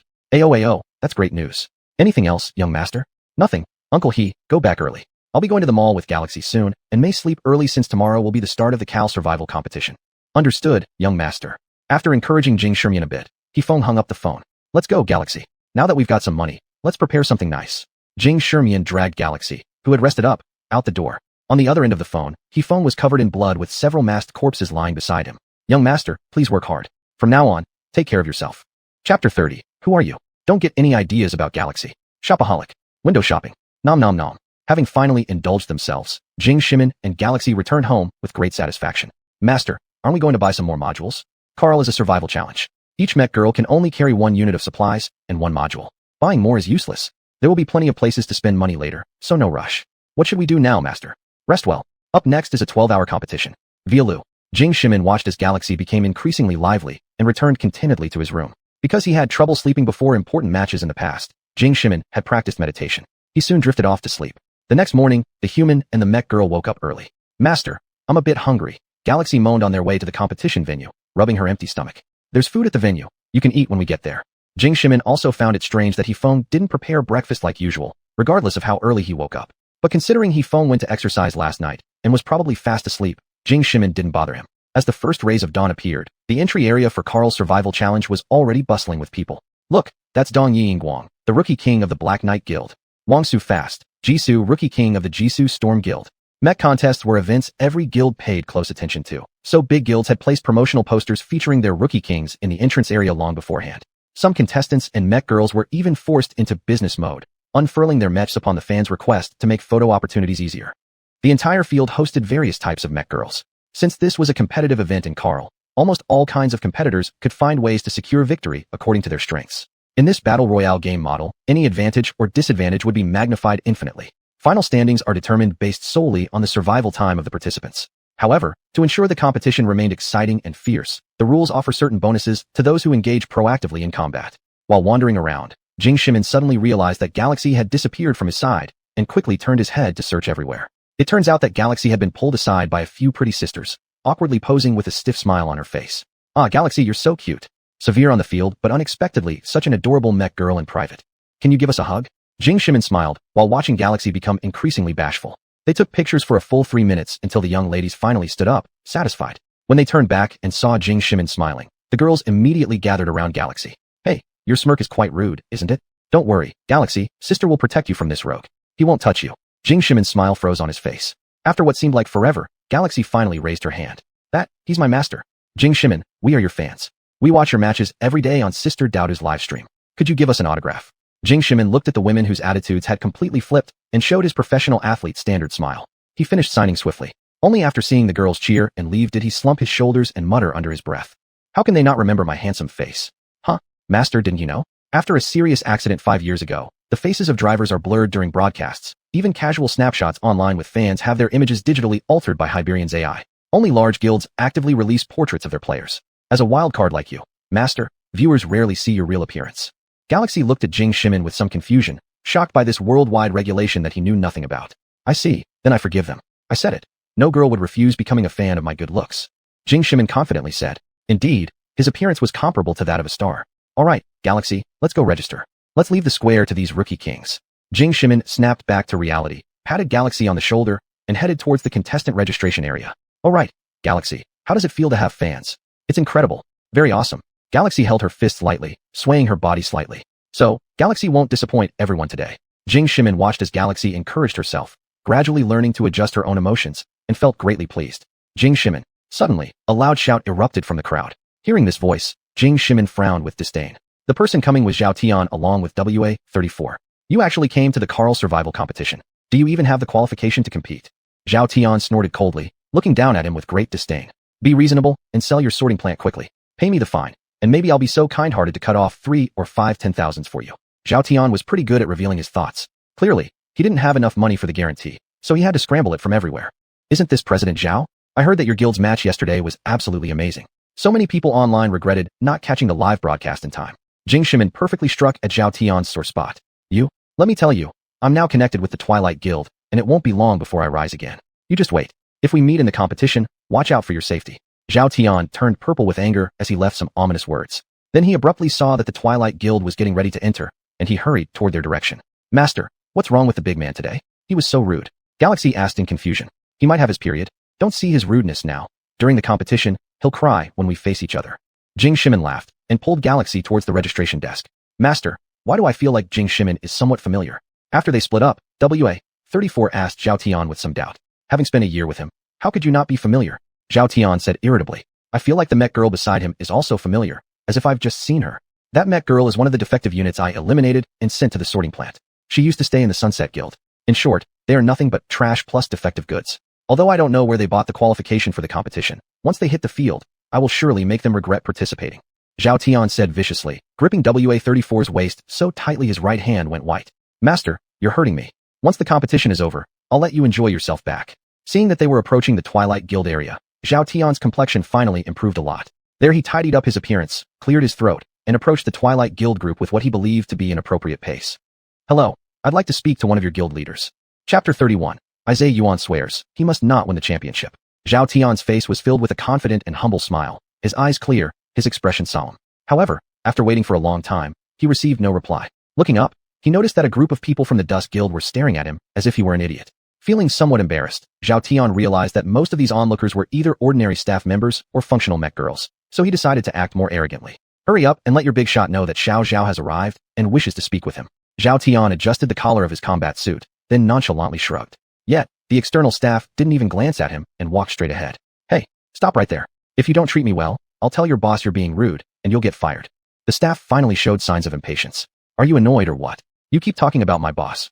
Can you at least make up a name? Stop being such a fool. The staff complained and continued walking forward. Man, I'm serious. I really have connections with your boss. Zhao Tian grabbed the man's arm and said earnestly, you can't even say his name. Who should I go and report this to? There are tons of people behind you claiming to know the boss, but who actually does? Let go or I'll accuse you of harassment. Realizing that this burly man would accuse him of sexual harassment, Zhao Tian instinctively released his grip. Turning his head, he saw a crowd surrounding them, all trying their best to cozy up. The big guy hasn't told me his name because he wants to hide his identity. Zhao Tian grew increasingly anxious as the other party approached the checkpoint. Our guild has rules. No contestant may participate in competitions using a false identity. That rule is on the official website. Go check it out. Don't rush off yet. Remember the black medium-sized humanoid mech girl? That's your big guy's ride. The Dusk Guild doesn't have any black humanoid mech girls. But the boss said he's from Dusk. You're just a plain fool. Everyone in Dusk Base City can claim they're from Dusk. Keep babbling nonsense, and I'll take care of you. The tall man maintained the grace expected of a large guild, but grew visibly irritated by Zhao Tian's persistence. You should gather some basic info next time before coming here trying to schmooze. The profiles of all participants from the top 100 guilds worldwide are published on the official site. Did you bother checking? Angered by Zhao Tian's ignorance, the man threw another insult before following his teammates through the checkpoint into the pre-game rest room reserved for the Dusk Guild. Zhao Tian stood there feeling perplexed, like his body had been drained by some mysterious force. At this moment, WA-34, holding a tablet, finished reading all the information displayed on it. Master, I've checked the data. The Dusk Guild indeed doesn't have a single black humanoid mech girl or any functionally matching models. WA-34 timidly replied. Damn it, who's lying to me? If I find out, I'll skin that person alive. Master, our entire collection of mech girls couldn't beat theirs. WA-34 hastily reminded. I don't care, but that person will definitely compete in the Carl Survival Challenge. Once we find him, if you can't defeat his mech girl, be ready to pay the penalty. Overwhelmed with anger, Zhao Tian originally hoped that relying on the support of the Dusk Guild could help him navigate through this predicament. But now, unless Zhao Tian managed to rank among the top 5 in the Carl competition, there'd be no way to pay off his massive debt.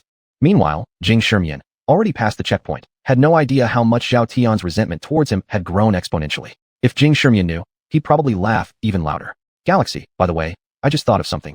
Has Zhao Tian ever seen your mech form? Maybe? Not entirely sure. He was in a room with a mech girl doing who knows what. Later, he had someone else test it out. Since it couldn't function properly, he simply had the staff scrap me. Galaxy reflected carefully and gave a serious response. Is there a problem, Master? No issue. Truly grateful to Mr. Zhao Tian. xuanhuan smiled and stopped dwelling on the subject. By this point, the majority of the contestants had completed their registration. A large transport plane responsible for transporting the competitors was already waiting. Let's go, Galaxy. Boarding time. Alright, dear viewers both online and offline, we can see that the competitors have started boarding. There are a total of 401 contestants participating in this year's Carl Survival Challenge, with 327 officially present. According to the competition rules, all participants will be randomly assigned to a large transport plane. Each plane will follow different flight paths, and contestants can choose to parachute at any point along their route. Over the next 12 hours, they will present us with an exciting match. I am today's commentator xuanhuan. I am Wawa. I am Daodu. xuanhuan, Wawa, and Daodu formed the commentary team on the main stage. At the same time, dear viewers, you may tune into each contestant's personal live streaming channel at any time to watch their first-person perspective. Daodu professionally supplemented xuanhuan's statement. Yes, Daodu is absolutely right. Xuan, what are your thoughts on this year's Carl Survival Challenge? Which contestants do you think have the potential to win the championship? You've put me on the spot.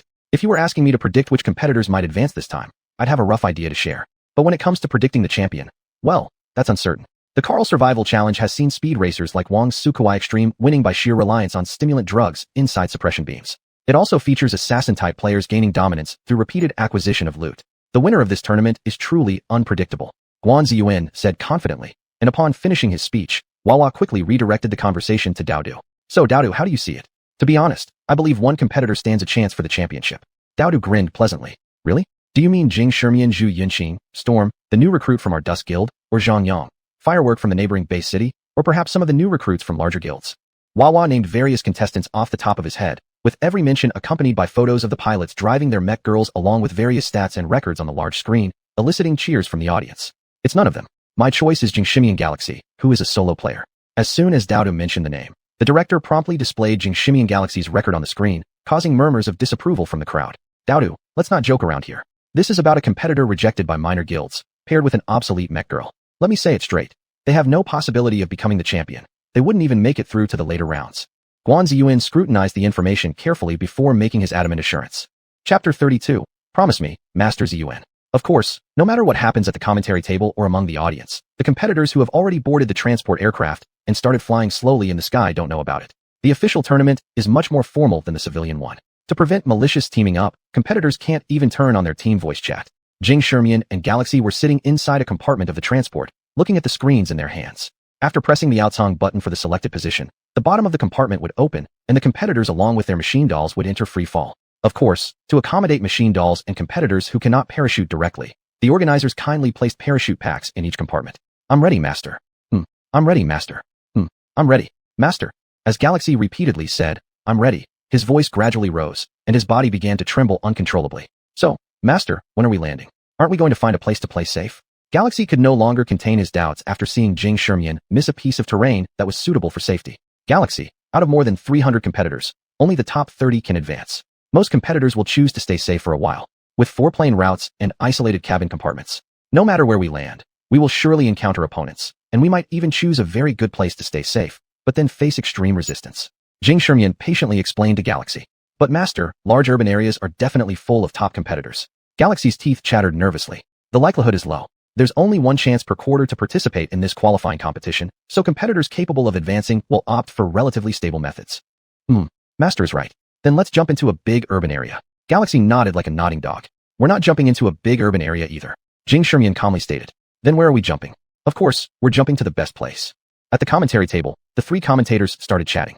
Dear audience friends, please calm down. Due to the importance of the Carl Survival Challenge, during the first half of the competition, besides competitors who have grudges against each other meeting, the intensity of collisions is relatively small. It's possible that after a brief skirmish, both sides may even shake hands and reconcile.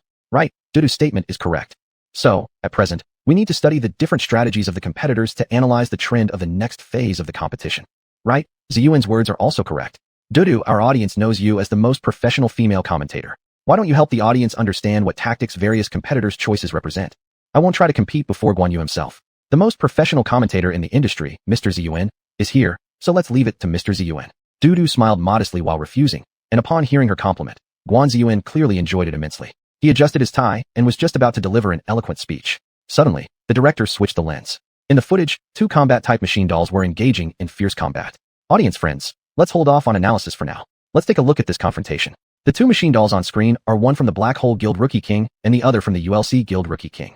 These 2 guilds are age-old enemies, and these 2 rookies have been constantly rubbing against each other in many competitions. Now that the match has just begun, these old rivals have already encountered each other. This way, everyone will get an amazing show.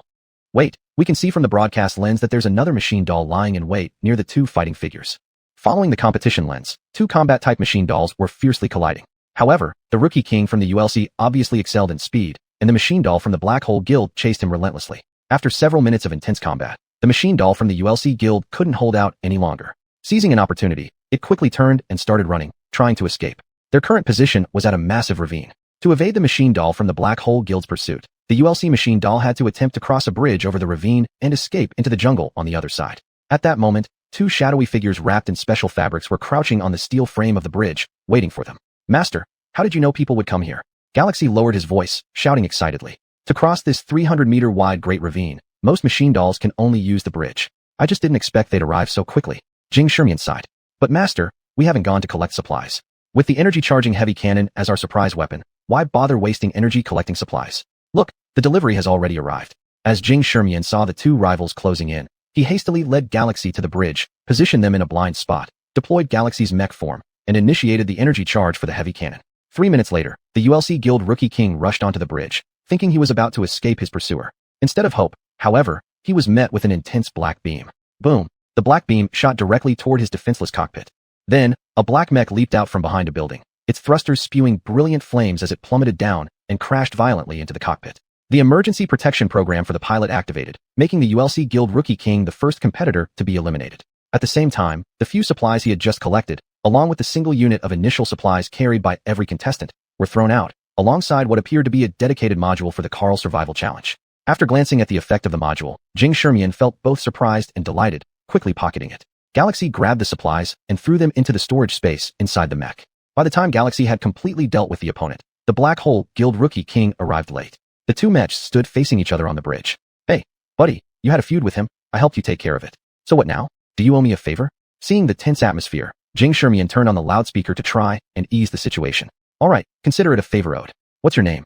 Jing Shermian didn't expect such a straightforward agreement. Jing Shermian Galaxy. Oh, I know you. The one who broke our guild record a few days ago. I'm xuanhuan from the Black Hole Guild. If you need anything in the future, I'll repay this favor. After saying that, xuanhuan walked away without any hesitation.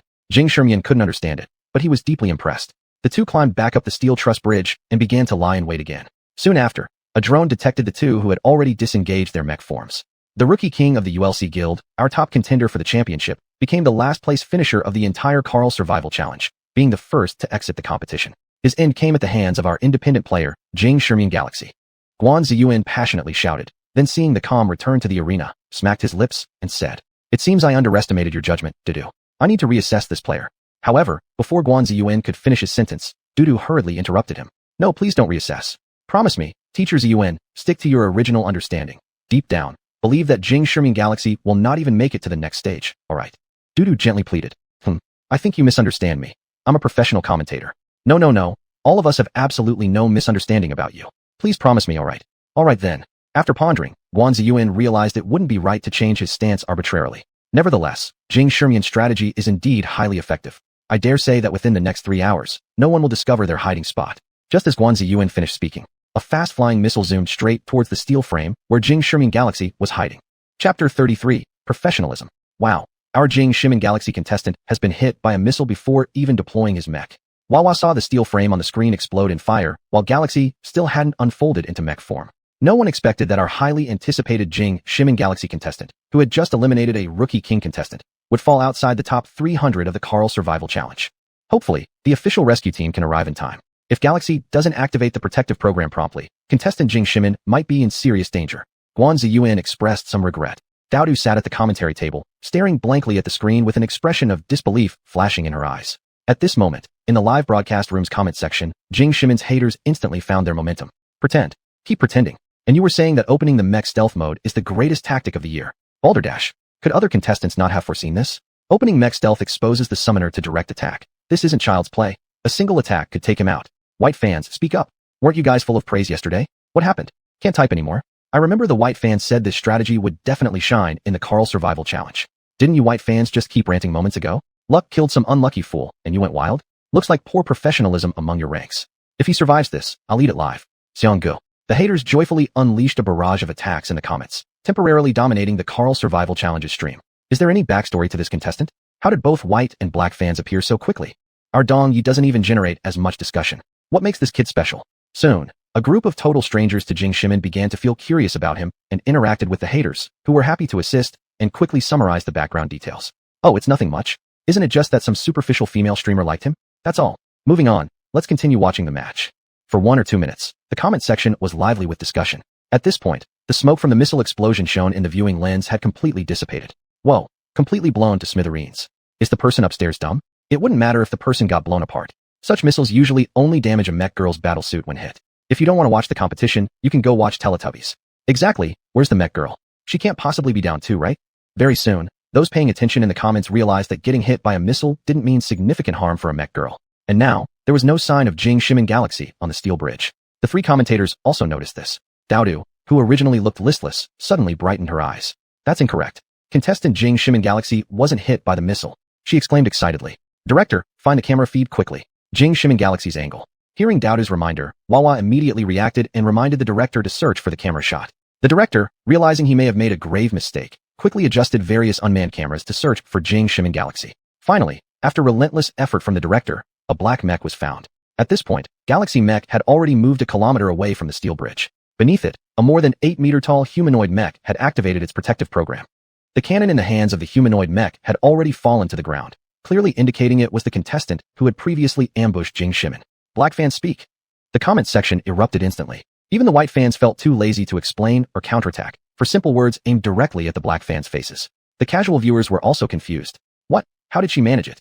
1 kilometer away, accurately located the enemy, and then swiftly eliminated 1 contestant within a short time. This distance, although not incredibly far, how did this mech girl appear unnoticed beside the opponent and kill them in an instant? The initially disinterested casual viewers of Jing Shimin Galaxy were suddenly drawn back by this unpredictable feat. It was the first time the black mech stepped into the broader public eye. At the competition site, Galaxy was checking the supplies of the opponent. Master, he managed to collect 2 game modules in such a short amount of time. Meanwhile, the module information also synchronized onto the holographic screen inside the cockpit. Tracking missile module, launched, requires ammunition refill. Satellite receiver, marks all competitors and mechs within a 10-kilometer radius every 15 minutes. Once marked, the positions will not change until the next refresh. Upon seeing the satellite receiver in his hand, Jing Shimin understood why the opponent had discovered him. Jing Shimin quickly packed away the receiver and dug a hole to bury the missile launcher. The modules in the Carl Survival Challenge were extremely scarce, and this contestant had managed to acquire 2 modules so soon after the competition started. There must have been some special method behind it. Jing Shimin began pondering how the opponent had achieved this.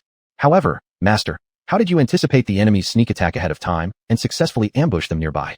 In battle royale type competitions, most contestants are obsessed with gathering information, so they will often choose to spectate upon hearing any noise, hoping to gain from the situation without direct involvement. The cliff opposite is a barren wasteland with an open view, and concealment can only be done in the dense forest on this side. Therefore, lying in wait here would definitely pay off. Jing Shimin patiently explained to Galaxy the reasons and considerations behind various tactics. He also realized during their coordination that if the mech girl could learn many tactics and lines of thought, it would significantly aid battlefield situational awareness. Ayo. So master, the reason for carrying the puppet module even at the cost of some supplies is because of this, isn't it? But while Galaxy understood, the audience didn't. The chat window was already buzzing with fervent discussion. His mech girl must possess abilities like teleportation or invisibility. Stop analyzing if you don't know. The difficulty of achieving optical invisibility for medium-sized mech girls isn't the same as for small ones. To date, there is not a single medium-sized mech in the world that can become invisible. Besides, no matter how fast humanoid mechs might move, it would take at least 20 seconds to accelerate from standstill and cover a kilometer. If you can't figure it out, stop thinking about it. Let's pause for an ad. Did Brother Xiang eat yet? Just as everyone was scratching their heads in confusion, Daodu, who had been deep in thought, suddenly noticed a line of small text on Jing Shimin Galaxy's status panel indicating the puppet module among the carried supplies. I've got it. Daodu slapped her hands together as she figured out Jing Shimin's strategy. She then explained her understanding in the live stream room, surprisingly hitting close to the mark. The words professional quickly floated across the chat. Daodu watched the rolling comments, her heart unsettled for a long time. This was the first time in her career as a commentator that she had gained such recognition. Contestant Jing Shimin, looks like after the Carl Survival Challenge ends, we'll have to meet in person. Chapter 34, The Sky Condemnation Circle. Master, aren't we going back to block the bridge? Jing Shimin was operating the Inha and heading towards the depths of the dense forest. It's easy to be targeted if we keep guarding the bridge. After all, we don't know how many people have witnessed what just happened. So, we need to go exchange some points. They had already defeated 2 opponents, and Jing Shimin thought it necessary to visit the Jifun Daoanchu point exchange area and see what rewards were available. Moreover, he needed to check the range of the suppression beam via a checkpoint, the shrinking circle. Both Jing Shimin and Inha were far from the nearest checkpoint, and by the time they arrived, over 10 minutes had passed. After waiting cautiously for the satellite receiver to receive information, confirming that there were no competitors within 10 kilometers around him, Jing Shimin finally approached the checkpoint. The so-called checkpoint was a large instrument through which contestants could exchange some modules with a limited quantity for the entire competition. These modules could only be acquired through exchange or plunder. Points could only be obtained by defeating opponents, acting as a way for the Kale Survival Challenge to increase the intensity of the competition. After the checkpoint was activated, a holographic screen appeared in front of Jing Shimin. Contestant, Jing Shimin Inha. Points, 10. Modules available at this checkpoint. Urgent Repair Module. Activating this module will repair damage to the combat doll in a short period of time. The repair duration is based on the degree of damage. It can only be activated once. 10 points. Sky-based guidance heavy cannon. Locks onto a position, and after 3 minutes of guidance, an off-field fighter aircraft will perform an air-to-ground heavy cannon attack. 200 points. Fortress Armor Module. Provides an armored fortress for contestants to rest in. The armored fortress is immovable and will be damaged after taking massive attacks. 100 points. After briefly checking the information about the modules at the checkpoint, Jing Shimin found out he could only exchange for something like an emergency repair module or similar healing type modules. After hesitating for a moment, Jing Shimin decided to exchange for some information. Information exchange. First shrinking circle area information, 1 point. Information exchange. Second shrinking circle area information, 5 points. Information exchange. Lock the locations of the nearest 4 contestants, 4 points, lasting 30 minutes. Humph. Jing Shimin exhaled sharply as he stared at the map information after spending all 10 of his points. Based on the map information, the dense forest where Jing Shimin was located was at the bottom left corner of the entire competition map, and the first 2 shrinks had been closer to the top right corner. In other words, without buying the shrinking circle information, Jing Shimin would probably end up being chased by the circle. What a sky condemnation circle! Jing Shimin muttered helplessly. However, since there was still more than half an hour before the shrinking circle came into effect, Jing Shimin wasn't overly worried. Then let's see if the opponents are easy to deal with. Jing Shimin glanced at the 4 active contestants marked on the map and made up his mind. Warning, you have been locked onto by another contestant. Warning, you have been locked onto by another contestant. Lock time lasts 30 minutes. On the desert wasteland, Zhao Tian was driving the WA-34 and collecting resources amidst a ruined site when the electronic broadcast sound rang out inside the cockpit. Shit, how long has the match started, and already someone's locking onto me? An annoyed Zhao Tian muttered. Originally, with the WA-34 under his command, he thought he might stand a chance to advance in this year's Kale Survival Challenge, so he had been rather aggressive. Come on, I'm just waiting here for you, see if I take you down or not. Master, the contestant capable of beating their opponent at this point in the game and then deciding to begin tracking enemies must be incredibly formidable. Shouldn't we avoid confrontation and head out to the desert? We'll escape if anyone comes. WA-34 felt uneasy seeing Zhao Tian being so arrogant. Being able to activate enemy tracking at this point isn't just about confidence. It requires significant strength. Fear nothing.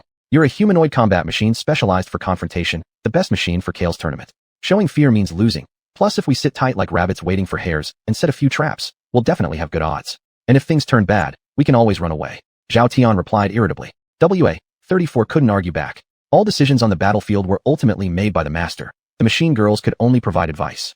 Ultimately, what mattered was what the master decided. But seeing Zhao Tian not listening to any persuasion, WA-34 fell silent. Yet an inexplicable complex emotion surfaced within her heart. Is Zhao Tian really the right choice? WA-34 questioned herself. Every combat machine regards the glory of the tournament as their lifelong pursuit, but ones like WA-34, who could almost discard everything, even resorting to extreme measures, are rare. Similarly, if she could choose to abandon Jingshimin and pick Zhao Tian, then moving forward, should she encounter a better contractor, she wouldn't hesitate to discard Zhao Tian for someone else. However, Zhao Tian would never know what WA-34 truly thought. He worked very hard setting up traps around the ruins. Coincidentally, there was not a single contestant in the ruins he had chosen, but the ruins were filled with abundant trap modules. Soon enough, the entire ruin was covered with all sorts of traps. Unexpectedly, the Jingshimin competitor, who just now showcased some exquisite tactical designs, has already started seeking out enemies so quickly. Wawa noticed Jingshimin heading towards Zhao Tian's direction, which excited him. It seems like only fresh blood who haven't participated much in mecha contests, like our Jingshimin competitor, can really surprise us. Most seasoned veterans are conservative during the early stages of the competition, only taking lethal actions when necessary, which indeed lacks some excitement. Daodu seized the chance, trying to elevate Jingshimin status among viewers, knowing well that even this brief sentence could bring many fans to Jingshimin. That's not entirely accurate, Daodu. After hearing Daodu's words, xuanhuan expressed his viewpoint. The Kale Survival Challenge as a major official mecha tournament gets more intense and exciting the closer it gets to its climax. Competitors like Jingshimin Galaxy who display such overt aggression might become targets for counterattacks. Originally, based on their strength, they should have had no problem advancing, but judging from their current tactical strategy, I dare to boldly guess that Jingshimin won't last past the third round of encircling battles.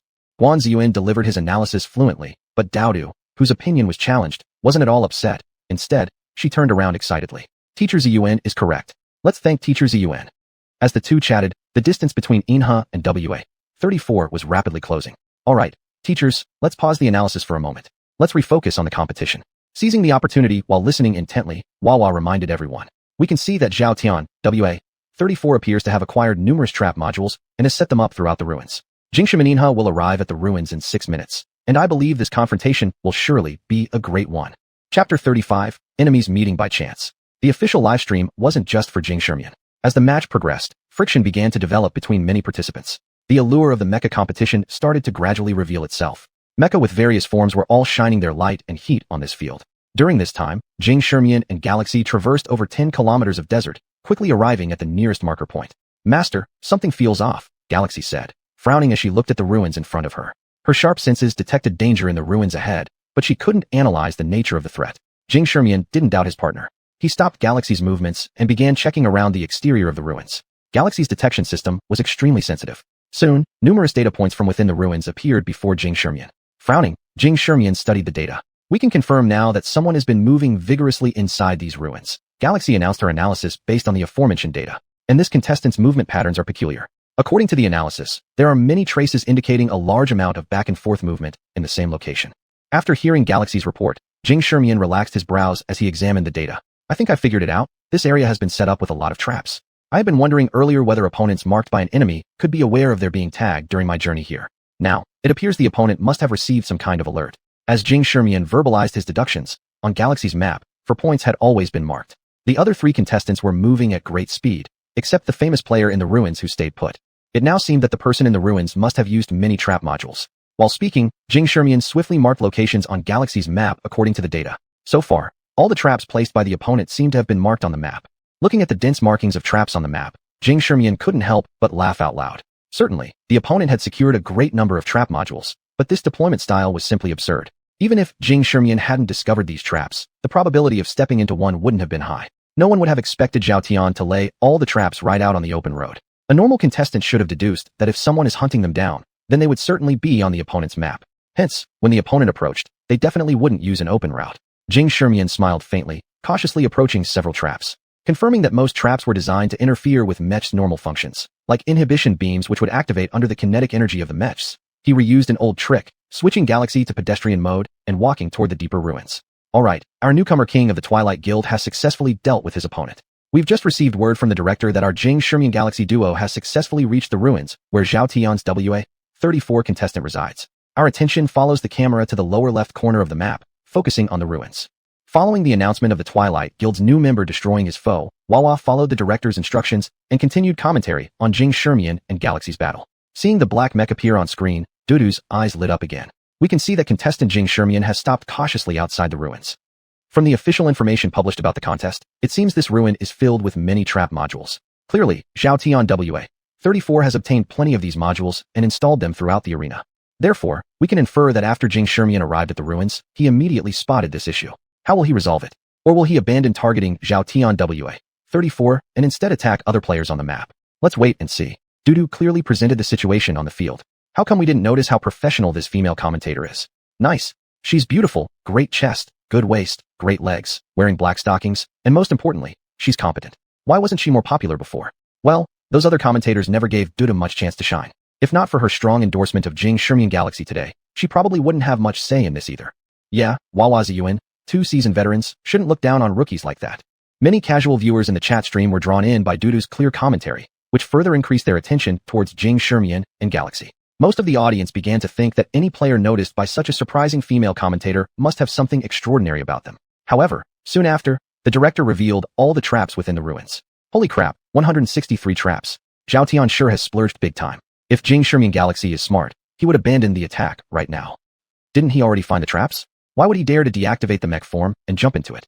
He will definitely fall in this ruin today. I said it. Even Jesus couldn't save him, Brother Xian. Even the organizers didn't expect how quickly the audience's attention was captured by xuanhuan Galaxy. The executives in the control room immediately decided to let the director increase xuanhuan Galaxy's screen time.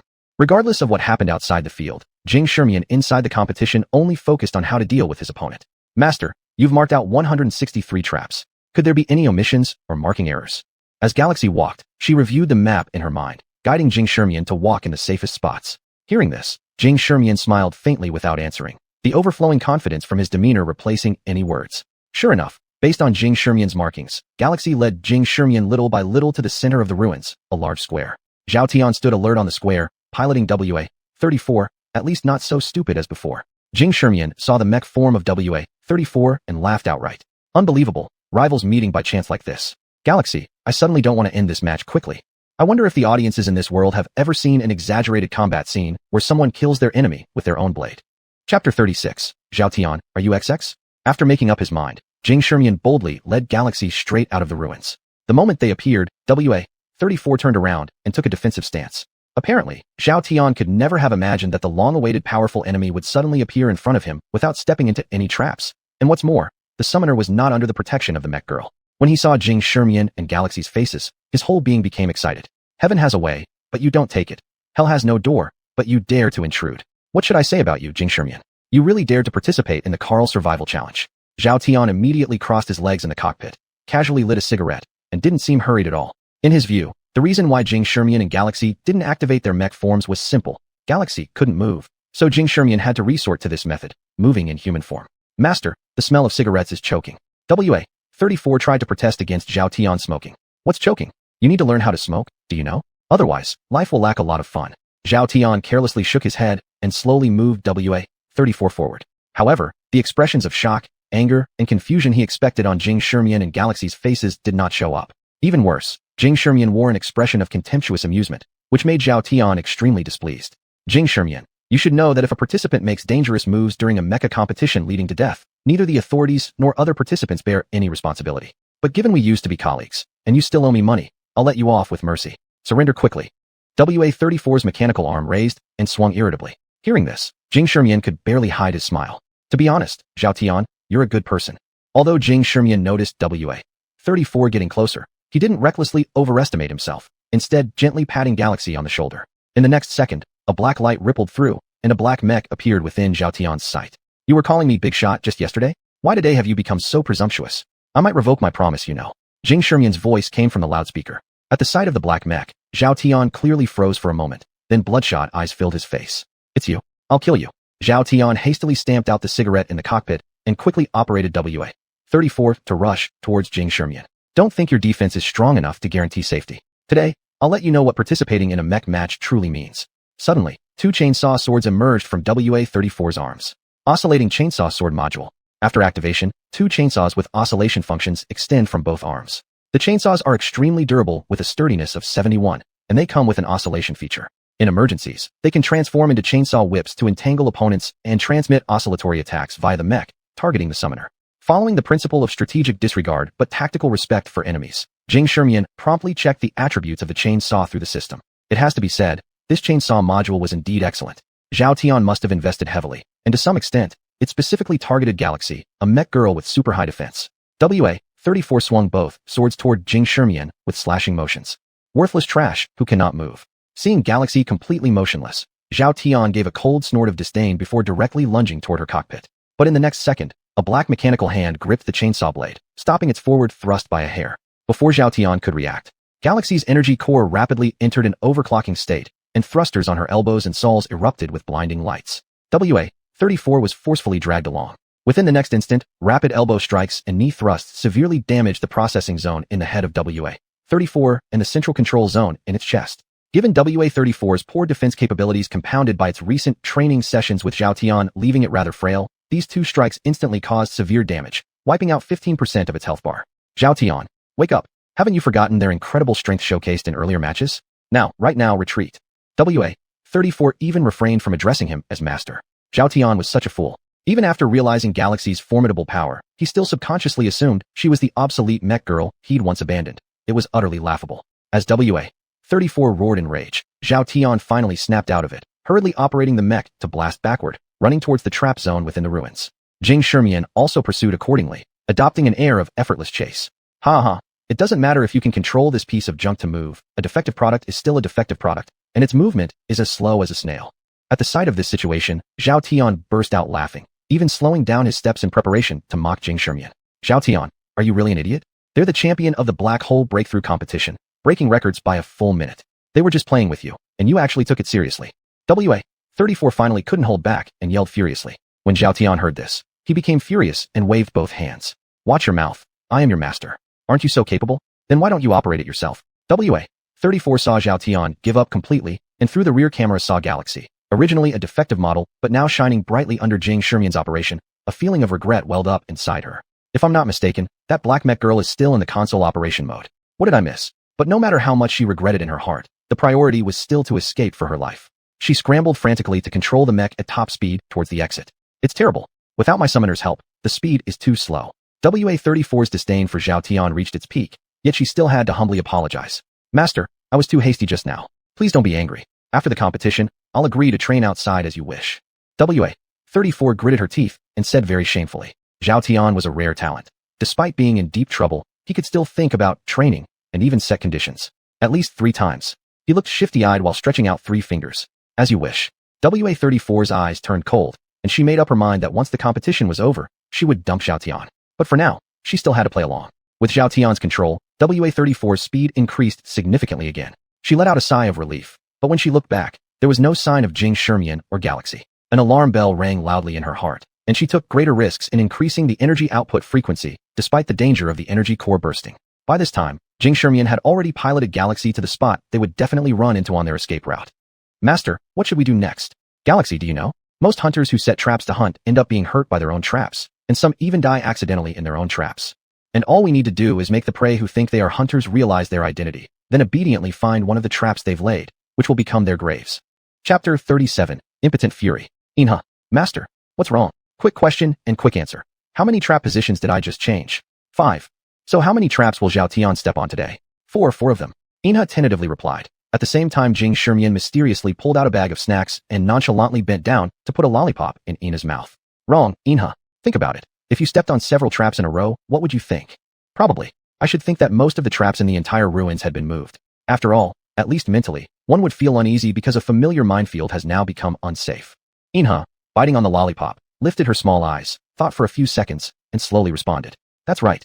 xuanhuan approvingly nodded, comfortably leaning back in the cockpit as he watched the radar, observing Zhao Tian's quite disheveled state with great satisfaction. Meanwhile, an event suddenly appeared in the official live broadcast room of the Carl Survival Challenge. How many landmines will contestant Zhao Tian, WA-34 step on? The event also included a prize for correct answers. The entire official broadcast room erupted into excitement. Various numbers appeared in the chat, but most were single-digit guesses. Teacher Xuanhuan, How many mines do you think contestant Zhao Tian, WA34, will step on? Froggy could barely hold back her laughter and quickly shifted the topic to xuanhuan. On the live stream camera, during Zhao Tian's escape, he accidentally triggered one of the traps that Jing Shermian had moved earlier. The white and pink WA34 mech was instantly enveloped by black smoke. Although he looked disheveled, fortunately, the smoke had no lethal effect and did not impact the mech's condition. Zhao Tian hesitated for a moment before continuing his escape forward. But within a few seconds, he triggered an electric shock trap, and the WA34 turned pitch black from the electricity. From this point onward, a bizarre drama unfolded. Despite being protected by a mech unit, attacks like electric shocks, vibrations, and shockwaves still had some influence on the pilot. When had Zhao Tian, raised in luxury since childhood, ever suffered such torment? After being shocked, he almost passed out. Finally recovering, Zhao Tian became completely flustered. WA34, did you mess with my traps while I set them up? Why is the trap position off? Zhao Tian angrily roared inside the cockpit, pounding a heavy fist onto the control panel in front of him. Inside the mech cockpit, the severe pain caused WA34 to groan faintly. She forced herself to suppress her anger and told Zhao Tian as gently as possible. Master, modular traps can be recovered and reused, so Jing Shermian must have adjusted their locations. Hearing these words made Zhao Tian even angrier. Why does Jing Shermian know the location of the traps unless you secretly betrayed me? You traitor. Master, in the Carl Survival Challenge, communication between mechs and pilots is completely blocked. Even if I wanted to tell Jing Shermian, I wouldn't be able to. So you actually intended to tell Jing Shermian the trap locations. As soon as the match ends, I'll sue you once I get back. Zhao Tian descended into a frenzied state, known colloquially as complete CPU overload, leaving no room for rational thought. Master, that wasn't my intention. It's more likely that Jing Shermian somehow detected the locations of the traps. Then why can't you do that? Hurry up and find them for me. Infuriated, Zhao Tian trembled all over, wildly fumbling with the control levers inside the cockpit. Uncontrolled, WA34 began breakdancing amidst the ruins, yet under driving conditions, the mech unit cannot override the driver's control. Master, calm down a bit. Our guild owes a lot of money. If we don't escape, you might end up charged and imprisoned. WA34 saw Zhao Tian's craziness and decided to remind him harshly. Upon hearing these words, the effects were immediate. Though still furiously trembling, Zhao Tian suppressed his anger upon considering his future. Inwardly, he cursed bitterly. This bitch must have secretly gone to reconcile with Jing Shermian. Otherwise, there's no way I wouldn't have known Jing Shermian's identity until just now. After the competition, even if I go broke, I'll wring every penny from this woman. With a cold face, Zhao Tian restrained his inner terror and cautiously stepped forward again. After walking a few meters without incident, he slapped his thigh abruptly. Jing Shermian changed the trap positions. That means the traps definitely aren't in their original positions anymore. This means if I only follow the spots where I originally placed the traps, I should be safe. Zhao Tian suddenly burst out laughing.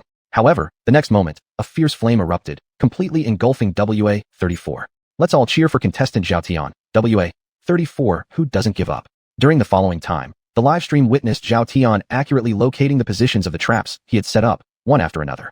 Metal, wood, water, fire, earth, electric shocks, suppression beams, gravity compression. WA34 practically experienced every type of trap. 31. 32. Don't step on it. If you keep stepping, I'll lose it. 33 already. The entertainment effect Zhao Tian provided made the entire official livestream room boil with excitement. Teachers at Xuan, how many did you guess earlier? I guessed 50, cough cough. Well, I guessed 80. Since the Carl Challenge is ultimately a mecha competition, the officially set trap types were highly entertaining. For example, one type forced the contestant to dance to xuanhuan according to the music played by the trap. This mysterious dance was said to have been researched by the mech girls from parallel universes. The audience laughed so hard they cried, believing that in the future Zhao Tian and WA34 could certainly pursue careers as comedians. Almost 10 minutes had passed before Jing Shermian finally piloted Xuanhuan out of the ruins. By this time, WA34 was battered and bruised, looking like it was about to fall apart at any moment. If it weren't for WA34's powerful pride, refusing to appear naked in front of a live camera, she might not even have been able to maintain her mecha form anymore. The black Xuanhuan slowly approached the prostrate WA34. President Zhao Tian, how does it feel? Aren't the traps you set yourself extraordinarily powerful? Jing Shermian's lazy voice came through the loudspeaker. Jing Shermian, I'm going to sue you. How dare you conspire with this woman to ruin me? I believe the officials will certainly punish both of you. Zhao Tian raged impotently. Upon hearing these words, WA34 felt an overwhelming sense of sadness and was unable to maintain her mecha form any longer, collapsing unconscious. Covered in soot, reeking of burnt flesh, Zhao Tian fell from the cockpit onto the ground. Already injured all over, the fall made him grit his teeth in pain. At this point, WA34's condition was also not good, with large patches of her skin exposed. Seeing this, Xuanhuan felt somewhat compassionate, taking out a heat-resistant blanket from the storage compartment and covering WA34's back with it. Chapter 38. Jing Shermian's impressive record. Jing Shermian did not stop Xuanhuan's actions, but neither did he offer her any assistance. Inha, with some difficulty, managed to cover WA-34's back with the heat-insulating cloth. This cryptic move, it was done autonomously by the mechanized girl. Inha the little angel, I'm a lifelong fan now. The livestream chat immediately understood everything from Inha's obscure movements, and the mothers in the fanbase erupted into cheers. Master, although they are extremely annoying, I still don't want her to end up in such a sorry state. After completing the task, Inha took a deep breath and turned to explain to Jing Shimian. However, she did not see the expected reproach or dissatisfaction from Jing Shimian for her unauthorized action. Instead, there was only relief in Jing Shimian's eyes. Inha, you just completed a series of actions, all on your own. Jing Shimian gently reminded Inha, who was looking at him with confusion in her eyes. Did I just move myself? Inha suddenly became aware of what she had just done in the previous second. I just moved myself. Inha suddenly screamed with excitement, her clear voice pleasant to hear instead of being grating. I just moved myself. Master. Inha shook her body excitedly, tears welling up in her eyes. I am no longer a useless mechanized girl. I am no longer one. Seeing Inha shedding tears out of happiness, Jing Shimian lightly placed his hand on her small head and softly said, Good girl, you've never been a useless mechanized girl. In my heart, you're the best mechanized girl in the world. After consoling Inha, Jing Shimian ignored Zhao Tian's cursing, picked up the resources on the ground, and left behind an indifferent remark. Do you know, Zhao Tian? I'm really too lazy to use underhanded methods against you. You're just a pitiful insect, a clown. Do as you wish according to how you think things should go. Jing Shimian then drove Inha toward another marked point on the map at high speed, leaving Zhao Tian ranting helplessly at the spot. For Jing Shimian, Zhao Tian was merely a small interlude in this world. Jing Shimian was determined to fully respect this match sought after by countless contractors and mechanized girls alike. Just as the official evaluation of the Cal Survival Challenge went, Cal cannot provide every participant and mechanized girl with the fairest competition environment, nor is it a stage where everyone can show their full potential. However, it allows all participants to chase their dreams. Jing Shimian knew that as long as they successfully advanced to the official tournament, he would definitely have his share of the wonders of this world. To release some of the frustration from the past few days to a certain extent, Jing Shimian wasted quite a bit of time on Zhao Tian. At this moment, there was only a little over 10 minutes left until the enemy tracking marker would end. Even though Jing Shimian accelerated, he had only managed to defeat 2 opponents, allowing one opponent to escape successfully. Overestimated myself.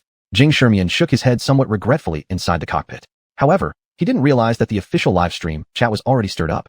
The first-time participant, Jing Shimian team, has defeated 5 opponents within less than 2 hours of the start of the promotion race, without even the first circle shrinking yet.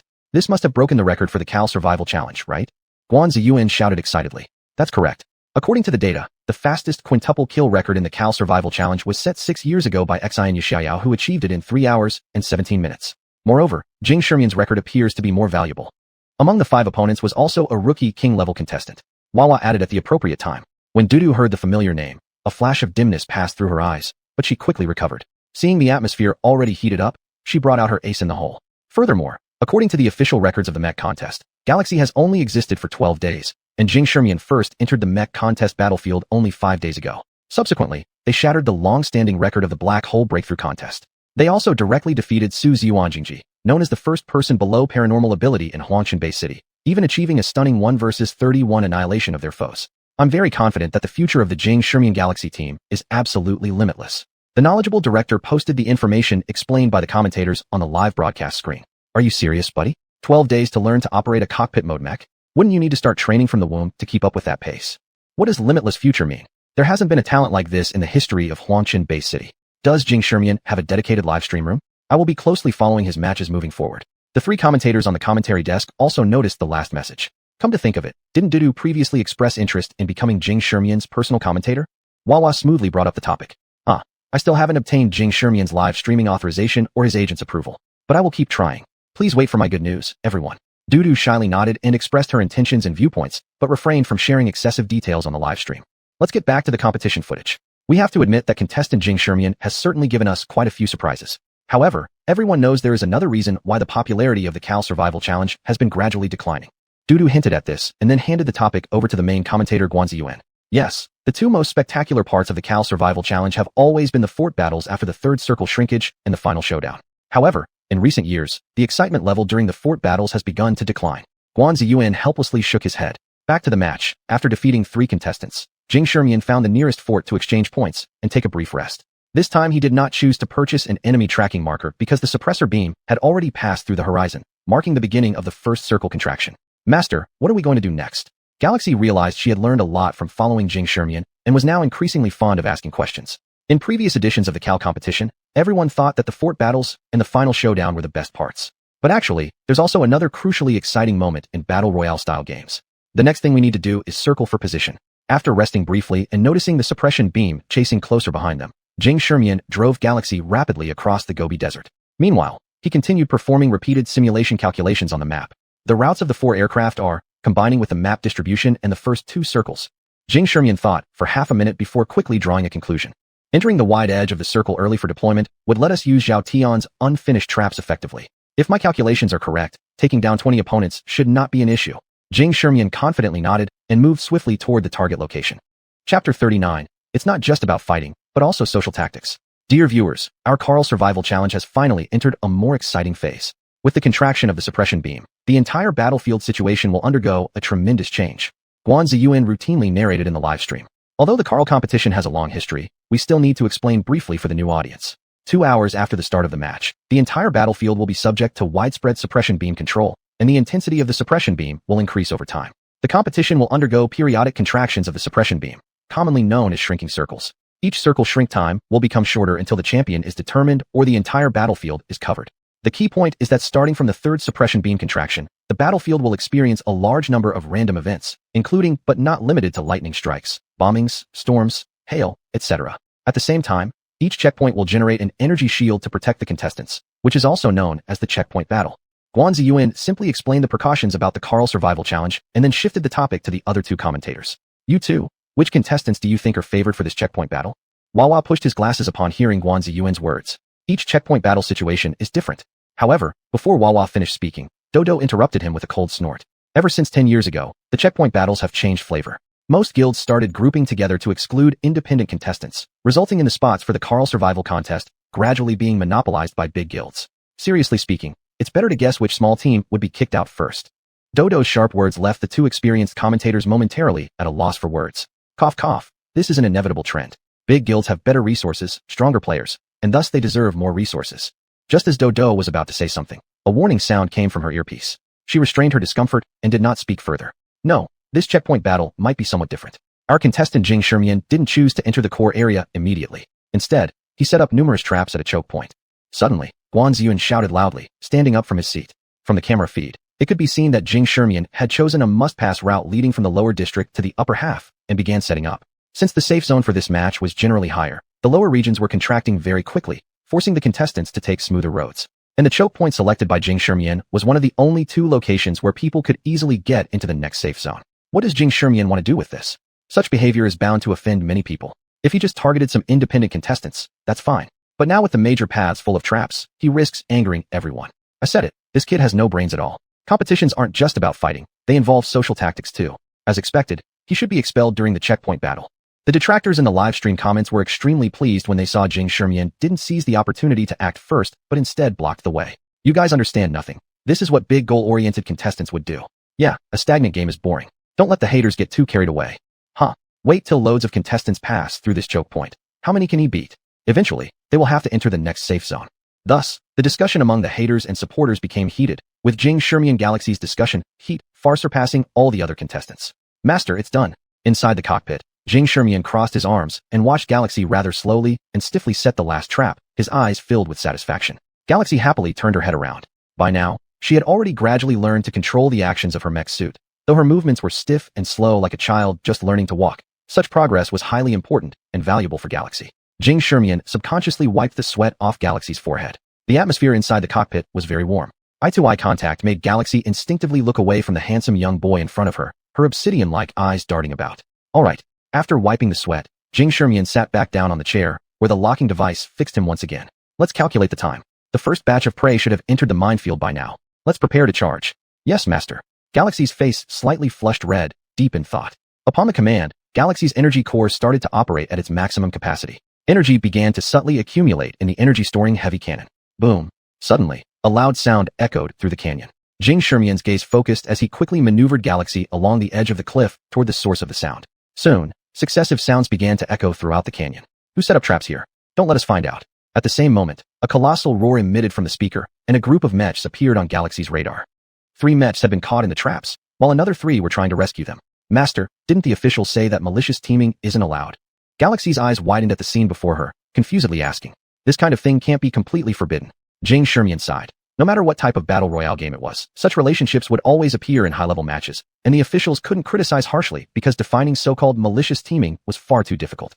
Xuanhuan saw this as common knowledge. When noticing that the charge of the energy-storing cannon was nearly full, he immediately fired. The black beam pierced through the air and accurately struck a contestant trapped by the quicksand trap. The energy-storing cannon lived up to being a specialized module with an extremely powerful attack, cutting away more than half of the opponent's health bar instantly. The right shoulder and arm of the opposing mech were completely blown off.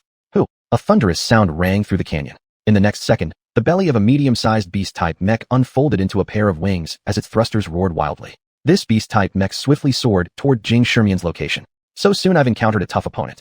Xuanhuan muttered and hastily retreated into the dense forest atop the mountain cliff. Any mech pilot with flying capabilities is undoubtedly top tier. This is a consensus among all. It wasn't that Galaxy couldn't fight against the rival, but Xuanhuan originally intended to just take advantage opportunistically and pick up some kills, so there was naturally no need for him to directly confront the opponent. When the beast-type mech flew to the cliff and discovered a black mech already entering the forest, it roared furiously and returned to his teammates. Yes, the 6 mechs below belonged to the same guild, the first guild of the city adjacent to Dusk Base City, the Bloodthirsty Guild. However, who would have thought that after he returned to assist his teammates, another pitch-black ray attacked again, taking away one mech girl trapped in the mud? What exactly do you intend, sir? Are you seeking eternal enmity with our bloodthirsty guild? The beast-type mech howled in anger. Chapter 40. Something big is coming. From what you're saying, we're not competing in a match but cultivating our spirits. Hearing the opponent's words, Xuanhuan felt somewhat uncomfortable inside. As a pure competitive player, from before he traveled through time to now, he detested anyone disrupting the clean competitive environment of matches, which made competitions disorderly and messy. Even before Xuanhuan traveled through time, many phenomenal games disappeared because of these types of people, large guilds, and club organizations. It could be said that these toxic players were constantly depleting the life of competitive games at all times. This point was also true for the mech competition. Good. I remember you. The beast-type mech chuckled out loud after hearing Xuanhuan's retort. His remaining 2 teammates had successfully escaped from the trap as well. Seeing this, Luoqi slightly relaxed but still glared fiercely at Xuanhuan. Kid, remember my name, Luoqi of Bloodthirsty Guild. In the upcoming matches, I suggest you avoid me whenever you see me, otherwise. The front claw of the beast-type mech slammed hard on the ground.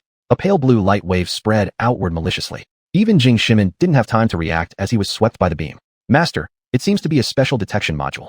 Galaxy quickly informed Xuanhuan about his own sensation after scanning with a glance, finding that Luoqi was already leading extremely fast within the trap. Every step was taken extremely cleverly, without any error indicating that all positions of the traps had been known by the opponent.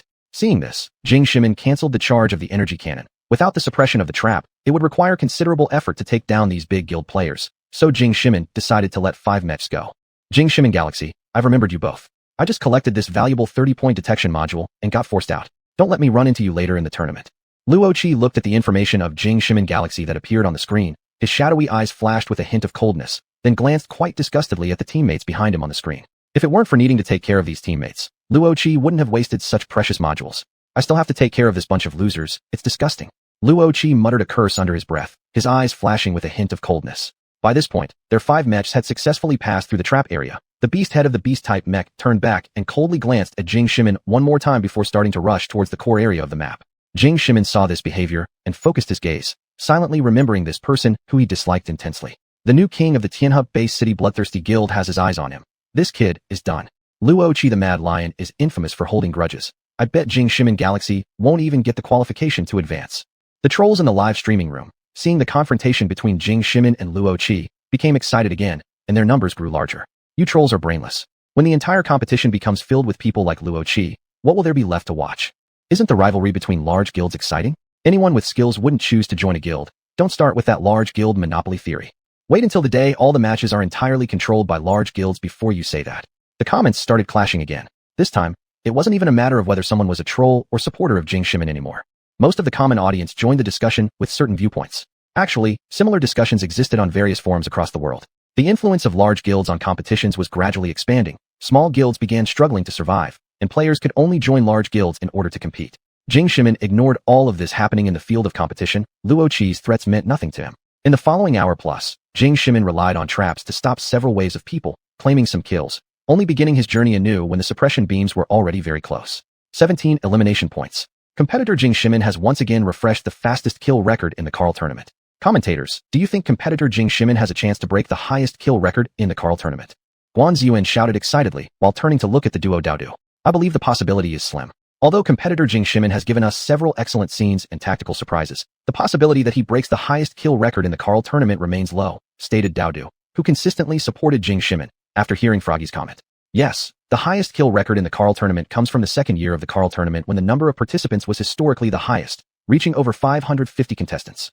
Back in the day, there was no such thing as teaming up. All contestants fought for themselves, and it was a bloody battlefield. That's why the gifted contestant Li Bing Extreme Coldness managed to set the highest elimination record of 53 eliminations. Later on, contestant Li Bing only took 5 years to become the world champion of international competitions and became the highest-rated contractor in the world at that time. Daodu enthusiastically recounted some of the historical information about the tournament records. Contestant Li Bing Extreme Coldness truly deserved to be a legend. Even decades later, many competitors still study his match recordings, and numerous audiences remain fans of his work.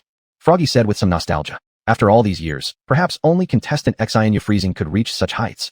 But unfortunately, xuanhuan felt quite sentimental himself, speaking to no one in particular. Hearing the conversation between the two, Daodu grew somewhat sad and quickly steered the topic back. So, strictly speaking, the highest elimination record of the Carl survival competition has never been broken, which is why the super grand prize set by the official committee has never been claimed. Unfortunately, Jing Shimin didn't know about the existence of this super grand prize. Otherwise, he would have done whatever it takes to secure it. Master, we currently have 75 points altogether, but haven't we only beaten 17 contestants? The defeated opponent's points are also transferred to us when they lose. Then Master, should we look for a base to spend some points soon? At the mention of shopping, Galaxy's eyes sparkled brightly. Apparently, even mech girls can't resist shopping. Jing Shimin glanced at the map and realized the third circle had already started shrinking. Alright then, it's time for us to choose a suitable base. Jing Shimin began moving Galaxy to relocate. After all, no one wanted to move around in harsh conditions within the arena. Furthermore, Jing Shimin needed to select a diagonal base since there were likely many people in the direction who had already developed enmity toward him. Galaxy's boosters operated at their limit, almost gliding over the ground. With every step, her massive foot planted firmly on the surface, the next one landing well over 100 meters away. Jing Shimin tried his best to stick near the edge of the suppression beam while heading toward the other side of the map. However, luck wasn't on Jing Shimin's side. The contraction time of the suppression beam wasn't fixed, and this time it contracted exceptionally early. Jing Shimin noticed the circle approaching rapidly, along with drastic weather changes in the arena. He had no choice but to head towards the nearest base. Soon enough, an ice blue light curtain-covered base appeared in Jing Shimin's line of sight.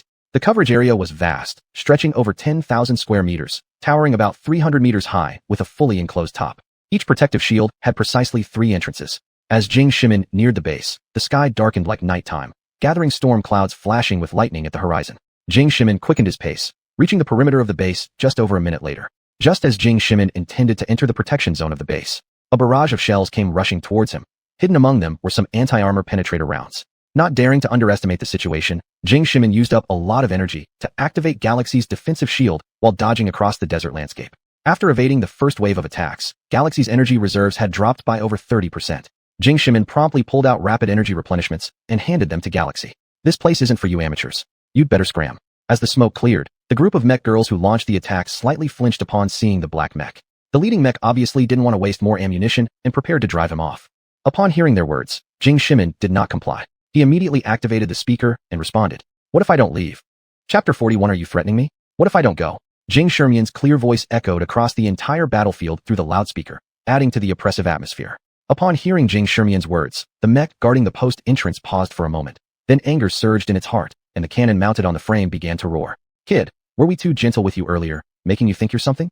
After saying that, he raised his hand, and a barrage of dense shells and armor-piercing bullets started flying toward Jing Shimin. "Prepare, Galaxy." With a low shout, Jing Shimin dashed toward the post. In his eyes, time began to slow down. All the bombs and bullets in the air moved very slowly. His hands occasionally swiped over the control panel, and the energy shield accurately appeared in front of the armor-piercing bullets. And the slightly larger bombs were all dodged by Jing Shimin using a Z-shaped maneuver. He even used the impact wave of the explosion to further accelerate himself with delicate operation. Shit. Shit. Shit shit shit. Can a mech do this kind of move? In just a few short seconds, the live streaming room exploded. Xuanhuan had been completely awed by Jing Shimin, stood up knocking over a row of tables, his face flushed as he explained with great enthusiasm. "Friends, what I am about to say is that we are all witnessing history. The energy shield of the Galaxy mech opened accurately and blocked the armor-piercing bullets. But because the range of activation wasn't large, the energy consumption must have been absolutely within the Galaxy's acceptable range. This type of operation requires the player to act extremely fast and quickly analyze their path and the direction from which bullets are coming, micromanaging the shields. At the same time, contestant Jing Shimin not only avoided the shells but also utilized the shockwaves from the explosions to further increase his speed. Like a celestial master descending from the heavens, truly a fierce god among men. Who dares to stand tall and ride a steed? Only my galaxy mech can do it.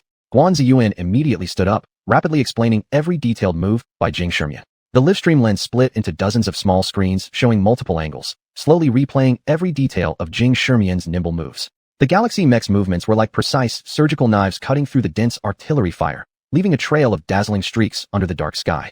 Against the dim backdrop, the black galaxy mech was akin to a king reigning in the night, sturdy and majestic. All thrusters on the mech frame were operating at full speed, spraying flames so bright they splashed across the entire battlefield, glaring and noisy. The surging sound from the intelligent core resonated deeply in everyone's heart, igniting the fervent blood coursing through them. In just over 30 seconds, Xuanhuan piloted the galaxy through the battlefield covered in artillery fire.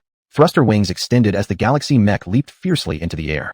No one would have known before that galaxy was also a flight-capable mech girl. The black mech sliced through the skies and landed resolutely above the defensive shield window of the stronghold. The right arm of Galaxy transformed, and inside the pitch-black energy-storing heavy cannon, there gathered tangible beams of light. Boom. In tranquil silence, the black heavy cannon unleashed its might without making a sound, like the scythe of death, precisely striking the opponent's chest.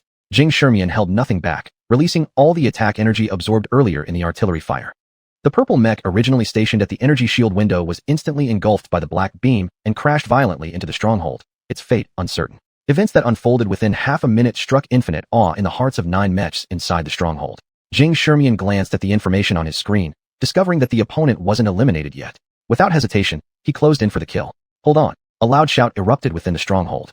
Xuanhuan actually noticed a familiar face inside the stronghold earlier, xuanhuan, the rookie king of the Black Hole Guild. But still, Xuanhuan didn't hesitate for a moment. He planted his foot firmly, triggering the emergency protection procedure, causing the galaxy mech to eliminate another competitor. Don't move. Seeing Xuanhuan decisively deal with a competitor, the remaining several competitors inside the stronghold sprang into action, fortunately halted by xuanhuan. Following xuanhuan's words, the several competitors inside the stronghold ceased their actions, but remained vigilant, closely watching Xuanhuan. Brother, there's no need. Let's talk first, shall we? Xuanhuan, noticing the situation becoming slightly stable, exhaled with relief, and expressed a bit of friendliness. You speak. Xuanhuan had a decent impression of Xuanhuan and thus halted the energy buildup of his heavy cannon, starting to take stock of the situation throughout the entire stronghold. Apart from Xuanhuan and a tank-type mech girl, the remaining 7 mech girls were quite mediocre, even less capable than WA-34. Firstly, I didn't know it was you out there, so they opened fire, but you've successfully defeated your opponents. How about we temporarily shake hands and call a truce? Xuanhuan briefly explained to Xuanhuan and then turned to look at the crowd around him. You should all be able to tell that this black mech girl is much stronger than Zhang Dong. Moreover, it was Zhang Dong who attacked this brother first. It's only reasonable for the brother to eliminate him. Therefore, there's no need for us to act hostile, right? Xuanhuan clearly had some authority within this stronghold, and his words carried significant weight. Upon hearing Xuanhuan's words, the group nodded lightly in agreement, indicating they were open to including Xuanhuan in their alliance. Brother, may I ask your name? Seeing that no one objected, Xuanhuan slowly approached Xuanhuan. Xuanhuan Galaxy. Brother Jing, let's put what happened aside. As compensation, you can choose first when the stronghold refreshes. How about joining us? With such a powerful competitor like you on our side, our standings will surely become more stable. Xuanhuan extended an olive branch, and after pondering for a while, Xuanhuan slowly nodded. The incident is settled. As for the stronghold, I have no objections to normal distribution. However, I'm not very familiar with all of you, so I prefer not to form an alliance. I'll leave once the next round starts. Xuanhuan's voice showed little emotion, and Xuanhuan could guess Xuanhuan's guardedness against them. After all, Calci ultimately is an individual competition, so it makes sense to be cautious when unfamiliar with each other. Big brother Xue, this brother is indeed strong. We don't mind him joining us, but he has already taken out one of our teammates earlier. Our stronghold's competitiveness was already slightly weaker, and now it's even worse. Just as Xuanhuan was thinking how to mediate, a woman's voice rang out from behind him. A tank-type mech bearing red flame markings slowly approached beside Xuanhuan. So, brother Xuanhuan, if you refuse to join us, we might have to force the matter. A serious tone came from the tank mech, and with her words, the tank turrets began moving, directing numerous cannon mouths towards Xuanhuan. Master, her firepower is extremely strong. Inside the cockpit of the Galaxy mech, Galaxy took the threat from the gun port seriously, maintaining a stern expression. Various data also appeared on Xuanhuan's screen in front of him. Clearly, the firepower of the opposing side exceeded expectations. After calculating Galaxy's condition, Xuanhuan finally spoke in a voice that sounded somewhat dangerous. So, can I interpret this as a threat? Xuanhuan's voice carried a hint of danger, and Galaxy's energy core began operating at high speed, silver-white gleams flickering intermittently around the chest area of the mech. The atmosphere inside the stronghold became tense again. The remaining mechs also activated their weapons. At the peak of tension, just as the situation seemed ready to erupt, The tank mech suddenly started emanating light streams. In the next second, a woman dressed in combat attire, elegant, statuesque, with flowing black hair, appeared on the scene. She had voluntarily unlocked her mech form, and her mech, Qian, stood vigilantly beside her, looking somewhat tense as if concerned about the decision her master made. On the contrary, brother Jing Shermian, I am not threatening you. I am showing you my sincerity. Luo Yu looked up seriously and spoke beside the towering galaxy and Baize. She pulled out a module. Module information synchronously appeared in front of Jing Shermian. Extreme Speed Recharge Module can instantly fill the mech's power reservoir. The number of uses depends on the size of the mech's reservoir energy. Galaxy can recharge twice. If you are willing to join us, I am prepared to gift you this module. I believe you must find great use for this module. Luo Yu displayed a confident smile, her gaze burning as she focused intently on Jing Shermian. Chapter 42. A Man Who Can't Resist Temptation. These words left Jing Shermian somewhat at a loss for what to say. Meanwhile, as Luo Yu deactivated the mecha form, several other mechas within the base also deactivated their forms. You guys, Chuei-chan appeared rather confused and, under the gaze of Luo Yu's threatening eyes, deactivated his own mecha form. It wasn't an exaggeration to say that Jing Shermian now had the confidence to wipe out this group in an extreme short period of time, even inflicting casualties. After carefully checking all data inside the base and confirming there was no threat, Jing Shermian, enticed by the allure of the charge module, deactivated the mecha form of Galaxy. Seeing Jing Shermian deactivate his mecha form, Luo Yu's smile grew even brighter. I thought brother Jing was so aloof. Since all of you have shown such sincerity, it would be disrespectful of me not to reciprocate with proper conversation. Jing Shermian helplessly waved his hand. The small-sized Galaxy had somehow positioned herself right in front of him, like a mother hen protecting her chicks, arms spread wide, her little face filled with caution. I'm more curious. How did you know that I wouldn't be able to resist this temptation?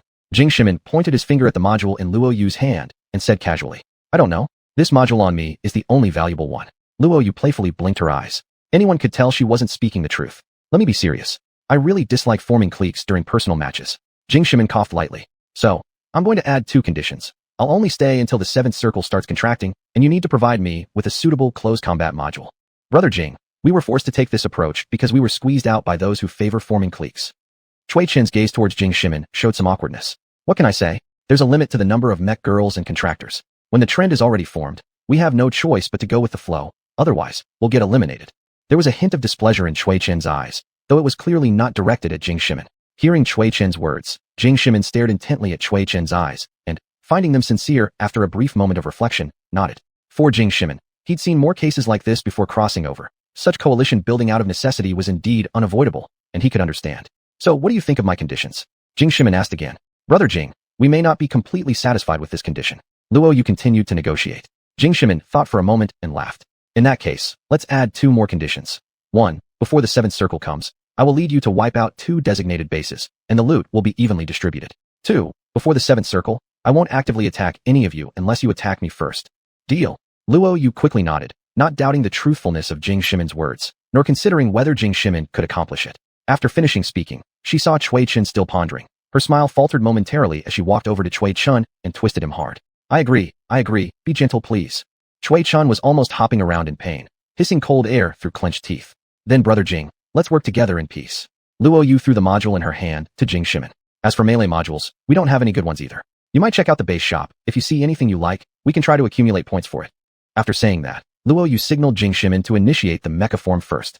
Without further ado, Jing Shermian activated Galaxy's mecha mode and approached the base shop. However, there were no weapon modules in the current round of the shop that caught his eye. Since the situation outside was extremely perilous, it was impossible for anyone to leave the base. They simply waited in the base chatting, anticipating the next round of the circle shrinking. I am curious. Why do you have so much courage? During the break, Jing Shermian adjusted Galaxy's state while asking curiously, truly puzzled as to why the other party trusted him so much. Luo Yu sat on the cannon tube, swinging her legs idly. Because I bought intelligence. When you defeated our friend earlier, the kill count of the top-ranked player on the kill list changed. As expected, you've just broken the fastest kill record in Carl's survival challenge, leading by a huge margin. Oh, so does the intel show my information? Jing Shermian thought for a moment and asked further. As long as you spend points, you can see. Without surprise, several major groups are probably already monitoring you. Luo Yu stuck out her tongue indifferently. Actually, I planned to reveal this intelligence only after you rejected us, but didn't expect you to be such a man who can't resist temptation. Luo Yu flicked her hair, stretched lazily, revealing her perfect curves in the air. In the end, she glanced toward Galaxy's direction and gave her a suggestive wink. Before Jing Shermian could respond to the sultry scene on his screen, as the control console, Galaxy suddenly stiffened like a kitten protecting its food. She turned her head seriously and stared at Jing Shermian, emphasizing each word.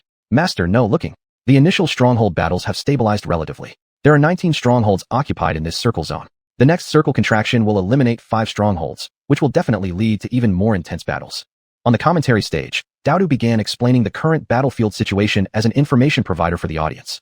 At the same time, the contestant information within each stronghold has been updated. Audience friends can follow your favorite contestants anytime.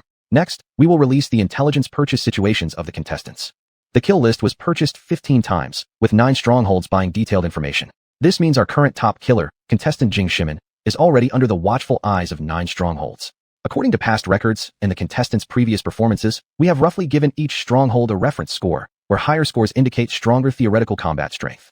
Attention viewers, the focal point of this round's stronghold battles may not be the core area, but rather the 4 strongholds down the bottom left corner.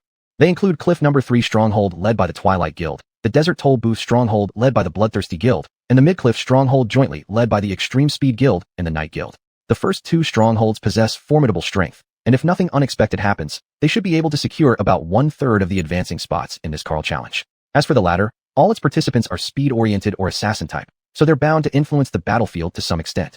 And finally, there's our Desert Storm stronghold, home to the most popular ultra-fast killer so far in this Carl challenge, contestant xuanhuan. Also, among these 4 strongholds, 2 will be affected by the next circle contraction, meaning there will inevitably be battles for stronghold possession. Because of the battlefield dynamics, after every circle starts contracting, the majority of contestants tend to retreat back into strongholds. The original intention of the organizer was to group the contestants and force them into battle. However, over decades, this gradually evolved into various factions fighting for stronghold control. The highlight of the competition also shifted from individual stronghold fights to multiple strongholds undermining each other. In fact, all of this started because of contestant xuanhuan. After explaining the general situation on the scene, Wawa gleefully added, "Teacher xuanhuan, do you think this counts as hoisting oneself up by the stone and hitting one's own foot?" Wawa cunningly passed the controversial topic to xuanhuan, who never shirked responsibility. A part of it is due to contestant xuanhuan blocking pathways, and another part is due to the faster circle contractions compared to what was expected. It seems that the official Carl Challenge announcement of making large adjustments to the field dynamics before the match wasn't a joke. I wonder if there will be even bigger changes in the upcoming matches. The third circle contraction is about to end, and the fierce stronghold battles are about to begin.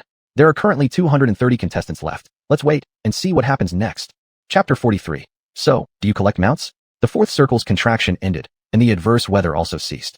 This was the official transfer time given to all contestants, which, in the current competition environment, meant it was time for the contestants to begin their stronghold seizure battles. Brother Jing, what do we do? Which one are we attacking? Seeing the situation on the field improve, Luo Yu immediately stood up, brimming with fiery determination as he spoke. Jing Shermian felt somewhat exasperated by Luo Yu's overeagerness. Don't always think about attacking others. There's no rush. In this round, someone will come to us. Jing Shermian said calmly. What if the team that comes to us gets wiped out? Does that count within those 2 spots? Hearing Jing Shermian say this, Luo Yu's eyes widened dramatically, and she pouted as she questioned. Jing Shermian smiled. It doesn't count. Then fine.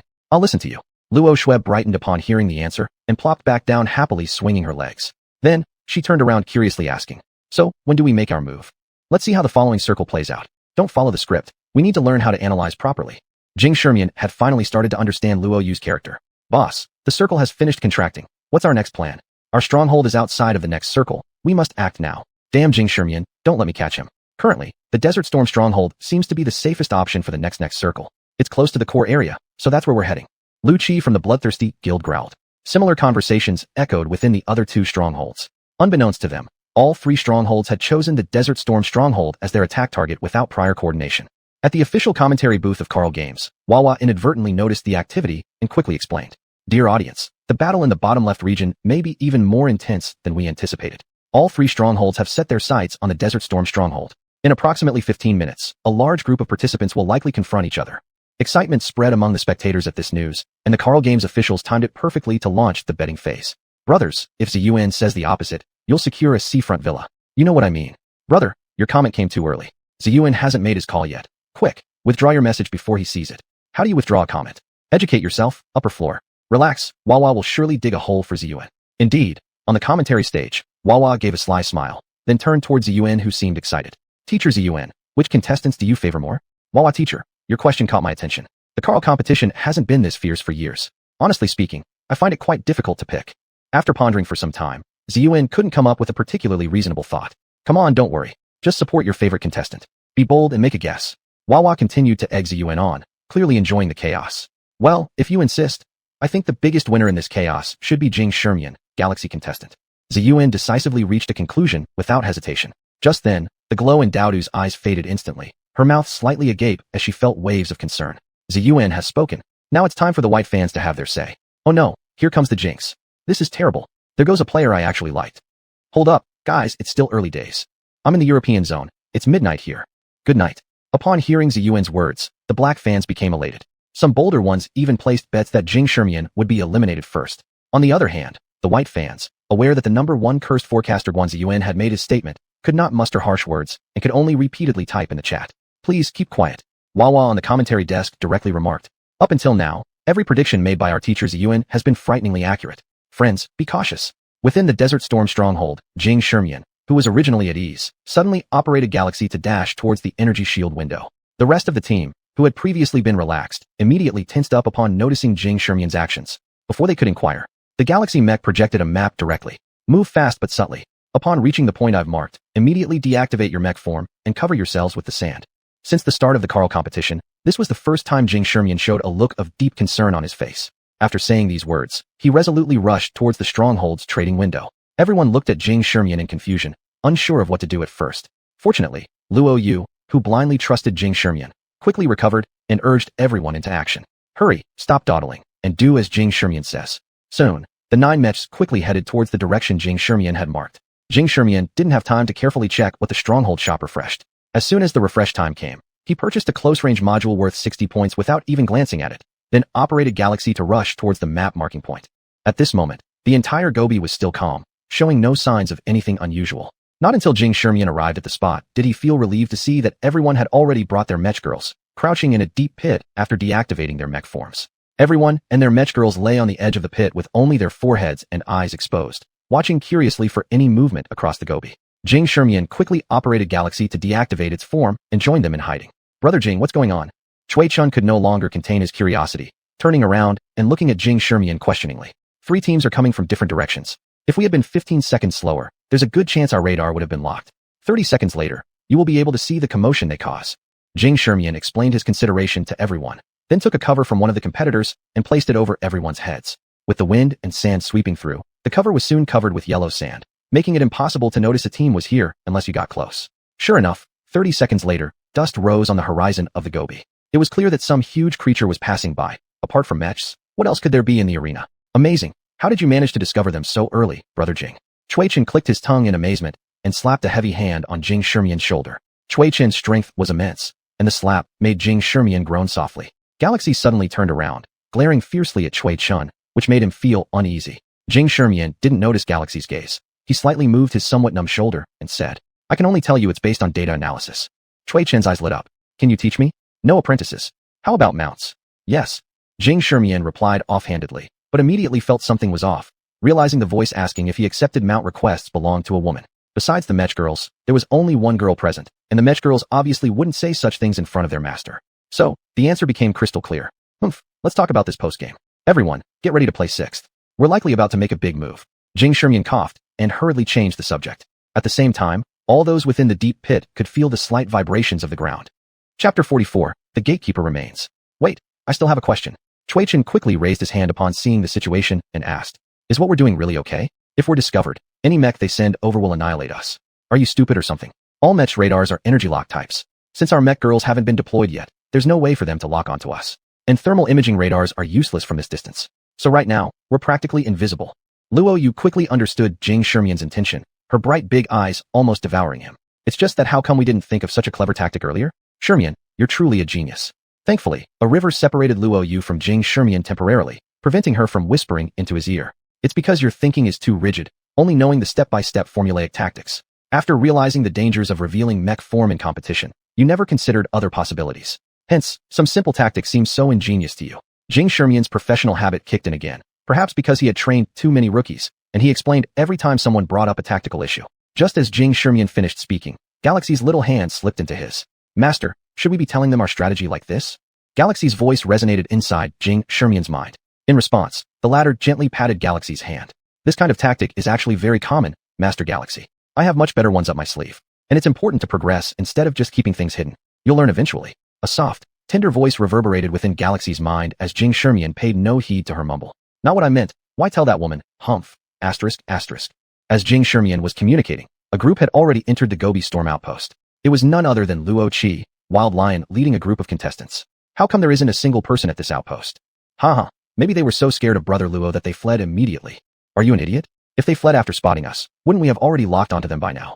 How sneaky. Nobody's tried to seize this outpost. The contestants saw the situation and relaxed immediately. Only Luo Qi, who had instantly reached the outpost trading mall, noticed something was amiss. Something's off. Someone has already redeemed items here. The outpost was just refreshed not long ago. The others must have just left. At the same moment, the guard responsible for monitoring shouted out, "Boss, a group is coming from the south. Estimated arrival in 2 minutes. Boss, there's also a team from the southwest direction. Boss, Calsai's official server doesn't know what it's doing. They've started shrinking the circle." Bad news came one after another, with the worst being that the circle began contracting, which meant the battlefield situation would deteriorate within a maximum of 10 minutes. So, there was only one option in front of Luo Qi now. Get ready for combat, but don't make rash moves. Let me negotiate first. Luo Qi's subordinates were on high alert, guarding each window. Very soon, the other two groups arrived at the Gobi Storm outpost, one after another. Boss, the Twilight Guild's people are leading the charge. Boss, the ones on the other side seem to belong to the speed-type assassin guilds that are merging. Hearing this, Luo Qi's heart sank further, his face turning extremely grim. There was no need to explain the Twilight Guild. They were the local tyrants of Calsai. As for the other side, they weren't to be underestimated either. In recent years, due to numerous official competitions, a clustering phenomenon occurred among mech girls reliant on speed and stealth, gradually becoming less favorable.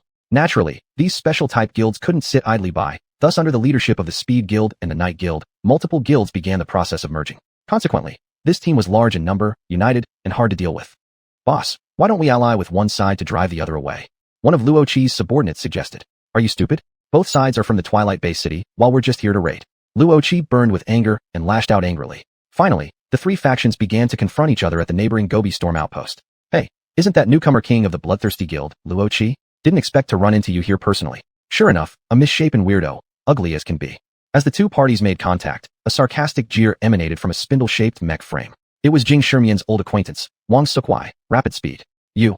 Luo Qi instantly revealed his position upon hearing Wang Sukwai's voice, driving the Wild Lion directly flying out, evidently having significant unresolved issues between them. However, his attack hit thin air, and the rapid mech materialized behind him. As expected, you're still such a moron.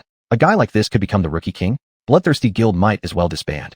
Wang Sukwai's ridicule came one after another, fueling Luo Qi's anger even further. Wild Lion turned and swiped his sharp claws toward Wang Sukwai, leaving a significant opening. His waist was exposed. The air slightly distorted, and a small silver mech appeared, slashing a deep cut across Wild Lion's abdomen. Thankfully, Luo Qi wasn't someone to be underestimated. He quickly adjusted his posture and dodged Silverlight's second strike. After being bested, Luo Qi promptly restrained his emotions and retreated back into the protection of his teammates. Naturally, Silverlight, with an assassin-type build, didn't dare to pursue too aggressively. The situation fell back into a tense standoff. Luo Qi weighed the situation for a moment before suddenly shouting to another direction. Zhu Yunqing, we'll let you have this outpost if your condition is to stay out of our battle with them. Luo Qi naturally knew that his feud with Wang Sukwai ran deep. Given the current circumstances, their battle would definitely be a fight to the death. If the Twilight Guild joined in at this moment, Luo Qi's team would undoubtedly fall here. Luo Qi, are you stupid? How appealing can just one outpost be? Compared to this outpost, I'd much rather see the #1 Bloodthirsty Guild of Tianda Bay City leave this competition empty-handed. That way, your promotion will be delayed by 2 months compared to mine. Zhu Yunqing emerged at the front of the group, piloting a white and blue storm mech while softly laughing. Luo Qi gritted his teeth and said painfully, after the match, Bloodthirsty Guild will sponsor your Twilight Guild 500 million, and I'll personally give you some small gifts. This is my maximum authority. Ha ha ha, you can't just go saying things like that. If someone reports it, I could be disqualified.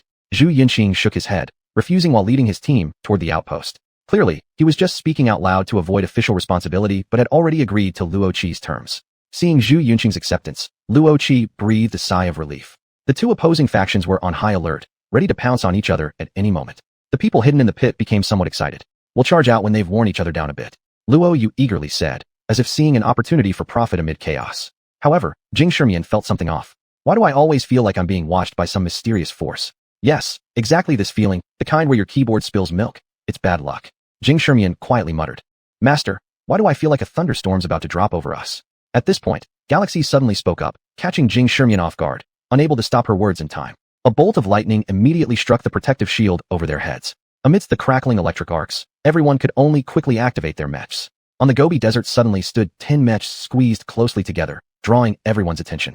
Meanwhile, in the official livestream chat room, the Gatekeeper lives forever. Believe in the Gatekeeper and gain eternal life. Since I believed in the Gatekeeper, my back no longer hurts, and my legs don't ache anymore. Iguan, with hands together praying.jpg. Chapter 45, Storm Surge. Cough, cough. We're just passing by. You fight, you fight. Chun was driving by Zay and waved his hands continuously. The tense atmosphere between the two groups eased a little at this moment. Seeing that the other side was stunned, Chun quickly urged everyone to leave. Chun, where do you think you can run in this battlefield situation? Being half dead from lightning strikes and then easily taken away. Seeing Chun trying to escape, Wang Sukwai spoke up directly. Why not join forces with us now to take down this annoying guy first, and we'll talk after this round of shrinking is over. Wang Sukwai said it quickly but kept his eyes firmly on Luo Qi's group ahead. Master, there's an acquaintance. Sukwai hastily pulled out a panel for Wang Sukwai, which turned out to be a strikingly black galaxy. When did this kid team up with Chun? Wang Sukwai muttered, quite puzzled, and even more unexpectedly, both Chun and Luo Yu turned their gaze towards Jing Shermian, as if waiting for his direction. Brother Jing, what do you mean? I think we should hide for a bit first, and act when they are almost finished fighting. Chun leaned toward Jing Shermian and whispered quietly, yet he didn't realize that the communication was broadcasted through speakers, so everyone in the field could hear him clearly no matter how low his voice was. Seeing Chun's out-of-tune performance, Luo Yu's veins popped out in anger and operated Li Yi to hit Chun hard with the cannon tube. Why are you hitting me, Sister Luo Yu? By Zay's worry chap. Wronged. Voice came out, and Luo Yu immediately apologized upon her realization. Jing Shermian, of course, had no time to deal with the little drama between Chun and Luo Yu. After pondering for a while, Jing Shermian spoke. Let's make a move. On one hand, I also feel irritated by this guy, and on the other hand, I always feel like something is watching us, and we will be struck by lightning wherever we hide. Jing Shermian looked somewhat helplessly at the cloud layers above the sky, as if the surging thunderstorms were closely monitoring him. Hearing Jing Shermian's words, Chun nodded and replied, all right, let's kick Luo Qi out first. Brother Jing, you help look after Luo Yu and others. Then, Bai Zay mech sped extremely fast towards the direction of the battlefield. Upon seeing this scene, Luo Qi had a very serious expression and quickly adjusted his posture to prepare for direct combat against Chun. However, before he made a move, the silver mech suddenly appeared in the air and slashed another blade towards the abdomen of the raging lion mech. Fortunately, Luo Qi had anticipated this and was prepared, otherwise, he would have been injured again. But choosing to handle Yingguang and Sukwai would leave his back open to Bai Zay. Meanwhile, the two parties clashed fiercely together. Behind Jing Shermian, Luo Yu also called out her comrades to begin firepower support. Countless ammunitions and energy beams poured out from all angles of 8 mechs. Apparently, this team, except for Chun, basically consisted of long-range firepower fembots. With firepower support, the Bloodthirst Guild group quickly fell into disadvantage, experiencing casualties within a minute. Jing Shermian stood still, eyes tightly locking onto the battlefield situation. But due to the enormous energy fluctuations, even he failed to notice that on the outpost's energy shield, a long-prepared energy attack had completed its charge. Boom! The tremendous explosion made the whole battlefield momentarily relax. A blue-white energy attack split the sky, pointing directly at Luo Yu Flame, who was unceasingly unleashing firepower. All the mech operators received the attack information as synchronized as possible. The single thought in every participant's mind was that Luo Yu Flame, this new generation's firepower king, was going to be eliminated. It's Zhu Yinqing, Storm Surge. Zhu Yinqing silently activated her most powerful ace, and until now, no contestant has survived being hit by Storm Surge. On the commentary stage, Wawa shouted excitedly upon seeing Zhu Yinqing activate her exclusive skill for the mech. Just as everyone was lamenting over Luo Yu Flame's impending elimination, a black humanoid mech voluntarily charged into the blue-white energy storm, instantly causing the energy beam to push it forward towards Luo Yu. Duo, who had been restless for a long time, couldn't hold herself anymore. Teacher Xuanhuan, why is your curse so accurate? Duo shouted with indignation, and even though she admired Jing Shermian Galaxy greatly, seeing Jing Shermian rush into Storm Surge made her straightaway declare Jing Shermian Galaxy dead. What none of them expected, however, was that Storm Surge's speed slowed down gradually, finally dissipating completely just 1 meter in front of Luo Yu. Inside the cockpit, Luo Yu broke out in cold sweat, swallowing a lump in her throat. Storm Surge has precedent for destroying emergency protection programs and causing both the mech and the contractor to perish. She, who is not skilled in combat, had just witnessed a tangible threat of death. However, though the impact had ceased, the tail light beams of Storm Surge hadn't dissipated but instead transformed into an energy sphere that enveloped Galaxy within it. Though Shermian Jing has been destined to be out, isn't the defense of Galaxy Mech Suit too formidable? After a long silence, Xuanhuan instinctively took in a cold breath. Upon hearing Xuanhuan's words, the other two commentators as well as the audience realized they had stopped breathing due to tension. Reminder, you can breathe now. Such a line of dialogue appeared on the comment section. Hold on, just now our director informed us that Shermian Jing Galaxy's emergency protection device was not activated, which means contestant Shermian Jing has not been eliminated yet. At the end of her broadcast, the blue-white energy began to gradually dissipate, revealing a black figure slowly becoming visible within the live-streaming camera lens. All could see the still somewhat blurred black mech raise its arm, and a cannon tube emerged before everyone's eyes. The next second, a beam of black light cut through the sky straight toward Yinqing Zhu's direction. The ink-like flowing energy beam might not appear as splendid as the blue-white storm surge. But this beam made Yunqing Zhu face severe danger, and unfortunately after releasing Storm Surge, Storm Mech would be trapped in a brief, immobile state. Iron Shield, Iron Wall, stop this for me. Yunqing Zhu trembled as he shouted. Two heavy defense mechs appeared in front of him, protective shields and mech defenses fully activated. But the black beam showed no sign of stopping, directly piercing through Iron Shield and Iron Wall. The emergency protection programs of the two mechs were triggered one after another, while the ink-black energy beam crashed heavily onto the protective shield in front of Yunqing Zhu. Fortunately, thanks to the interception by the two heavy defensive mechs, the black beam slowed down a bit and dimmed slightly. Nevertheless, the black beam penetrated all of Yunqing Zhu's multiple layers of protection, eventually taking away most of his health bar before disappearing. If the previous storm surge caused the entire battlefield to let off some pressure, then the subsequent ink-black beam made the whole battlefield fall silent. Chapter 46. Still have time to chat?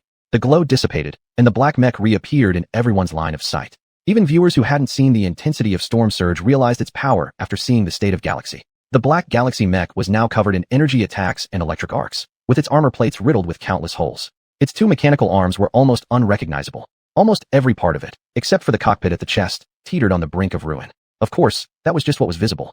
Jing Shermian inside the Galaxy cockpit knew better than anyone the intensity of storm surge. Just moments ago, he used an energy module to replenish one skill and activated absolute defense. He became immune to the physical attacks from storm surge while reducing the energy attack strength by 30%. He even poured all the MP points accumulated from the first two matches into defense. Galaxy's defense had reached 93 points, yet it was still a hair away from triggering an emergency protection program due to the remaining sliver of health. Luo Yu, help me hold out for a bit. After shouting those words, Jing Shermian quickly released an emergency repair module he had previously received from other competitors, enveloping Galaxy in a repair pod. Luo Yu finally snapped back to her senses at this moment. Her eyes were bloodshot red, her fury nearly spilling over. Mech, Blaze. Operation Module, B rank, Multiple Auxiliary Operation Mode. Destructiveness, 83, Range 90, Melee 15. Energy Output Frequency, 74. Agility, 30. Defense, 45. Endurance, 61. Recharge Speed, 11, dependent on cooldown time. Load Capacity, 70. Customization Adaptability, Special, only supports range attack modules. Special Skill, Infinite Firepower. When the hidden reserve reaches full capacity, 100%, you can activate the skill once. After activation, the mech enters in a mobile state, utilizing its hidden reserves, which must be released in one go, followed by gradual replenishment. If storage allows, unlimited firing is possible. Recharge speed increases by 300%, and body cooling efficiency rises by 500%. After the skill concludes, the mech enters a mandatory cooldown state for 30 minutes during which no offensive fire is permitted. Blaze, unleash your skill. As Luo Yu spoke, the flame patterns on the Blaze mech began to boil like they were coming alive. Countless gun ports extended out from various angles of the mech. The wings stretched down to the ground, securing Blaze firmly in place. In mere seconds, waves of dazzling attacks erupted from Blaze, locking onto all enemy units present. Get back quick. Zhu Yinqing immediately called for the mechs that had stepped outside the base's energy shield to retreat. However, before his teammates could react, the relentless barrage from all angles was already unleashed. With the loss of two defensive heavy mechs, Zhu Yunqing's team started taking heavy casualties under their weakened defenses. Only 4 mechs managed to retreat back into the safety of the energy shield. On the other side, Luo Qi retreated more messily, only bringing back 5 mechs into the energy shield. Upon entering the energy shield, Wang Sukai and his group, who were about to breach the base, met resistance. All openings that had been there originally were now sealed shut. Holy shit. Base lockdown module. Wang Sukai cursed loudly. They had been counting on breaching the base right when Jing Shermian and Luo Yu performed their feats, ensuring that Zhu Yunqing and Luo Qi's forces would be annihilated. But just then, the enemy deployed the highly valued base lockdown module worth 500 points, a module that could only be obtained through scavenging maps. That damn Luo Qi has too good luck. As the enemies completely went into a defensive posture, Ying Guang, who had remained concealed in the air, gradually became visible, cursing aloud as Dong Yi couldn't contain himself. While those outside muttered curses, those within trembled, for Blaze continued its relentless assault against one side of the energy shield. The solidified energy barrier rippled slightly, its color gradually fading. Gradually, everyone on the battlefield gathered together to discuss their next strategy. Cui Laoshuai, when did you know this guy? He seems insanely powerful, surviving Storm Surge, and then almost taking Zhu Yunqing down single-handedly despite 2 heavily defensive female mech pilots. Dong Yi gathered around Blaze and Galaxy, chatting with others. That story is quite fascinating. It happened not long into the competition. I encountered ULC's pest. Brother Jing helped me take care of that guy. Cui Chen proudly slapped his chest. And that's where mutual respect between powerhouses arises. When he turned around, he saw the other 2 people staring at him with suspicion. What's wrong with your eyes? Cui Chen was feeling uncomfortable being stared at, especially since Suji was a spindle-shaped mech girl with 2 nostrils, as eyes and a fierce yaksha ghost head on its silver hair. It all looked rather eerie. I encountered him in the Qinghe arena. 4 days ago, your guild's match record was broken by this person. The two subsequently provided pieces of chain information. Upon hearing this, Xuanhuan slapped his hands together inside the cockpit. Isn't that more of a coincidence? Wang Sukai and Dong Yi both felt speechless after listening to this. Brother, our point is, as the rookie king of your own guild, you don't even pay attention to your own matches? Wang Sukai rubbed his forehead in exasperation. That thing was attended by all of you. I control a combat-type mech girl. Why should I care about them? Xuanhuan waved his hand carelessly and said it without concern. Why does your good racing guild recruit someone like you who specializes in combat, instead of merging with us? Wang Sukai lost some control over his tongue and complained. What's wrong with combat type? Is it eating up your rice? Xuanhuan got annoyed upon hearing Wang Sukai calling him an idiot. At this time, Luo Yu finally finished draining the reserve energy of Blaze, and Blaze could no longer hold its mech form and transformed back. Seeing this, Xuanhuan quickly rushed forward and gently placed both girls under his palm for careful protection. Can the three of you idiots stop chatting nonsense? Can't you see that Kalsai has intensified the arena's intensity this time? Look above, the clouds are as thick as midnight. And yet, you still have the mood to talk. Luo Yu stood on by Zay's palm, crossed her waist, and started yelling. How about this? Among the dozens of mechs present, which one is a heavy defense mech girl? With this cloud layer, they'll all be electrocuted dead within 10 minutes. Hurry up and think of a solution, Luo Yu anxiously said. Upon hearing her words, the three men who had been offbeat suddenly looked up and realized a very serious situation. Sister Luo, just tell us what to do, I don't have brains. Wang Sukai showed a good attitude of admitting fault and was rated as a first-class citizen. Sister Luo, you know me. I don't have firepower, but I can twist away from lightning. Do you believe me? Wang Sukai's attitude was bad and thus demoted to a fifth-class citizen. Is it very dangerous? Xuanhuan knew nothing and was sent to sit with cats and dogs. Just as the group was at a loss, Jing Shermian spoke from within the repair chamber. I have a plan, give me 5 minutes of cover. Chapter 47, Resonance. Friends, both online and offline viewers, you can see the detailed content on the right side of our screen, as most clever audience members have guessed. Because in recent years, the Carl Survival Challenge has gradually become a bit slow to heat up, with participants forming tight-knit groups. Therefore, the official organizers made adjustments for this year's Carl Survival Challenge. In short, it accelerates the pace of the competition. Faster shrinking circles, fewer rounds, but each circle has a greater impact.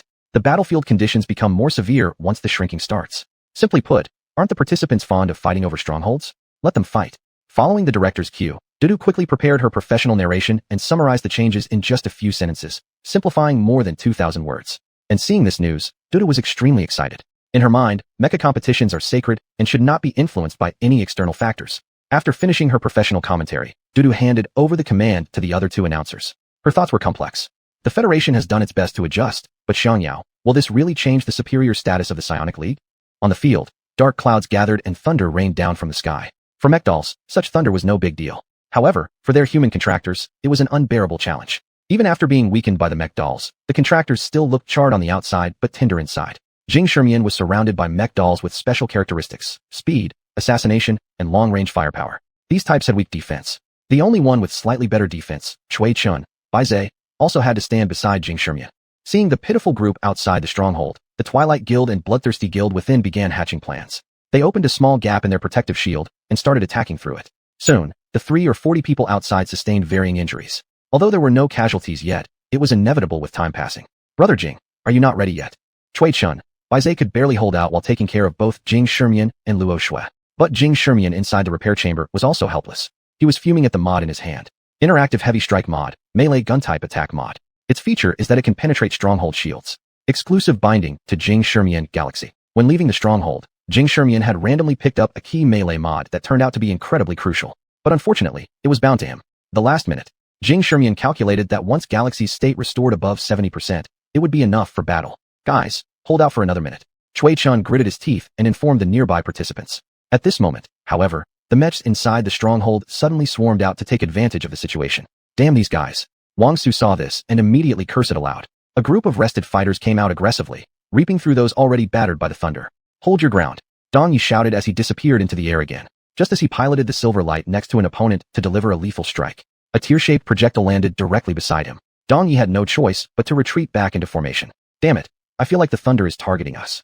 This voice chat message appeared in the live broadcast. After he spoke, both Wawa and Dudu couldn't help but glance at Guan Ziyuan sitting in the middle.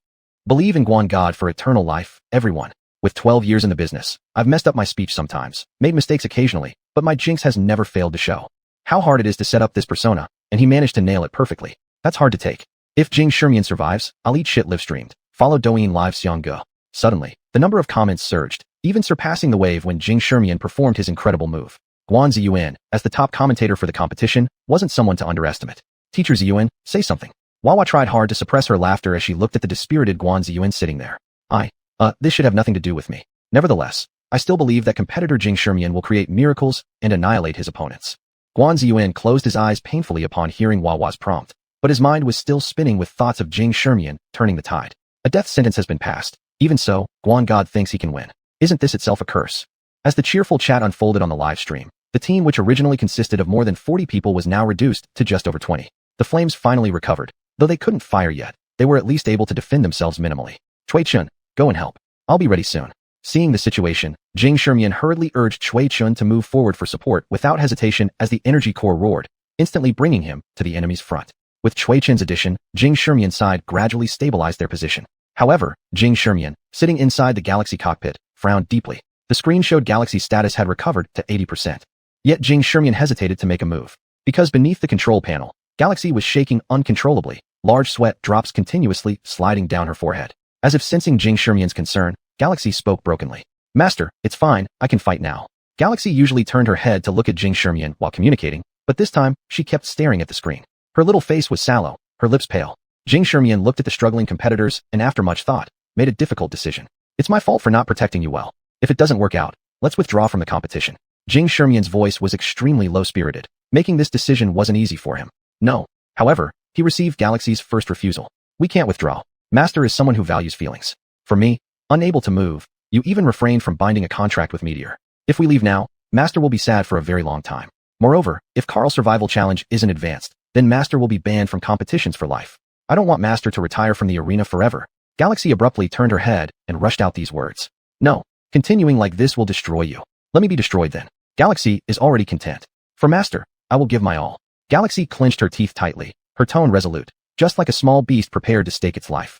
No. Just as Jing Shimian was about to continue, Galaxy herself moved. She slowly unlatched the repair chamber. Master, I apologize, but this time I must reject your command. Galaxy's onyx eyes suddenly turned blood red. Warning, Mech Girl disobeying orders detected. Warning, Mech Girl disobeying orders detected. Shall she be terminated? Shall she be terminated?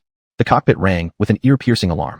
Jing Shimian quickly chose no. After Jing Shimian's confirmation, a charming smile curved Galaxy's lips. Her body began to radiate specks of stardust, like a true galaxy. Meanwhile, the surroundings of the Galaxy mech also appeared in nebulae patches. In the live stream room, Guan Ziyuan, who was originally disheartened, upon hearing the commotion beside Galaxy, realized something significant and slapped the table to stand up, shouting, Resonance! It's resonance! Competitor Jing Shimian Galaxy has resonated at this critical moment. Chapter 48, A Little Goal. Contract Resonance. When a mechanized girl and her contractor form a strong bond, both are able to intensely perceive each other's emotions and thoughts, and mutually encourage each other, then this resonance will occur. People even use the concept of resonance to assess the strength between contractors and mechanized girls. Because every time resonance happens, it indicates that a certain defect in the mechanized girl has been greatly enhanced. Resonance usually occurs between Psi-espers and mechanized girls. In my 12 years as a commentator, only Xianya Xiao Yao and Jing Shimian contestants have experienced resonance. Notice, this range is worldwide. Guan Ziyuan shouted excitedly. On the field, inside the cockpit of the Inha mech, blood color gradually returned to Ina's lips, as she turned around to gaze at the screen in front of her eyes. Jing Shimian's hand trembled slightly, retouching the control panel. He knew that just now Inha had completed with him what all competitors longed for, resonance. The data panel for Inha didn't show any improvement, which meant the most likely scenario was that Inha had made a significant leap forward in her tolerance to pain. Master, I want to win. I want to climb on a grander stage with you. Of course. Suddenly, among a group of fighters who were all tangled up, a voice rang out. Quickly withdraw back to our checkpoint. Zhu Yinqing, who had been focusing on attacking his opponents as much as possible, suddenly realized something wasn't right. Turning his head, he saw Inha whose body was glowing brilliantly, her hair nearly standing up straight. Hastily, he called out to his teammates, asking them to retreat to the checkpoint. Luo Qi also realized something was amiss after being reminded, but it was already too late. A black mech, sparkling with brilliance, tore through the darkness and appeared before him. Even though damage output had always been a shortcoming for Inha, under the enhancement of the resonance state, a quick step swift like a meteor crushed one of the back legs of the wild lion mech. However, before the next attack arrived, the wild lion's surface suddenly shimmered with flowing light, and it darted back to the checkpoint. This guy has too many high-level modules. Inha complained unhappily. If you have a team helping you scavenge resources, your modules will be plenty too. In contrast, Jing Shimian remained quite calm, knowing that no matter how the opponent fled, they would eventually end up eliminated. With a relentless pursuit, another member from the Dust Guild was reduced from the match. The group outside the checkpoint gathered together, awaiting Jing Shimian's orders. Jing Shimian wasted no time, activating a module, and in his hand appeared a purple spear encircled with arcs of electricity. Inside the checkpoint, the remaining few individuals gathered together. Luo Qi, just how many opponents have you pissed off? While replenishing energy reserves that were almost depleted, Zhu Yinxing ground his teeth and said this. How the hell should I know? Didn't you say you could definitely take out a few key characters? Where are they? Luo Qi also yelled furiously. The agreement they just reached wasn't for the Dusk Guild to sit by idly. Rather, Zhu Yinxing was supposed to ambush 2 key players, thereby swallowing up Wang Sukai's group. But unexpectedly, Jing Shimin's crew suddenly attacked, disrupting the plans of both of them. What nonsense are you spouting? Do you recognize Flare? Haven't you seen her firepower? If I don't eliminate her, when she goes berserk, we'll both die together.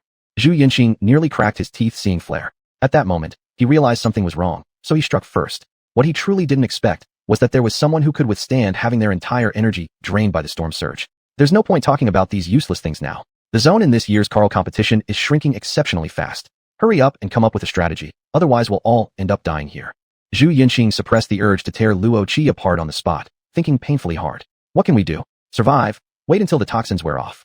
Luo Qi spat out these words unhappily and immediately opened the emergency repair device, starting to fix the broken hind leg of the wild lion mech. However, before the repairs began, a voice abruptly sounded inside the checkpoint. You can't keep dodging forever. You've been eliminated. An alarm went off in the hearts of the 2 arguing people. Looking towards the source of the sound, they saw a black mechanized girl crossing through a shattered energy barrier into the checkpoint. Behind her were numerous battle-worn mechs. The black mech held a dark purple spear. With every stroke of the spear, cracks appeared on the energy shield. After enduring for so long, Wang Sukai, Dong Yi, Cui Chun, and others quickly burst through the breach, launching a wholesale massacre. It was an utterly one-sided battle. Those few competitors who were already in poor condition managed to last for merely a few seconds before their emergency protection devices kicked in. The battlefield soon left only Zhu Yinxing and Luo Qi with the damaged wild lion struggling on. Stop. Hold on. I have something to say. Zhu Yinxing, who was already at the end of his rope, saw that there was no way to turn the situation around and immediately shouted loudly. 30 million. Let me go. The sound of great wealth rang out, and everyone inside the checkpoint stopped their attacks. 30 million was no small amount. Even a World 500 company like the Black Hole Guild only made about 800 million in revenue per year. 30 million was enough for a rookie player to buy a very powerful mechanized girl and outfit her with a full set of modules no lower than B class. 30 million? If I'm not mistaken, Luo Qi promised you 50 million just now. Jing Shimin walked forward with an amused expression. Then make it 50 million. Even if the task fails, Luo Qi won't be able to pay me. That's the limit of my authority. Zhu Yinxing, seeing there might be a chance, continued shouting. Luo Qi, upon seeing this, hastily added. I'll also offer 50 million. Let me leave, and that's all. A full 100 million. But Jing Shimin did not respond to them. Instead, he turned around and looked at the crowd behind him. So do you want this money? The people behind him did not speak. The mech stationed in place trembled slightly. But many times, not answering is already a kind of answer. Seeing the reaction of the group, Jing Shimin slowly shook his head and then turned back to Zhu Yinxing and said, They agree. Jing Shimin slowly spoke, but before Zhu Yinxing had time to feel relieved, Jing Shimin continued the next second. But I will not agree. Want to earn money? Bonuses, commercial endorsements, anyway off the field, you can earn as much as you like. But on the field, I won't accept it. Even if you multiply your offer by 100, 1,000, or 10,000 times, I still won't agree. Jing Shimin carried his spear and walked to the center of the checkpoint. Maybe others could be bought by your money, but I don't approve. Either you two defeat me, then negotiate with them. The clear voice echoed throughout the checkpoint. By the end, Jing Shimin's voice grew louder and more resonant, and within the checkpoint, countless mech energy cores began to roar. Or all of you combined disqualify me. Then proceed with this dirty off-field transaction. Chapter 49, A Miracle. As Jing Shimin's words faded, the entire stronghold became extremely quiet. Perhaps each person had a myriad of thoughts arise in their minds. No one knew how much time passed before Cui Chen sighed. Sorry, brother Jing. Shit, these contestants now, even the rookie king is so shameless. The comment section erupted completely. In normal circumstances, during such situations, the officials would directly mute the audience to avoid excessive emotions. But strangely, this time the Carl race officials blatantly revealed the transactions on the field. The viewers who usually only speculated started cursing together like never before. Shit, we've been saying for a long time that mech battles are dirty, and they still want our money? Refund us. No wonder major guilds have been doing better and better over the years, while smaller guilds end up with nothing. In comparison, Jing Shimin, Galaxy competitor, seems so much more noble than them. Officials, give an explanation. If not, we'll blow up the live stream today. Jing Shimin had a vague feeling. Such conversations, these players could casually say it out loud on the field, and the officials didn't intervene at all. This was clearly unreasonable. However, now was not the time to investigate this. Jing Shimin's hands began to move unconsciously, a habit he developed over many years, akin to the opening moves of martial arts experts. He was ready, regardless from which direction the attack came. He could block it in the first moment. After pausing for a long while after speaking, Cui Chen continued. We can't ignore the 100 million yuan, but but neither will we do something as nasty as kicking someone when they're down. Chui Chun, driving by Zhe, helplessly shrugged and walked to the side. So, let's do it your way. But of course, we must add a condition. As Chui Chun spoke, his gaze moved towards Luo Qi and Zhu Yunqing. If Brother Jing loses, you two cannot eliminate him either. If he's eliminated, the deal's off and you two have to stay as well. Chui Chen's words echoed the thoughts of others present. The other competitors in the stronghold blocked some possible escape routes, leaving an open space for the three people in the middle. The Mad Lion and Storm exchanged glances. Then in the next second, the two mechs charged toward Galaxy. Jing Shimian sighed in relief, casually picking up the long spear in his hand and blocking the claw of the Mad Lion. His center of gravity shifted, and he unleashed a swift kick that collided with Storm's fist. Galaxy wasn't particularly destructive. It typically relied on energy efficiency to create momentum for optimal attacks. In this current close combat, however, it was difficult to use that method. But after the brief exchange, both Luo Qi and Zhu Yunqing were increasingly astonished. They both simultaneously had the same thought. Why can a mech be controlled like this? Every movement of Galaxy was entirely natural. Whether it was the transfer of weight or the pose of the mech, everything seemed polished and smooth. Regardless from which direction the two attacked, Galaxy could perfectly respond to the attacks, and within the dense barrage of strikes, it would find opportunities for counterattacks. Not long after, an opportunity presented itself. Jing Shimian narrowed his eyes inside the cockpit. One of the Mad Lion's hind legs was broken already, exposing its vulnerability quite easily. At the same time, it happened to be Zhu Yunqing's moment of exhaustion. Jing Shimian operated Galaxy without turning his head, seamlessly integrating waist and horse movements into one fluid motion. The gun shot out like a dragon, executing a standard backstab maneuver. The tip of the gun pierced through the Mad Lion in midair with nowhere to dodge, and then the right leg of the Galaxy mech lifted, sweeping away a heavy strike from Storm. Thrusters surged, and the Galaxy mech performed a graceful backflip akin to dance, pinning the Mad Lion to the ground while drawing its weapon again to drive back the encroaching Storm. By this point, a silver-white energy shield appeared on the body of the Mad Lion, signifying the activation of the emergency protection program. It was evident that Zhu Yunqing's defeat was only a matter of time. I'm not mistaken, am I? A backstab maneuver. Can such a move truly appear in a mech battle? Since the beginning of the trio's fight, Xuanhuan had slammed the table and stood up, shouting passionately. Is Galaxy really a mech controlled by a traditional control panel? This level of detailed control, could it possibly be done by a mere pilot? Xuanhuan asked 3 consecutive questions, and shared similar sentiments with the other 2 streamers and the livestream viewers. Can mechs practice martial arts? That's hundreds of years old stuff. A remnant of the cold weapon era. Respectful, skillful, technical. From now on, please call me an 18-year-old diehard fan of competitor Jing Shimian. As for why I'm an 18-year-old diehard fan, because I've been alive, including my time in the womb, for just 18 years. However, at this moment, the director reminded the commentators that Xuanhuan was too excited and unable to provide a systematic and professional commentary, so his microphone was turned off, leaving the commentary space for Daodu. Friends who often watch Mecha should know that humanoid mechas are the most difficult to operate among all types of mecha, but they also have the highest upper limit, because the center of gravity of humanoid mecha is relatively high and the shape distribution is uneven. So basically every action requires consideration of force analysis learned in high school physics. Therefore, mechas with bodies that can reach over a dozen meters in height almost cannot perform most of the actions we humans do. They mainly rely on thrusters and various mecha-specific abilities for combat. However, the perfectly executed martial arts movements showcased just now by competitor Jing Shimian would be impossible for 99.99% of humans to achieve. If I had to use one word to describe that confrontation earlier, there's only one word that comes to mind. It was like a miracle. Even Zhu Yunqing and Storm's Prime couldn't stand up to Jing Shimian and Galaxy, let alone now, when Storm was already running on empty. Thus far in the Carl Survival Challenge, the hottest favorite for the championship, the indisputable first guild of Huangshan City, Twilight, guild's top rookie Wang, failed even to secure an advancement spot. From this point on, no one questioned whether Galaxy's direct takedown of Thorn was due to special tactics. Jing Shimian became the biggest star player of this competition. Inside the base, Jing Shimian calmly retracted his long spear and took out liquid energy to replenish Galaxy's stamina. The other people inside the base were completely awestruck.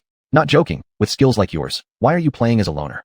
After staying quiet for a long while, Wang Sukuai slowly drove extreme speed beside Jing Shimian and said, hard to believe what he was seeing. Why don't you join our guild? After merging, our guild will certainly rank among the world's top 100. We won't treat you unfairly. Dong Yi of Silverlight added. And I can guarantee that if you join our new guild, you'll be the absolute core of the next generation, and we'll build a highly competitive team tailored specifically around your strengths. Chapter 50, Rescue. Jing Shimian pondered for a while. Indeed, the conditions proposed by Wang Sukai and Dong Yi were not to be overlooked. Higher-tier official competitions increasingly required team play. However, after some deliberation, Jing Shimian still declined. Sorry, I'm not really interested in joining a guild right now. If I change my mind, I'll contact you immediately. Wang Sukai, still trying to persuade him, said. I know that you were sued by the Sunset Guild recently, but don't worry, such situations won't happen in a big guild. In fact, someone with your qualifications could even set conditions for the guild, which would be clearly listed in the contract. Jing Shimian shook his head and didn't say anything further. In a past life, he was an undoubted esports king who had encountered quite a few contractual disputes, hadn't he? What Jing Shermian had been reflecting on wasn't about how guilds nurture their members because, when it came to conflicts of interest, contradictions were bound to arise. Players were usually the ones sacrificed. What Jing Shermian was considering was merely the matter of forming a team. Individual competitions may be tougher and less frequent, but they're always better than being controlled. Jing Shermian silently recited this thought and began to rest and regroup. Judging by the current speed of the safe zone shrinking, this round of shrinkage would end in another 15 minutes. It seemed like Jing Shermian needed to adjust his earlier plans.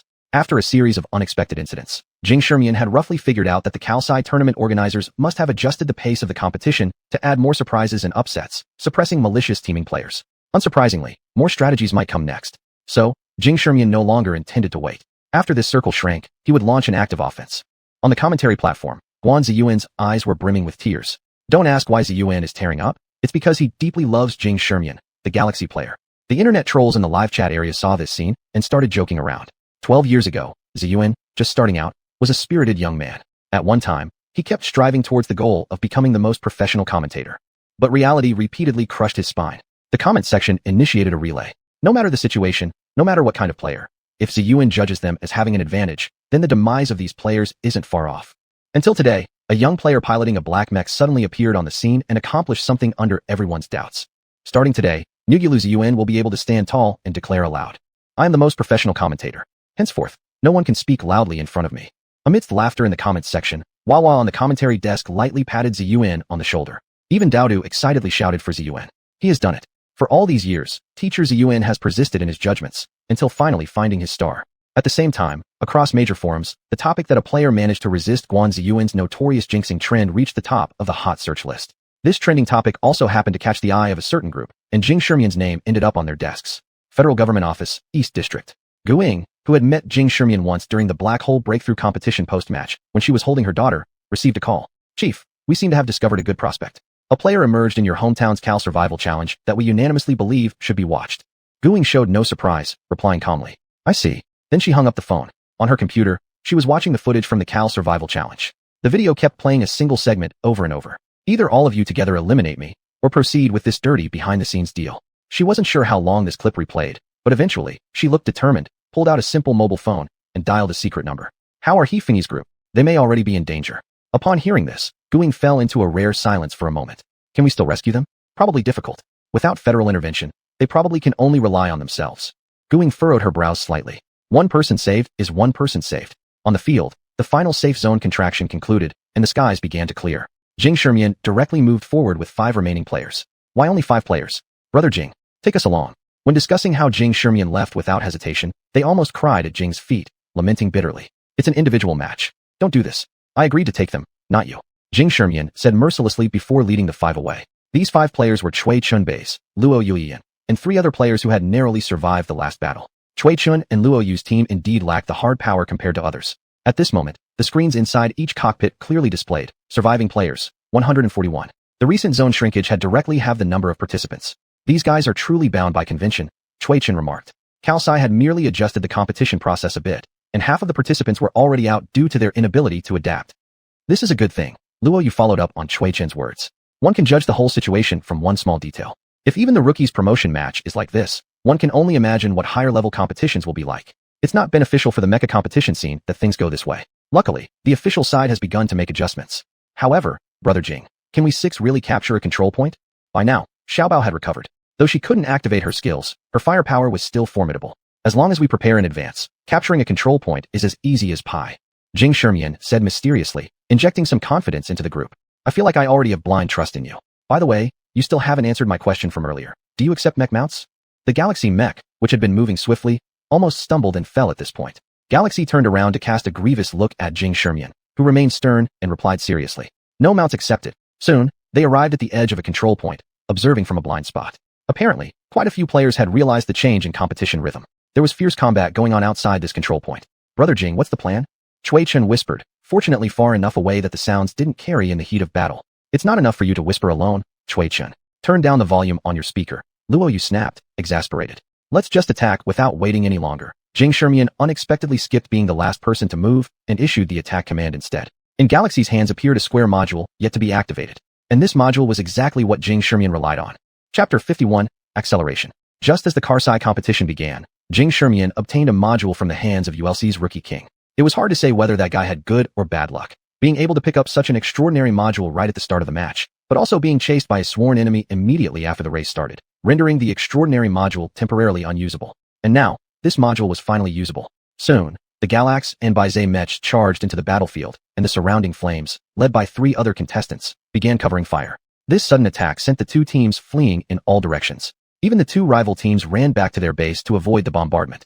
However, these 2 teams weren't allies. Once they entered the base, they continued fighting each other fiercely, showing no sign of stopping until death. Jing Shermian and Cui Chen hesitated to rashly operate their mechs into the base without artillery cover. Inside the cockpit, Cui Chen scratched his head and asked with clear yet naive eyes, "Brother Jing, what should we do now? There's nothing to be done.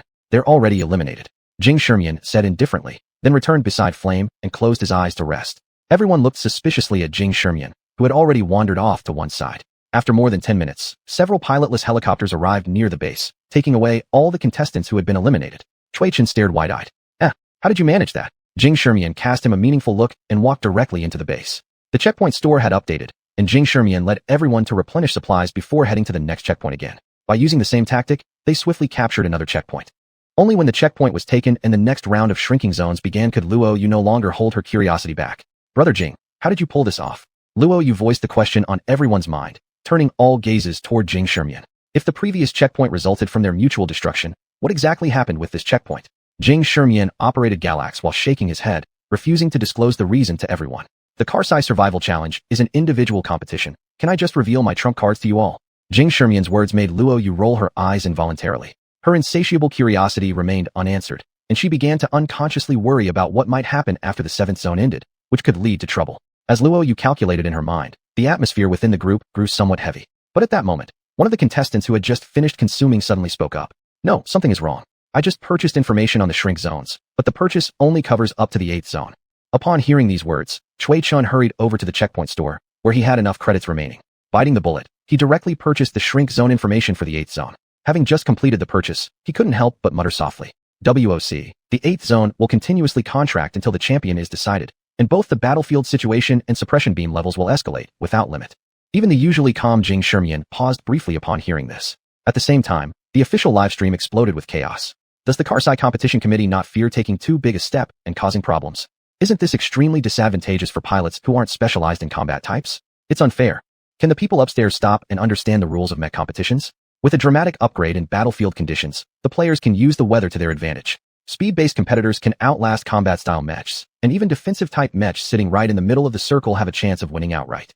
Even the 3 commentators on the commentary desk were momentarily stunned by the official announcement. Dodo was the quickest to react, analyzing it immediately. This method of contracting the zone actually disadvantages the most dominant combat-type mech girls during the Karsai Survival Challenge. As time progresses, the formidable combat prowess of the combat-type mech girls will diminish significantly in terms of impact on the game, because later everyone begins evading bombing and minefields. In terms of defense, combat-type mech girls are inferior to defense types, and in terms of speed and flexibility, they don't measure up against speed types. So if the combat-type mech girls want to secure any results, they need to act now. The longer they wait, the lower their chances of victory will become. Dodo's keen insight quickly uncovered the significance of this rule change. Once she organized her thoughts, her excitement grew. "I bet this year's Karsai Survival Challenge will be the most exciting one ever." Sure enough, not long after, the contestants on the field gradually realized the situation and started preparing for their upcoming objectives. Those who didn't like purchasing information would likely suffer. After a brief moment of deep thought, Jing Shermian informed everyone about the possible scenarios that might unfold next. "The above is the possible situation, so I think we need to discuss whether we should wait until the end of the 7th zone. My suggestion is that our cooperation ends here. After all, we've already captured 2 checkpoints. I'll leave first. Otherwise, once the 7th zone finishes contracting, I will definitely take action." Jing Shermian didn't mince words and directly shared his opinion with the group. It took a full minute for Luo Yu to nod in agreement. "Once this round of zones is over, let's part ways. The next time we meet, we'll have to fight fiercely."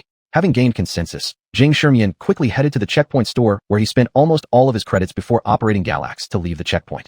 "I'm not waiting for the zone to contract fully. I need to head out early to set up an ambush." With that said, Jing Shermian immediately piloted Galax, charging out of the checkpoint. Given Galax's formidable defensive capabilities, the current battlefield conditions posed no significant threat. Moreover, after achieving resonance, Galax's pain tolerance had significantly increased, allowing Jing Shermian's tactics to be fully supported.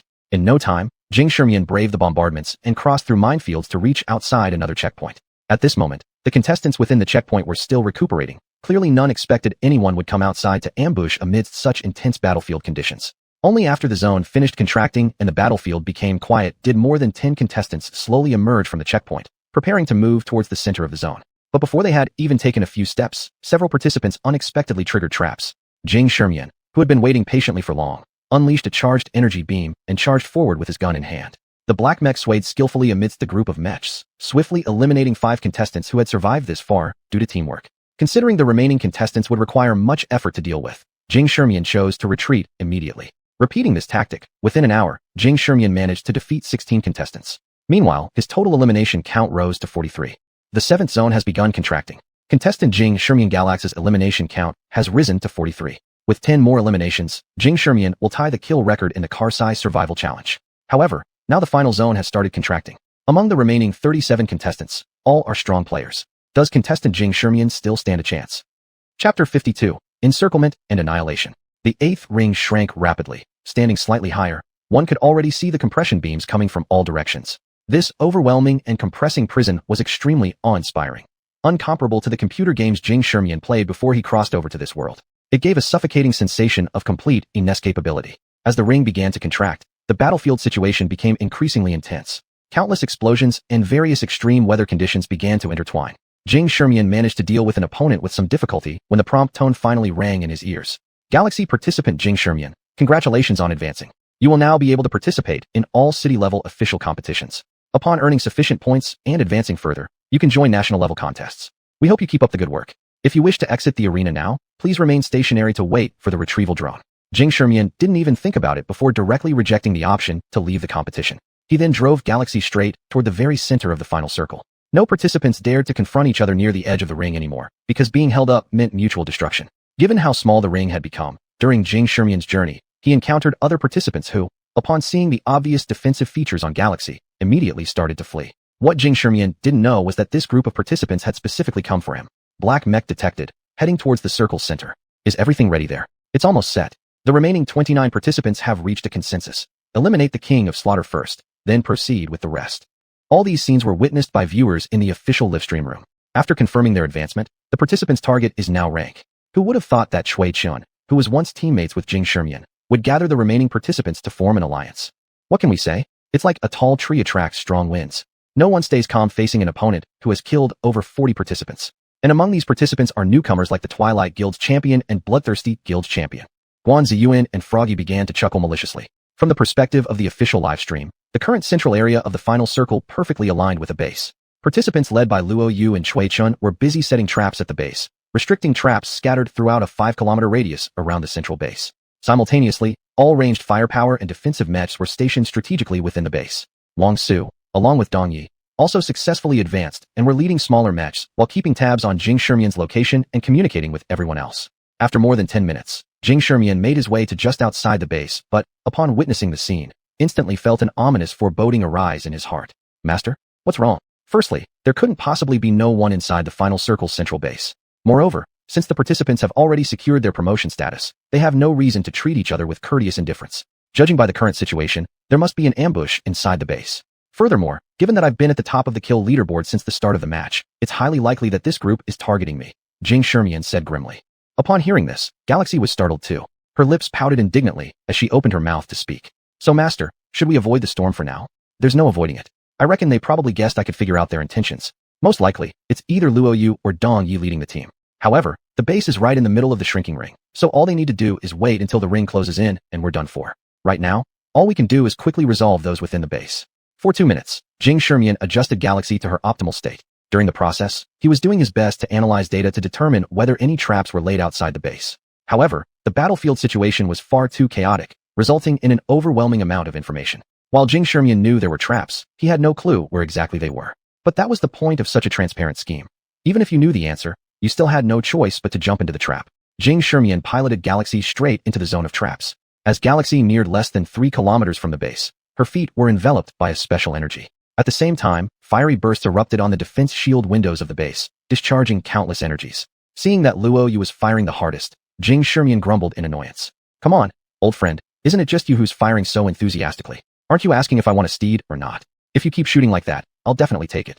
Saying this, Jing Shermian operated Galaxy to ascend without sparing any cost. Galaxy's left leg was constrained by the beam, making it inoperable for a minute, with the ground unsuitable for maneuvering temporarily. However, the energy consumption for Galaxy's flight was truly enormous, with the energy reserves visibly dropping. Once-in-a-lifetime opportunity.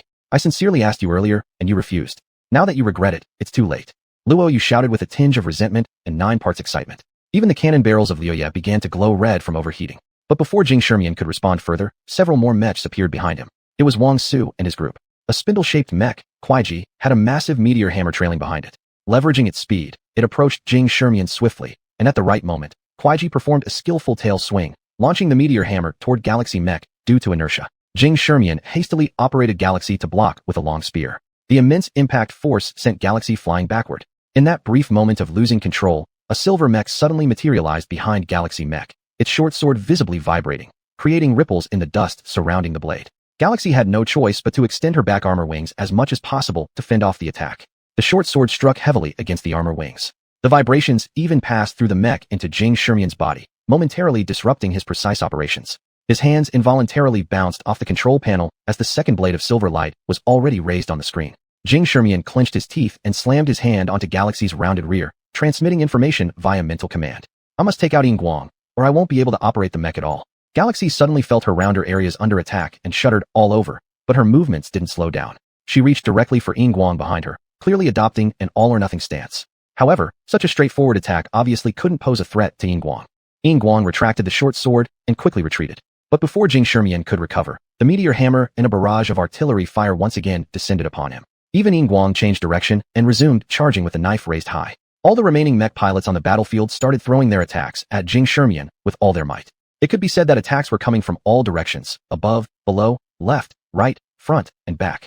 Paradoxically, it was precisely in this seemingly hopeless situation that Jing Shermian flashed an excited smile. Was just worrying about not having a chance to break the deadlock. Chapter 53. He feigns severe injury. Inside the official livestream room of Kalsai, the 3 commentators were already fully impassioned. As an enthusiastic commentator, Guan Ziyuan stood up directly. It has been so many years since we've seen such a grand scene. A contestant has earned the greatest respect from all their opponents in this promotion match. Now, Jing Shermian, the Galaxy player, has been forced into a desperate situation. The encirclement is gradually forming up, but no matter whether the game is won or lost, there will be so many people who, through today's match, recognize this extraordinary youth. The maneuvering space available to Jing Shermian was becoming increasingly narrow. All spectators' hearts were at their throats. Finally, the encirclement formed completely. The full force attack of the 29 contestants went towards the Galaxy mech. Just as everyone thought that this encirclement killing had thoroughly entered its final phase, the Galaxy mech was suddenly protected by a layer of ink-colored energy shield. The ranged attacks arrived first, and smoke erupted everywhere. Dong Yi et al. Glanced once, noticing the kill count still belonged to Jing Shermian's Galaxy, meaning the match hadn't ended yet. A short silver knife sliced through the smoke and chopped down on the Galaxy mech. To ensure a one-hit kill, Dong Yi almost entirely drained his energy into the short knife. The dazzling silver knife fiercely struck down upon Galaxy's body. At this moment, Dong Yi suddenly realized something. All those previous ranged attacks did not affect the layer of black protective cover at all. But when the luminous silver knife slashed against the fixed-point energy barrier, it was directly smashed into 2 sections. And at this time, the silver light, Xuanhuan, had fallen into a brief period of stiffness due to overfrequency use. A black mechanical arm extended out of the smoke and grabbed the head of Xuanhuan. Finally got you. In the next second, the black mechanical arm swung half a circle, and the Xuanhuan was heavily thrown to the ground. Numerous attacks fell upon Galaxy. At this moment, the effect of absolute defense had disappeared, but Jing Shermian still disregarded everything else and controlled Galaxy to stomp forcefully on the cockpit of Xuanhuan. Jing Shermian paid with 20% of his life gauge to eliminate the greatest threat. This type of assassin-class mech like Xuanhuan, once caught by an anti-assassin-class mech, was doomed to elimination. After exhaling a mouthful of stale air, Jing Shermian, inside Galaxy's cockpit, finally sighed. The control force of that oscillation attack is indeed too strong, but now it's fine. If you can't control me, then all of you can only endure slaughter. With no longer being restricted by Xuanhuan, Galaxy immediately turned the situation around. Under Jing Shermian's delicate operation, he found opportunities amidst all sorts of tiny gaps, using various melee modules to continuously reap the names of numerous contestants. After several hours of fighting and scavenging for items, Galaxy storage space was almost filled to capacity. One cube-sized module after another was continuously thrown out by Jing Shermian. Considering all sorts of complex situations, Jing Shermian had stored a large amount of disposable modules. These modules also became the death knells for many of the contestants. Soon, realizing that the attempt to surround and annihilate had failed, the contestants could only try retreating back to their stronghold to suppress Jing Shermian with heavy firepower. By this time, Galaxy's condition wasn't in good shape anymore. So Jing Shimian began resting and recuperating. The instant reversal of the situation thrilled the audience. Too strong. This level should be able to reach the standards of national level players, right? Should be comparable to the middle-lower level national players, primarily because contestant Jing Shimian isn't an ability user. Yeah, most national level players have already acquired abilities. During the brief peace of the battlefield, the audience started an intense discussion. And at this moment, the numerous contestants inside the stronghold felt like ants on a hot pan. Jing Shimian possesses a special module. We cannot remain within the stronghold for more than 10 minutes. Luo Yu shook his head. Who would have thought a promotional match would encounter someone playing with extreme aggression? But now Yingguang has already been eliminated. I alone can't suppress him demand from front on. Unless Cui Chen goes for a frontal suppression. Wang Sukawai said helplessly. The participants who could face off against Jing Shimian had been eliminated one after another in the previous matches. No, Cui Chen must stay to protect us. Otherwise, if Jing Shimian kills his way in, our firepower will be gone. Cui Chen finally spoke after seeing the tactical discussions going nowhere. Since this is the case, I'll face him directly. I'm confident I can suppress him for about 5 minutes. But what I worry about now is whether these 5 minutes are enough to bring him down. If they're not, then there probably wouldn't be any chance at all. Cui Chen operated by Zhe and came to the energy shield window of the stronghold. If he didn't have that special module, perhaps we could rely on defending our position to eliminate him. Cui Chen mumbled a few words and stopped continuing the discussion. He waved his hand, signaling for everyone to follow him, preparing for a final desperate fight. Jing Shimian, who had not rested for long, saw the group leap out and roughly understood his opponent's intentions. His expression became serious as he started to focus. Since they were all familiar with each other, the trash-talking segment was naturally skipped. In no time, amidst the storm, the two groups clashed once again. Seeing Cui Chen leave the stronghold, Jing Shimian originally wanted to find an opportunity to first disable his opponent's ranged attacks. However, upon coming into contact with Bai Zhe, he immediately sensed something was off. Since the system bred couldn't show what skills a mech linked to its contractor had, Jing Shimian could only deduce what skill Bai Zhe had activated based on the situation. He noticed water ripples forming around Bai Zhe, and Galaxy's attacks clearly being weakened when landing on Bai Zhe. The worst part was that the force feedback was incredibly chaotic, sometimes like hitting cotton, other times like colliding with a wall, making it impossible to prepare in advance. With even the slightest misstep, Galaxy's center of gravity would shift. Had this been against a less skilled opponent, Bai Zhe might have already thrown them completely off balance. Reluctantly, Jing Shimian abandoned the offensive, focusing primarily on defense instead. With Galaxy switching to defense, it was thoroughly suppressed by Bai Zhe. Bai Zhe's destructive power wasn't low. Add to that the presence of various mechs flanking it, and there was distant firepower support too. Jing Shimian found himself at a distinct disadvantage. Galaxy's health bar began decreasing visibly. If nothing unexpected happened, in 3 to 5 minutes, Galaxy's emergency protection program would be forcibly activated. Galaxy's energy pool had also accumulated above 50% again. As long as Jing Shimian could find an opportunity, firing a charge cannon shot might inflict devastating damage on the remote firepower support. However, no matter how Jing Shimian maneuvered, Bai Zhe always stuck closely, disrupting his rhythm just like an eroding bone worm. And Jing Shimian didn't dare attack Bai Zhe rashly. He had a gut feeling that the charged heavy cannon might not cause fatal damage to Bai Zhe with its skills active. The scales of victory seemed to tilt toward Cui Chen. Just as everyone thought Jing Shimian was running out of steam, xuanhuan suddenly exclaimed from the commentary booth. It looks like our contestant Jing Shimian is going to be eliminated. As xuanhuan's words fell, a mysterious force descended onto the competition field. The battlefield, which was only affected by storms moments ago, suddenly started snowing heavily. The fierce wind mixed with the heavy snow quickly changed the battlefield at an astonishing speed. The contestants' vision was severely obstructed. At the same time, the cold temperature and slippery ground began affecting the movement of the mechs. Even the carefully laid trap modules were blown everywhere by the strong winds. The entire battlefield was instantly thrown into chaos. Realizing something was amiss, Luo Yu hurriedly attempted to drive her flame away from the protective shield window. A sudden black energy pillar appeared before her without warning, mercilessly taking away Flame's health bar. Could it be that contestant Jing Shimian is about to sound the counterattack trumpet? xuanhuan instinctively shouted upon seeing Flame being taken down. But in the next moment, the camera turned and revealed the black Galaxy mech being hit by a giant meteor mace, flying backward and directly falling in front of Bai Zhe. Finished. Contestant Jing Shimian has lost his balance and might suffer a severe injury. Before the last words left his mouth, Bai Zhe, raising his weapon about to end Galaxy's health bar, suddenly slipped. His steps became disordered, causing him to faceplant onto the ground. Shut up. Shut up. Froggy, please solo defense against Xuan immediately. On the commentary table, Froggy realized from the chat messages and promptly increased the volume, preventing xuanhuan's toxic jinx. Only then did the chaotic battlefield stabilize again. By this time, Jing Shimian, who had resolved the main threat of the ranged firepower, had already firmly steadied his stance. As long as he could drag it out until Bai Zhe's skills ended, the result of this match should become more evident. Looks like if contestant Jing Shimian can just drag it out until Bai Zhe. xuanhuan continued stubbornly. Upon hearing these words, Daodu immediately grabbed a doll from the desk and stuffed it into xuanhuan's mouth, creating another famous scene. Finally, Bai Zhe's skills ended, entering a period of weakness. With no frontal restraint, Jing Shimian was now unstoppable, using one-time modules one after another to reap the lives of his opponents. Still, the remaining players weren't pushovers either. While their numbers dwindled, the battle didn't become a one-sided rout. This battle lasted over 20 minutes, with the circle nearly closing, before Jing Shimian, operating Galaxy with at least 22 health bars left, sent the last opponent Wang Sukuai out of the competition. Thus, the Cal Survival Challenge finally crowned its champion, the most anticipated newcomer in 6 years. Super Rookie makes an appearance at the Cal Survival Challenge. Can the mech girl operating in cockpit mode achieve such a combat performance? Such headlines quickly climbed to the top of trending searches. After an exhausting day, Master Jing finally boarded the helicopter headed for the podium with Galaxy, who might pass out at any moment. Under the watchful eyes of all spectators, contestants, and cameras, he slowly ascended to the champion's throne. The Cal Survival Challenge has now come to a complete end. Under official adjustments, this tournament was undoubtedly the most exciting one ever held. It also set a new kill record, with Jing Shimian's Galaxy achieving 72 kills. This record will likely remain unbroken by future competitors for a very long time. As commentators passionately narrated, the atmosphere at the competition site reached its peak.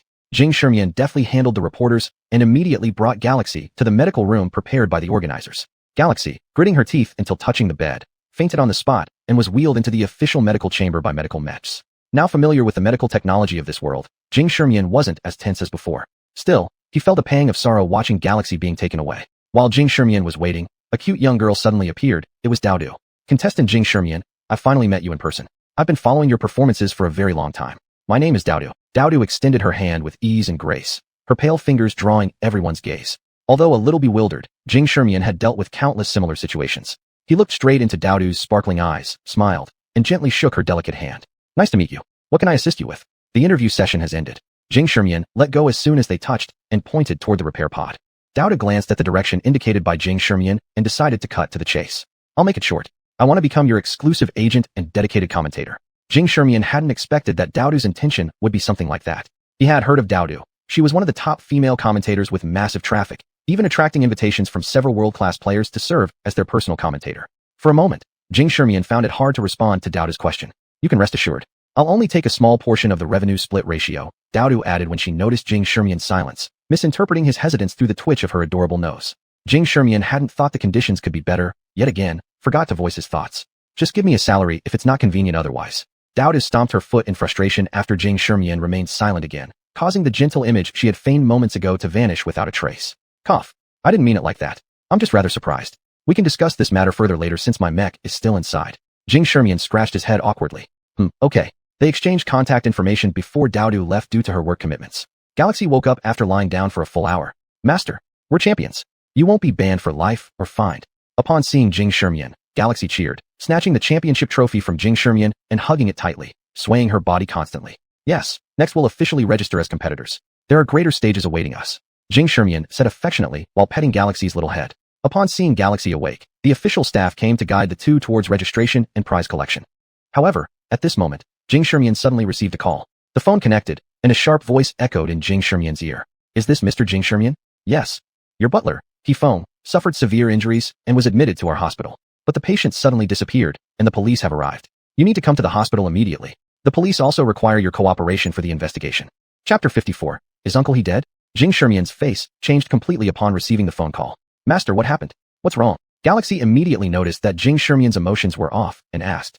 Galaxy, something happened to Uncle He. You go handle the proof and procedures first. I have to make a trip to the hospital. We'll stay in touch by phone. After saying this, Jing Shimian turned to look at the staff again. I wonder if I can borrow your helicopter? I'm willing to pay for any wear and tear. The staff, seeing the serious expression on Jing Shimian's face, also realized the importance of the matter. Just wait a moment while I make a phone call. The staff walked to one side and made a call, explaining the situation briefly, and everything proceeded smoothly. A few minutes later, a helicopter arrived in front of Jing Shimian.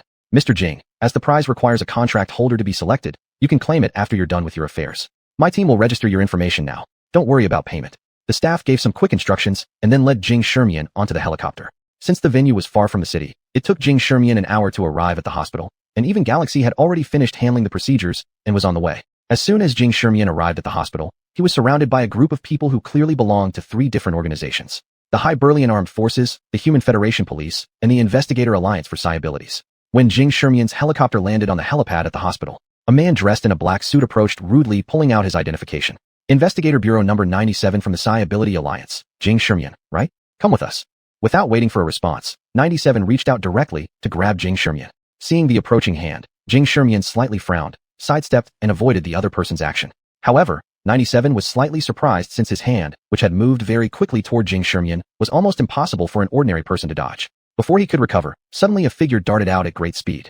A streak passed through the air as the newcomer delivered a roundhouse kick that sent 97 flying away. A young woman with short chestnut hair, wearing black tactical gear, stepped forward in front of Jing Shimian, her delicate hand summoning a silver-white pistol from thin air. You guys in the Psi Ability Alliance are getting too presumptuous. Even a simple investigator dares to abduct someone in front of me.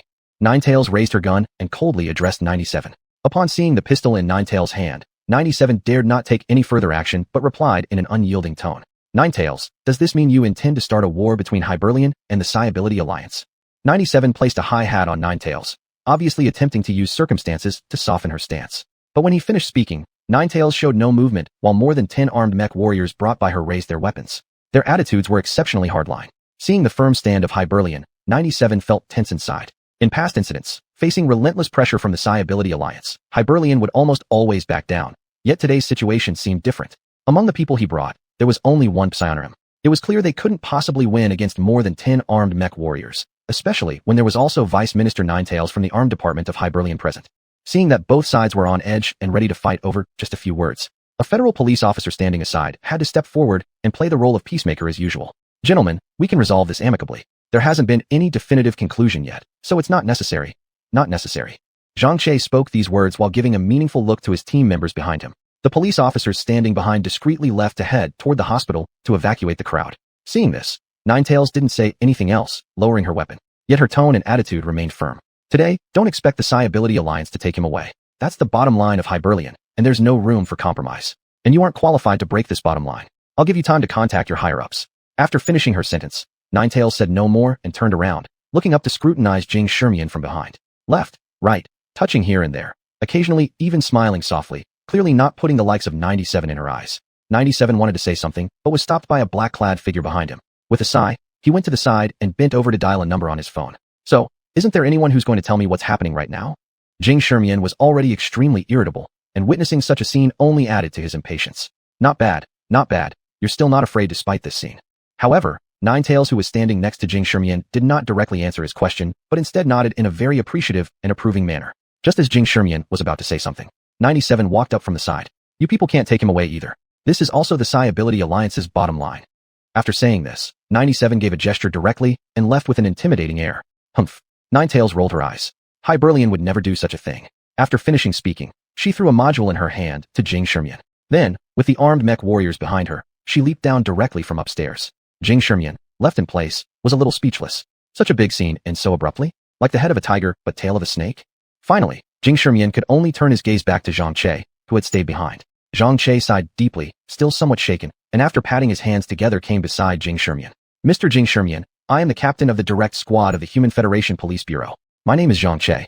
Zhang Che showed his police officer identification, then slightly sorted out his emotions and body that had grown tense and somewhat sore. Please cooperate with me and come along. Zhang Che took Jing Shimian to an office inside the hospital.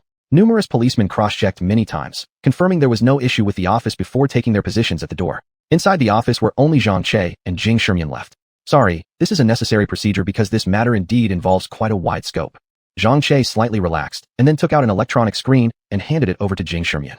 It took Jing Shimian several minutes to successfully digest all the contents. But his mood had completely sunk to the bottom. The data showed He-Feng was a fugitive on the wanted list for years, and also a Psioneer. From yesterday afternoon until tonight, he committed serial crimes and attacked 9 Psioneers, causing the death of 5 Psioneers. In this world of Cradle, the death of one Psioneer could stir up tremendous waves, let alone 5 deaths all at once.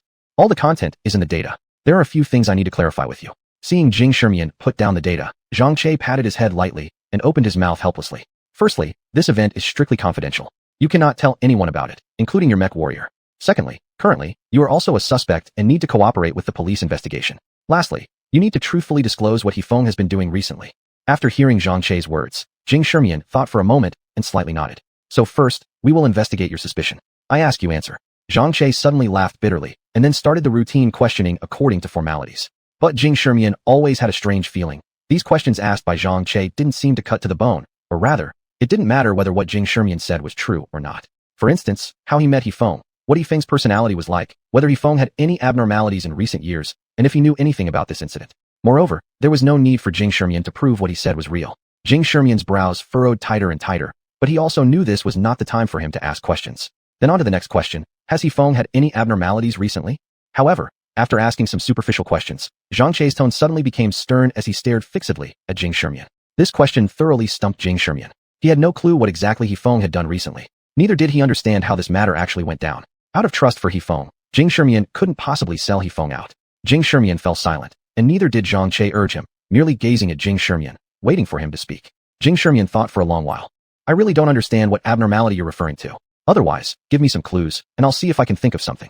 Hearing Jing Shimian throwing the topic back, Zhang Chei began to ponder. After all, the demand Jing Shimian proposed now was reasonable and justifiable. Providing some clues could indeed help those who know details recall them. The issue lay in how these clues should be provided.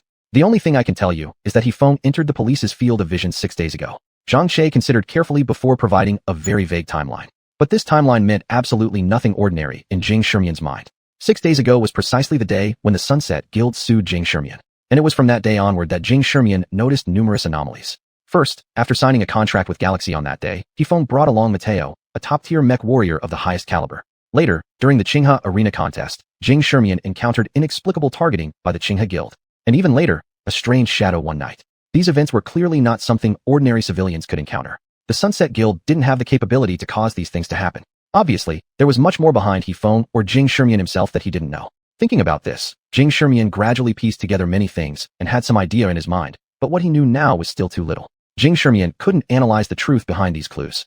So the first priority is the mysterious module given by Ninetales just now. Another is Mateo. Finding her might help me get some answers. Jing Shimian made up his mind, and thus the urgent task at hand was to quickly extricate himself. With that thought, Jing Shimian vaguely said, Uncle, he has indeed been acting a bit strangely these days, often not being home. I don't know where he's been going.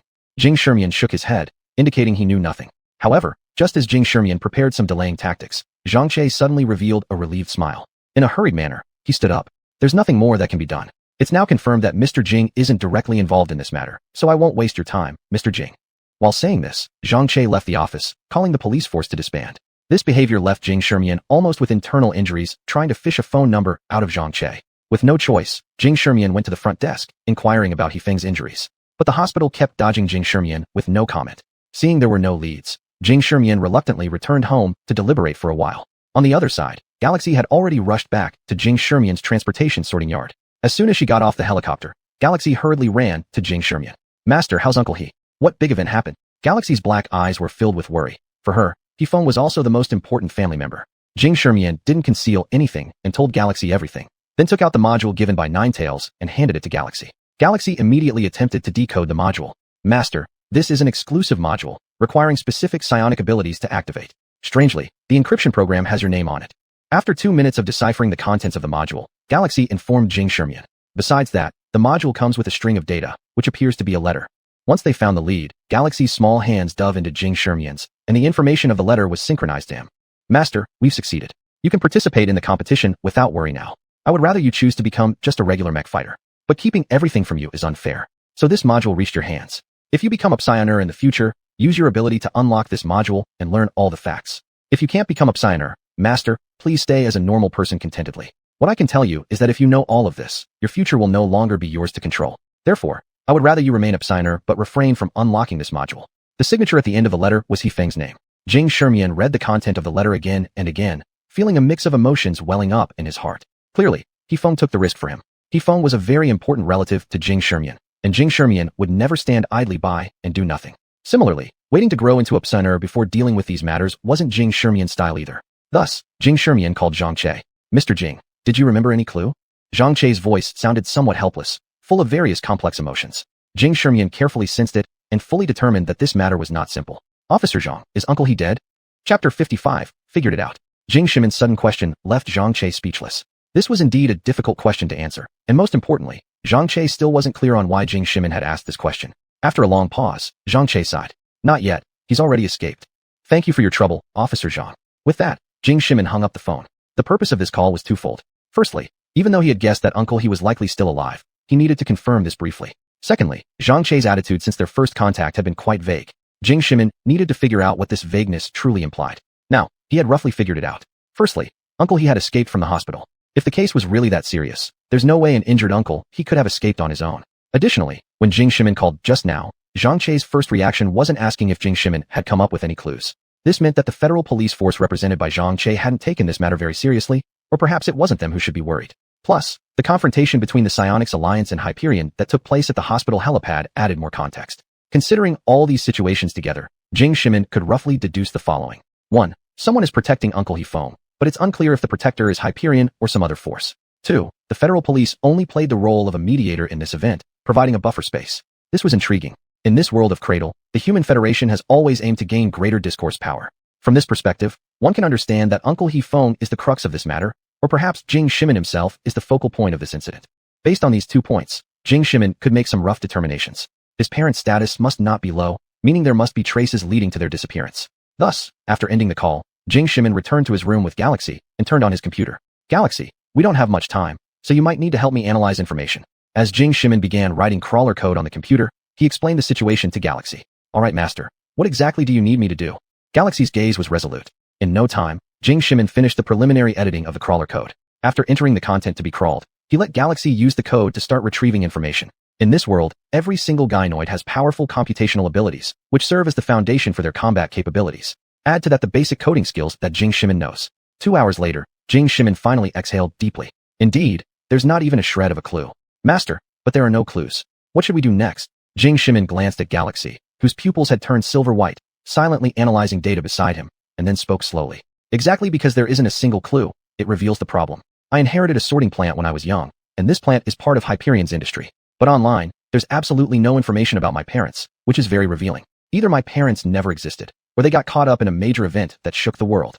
Jing Shimin finally broke into a smile. In such a situation, and given that Uncle He is also a wanted criminal for years, it strongly suggests that someone has been watching over me all my life. If I want to break through now, I need to find this pair of eyes and talk to the person behind them.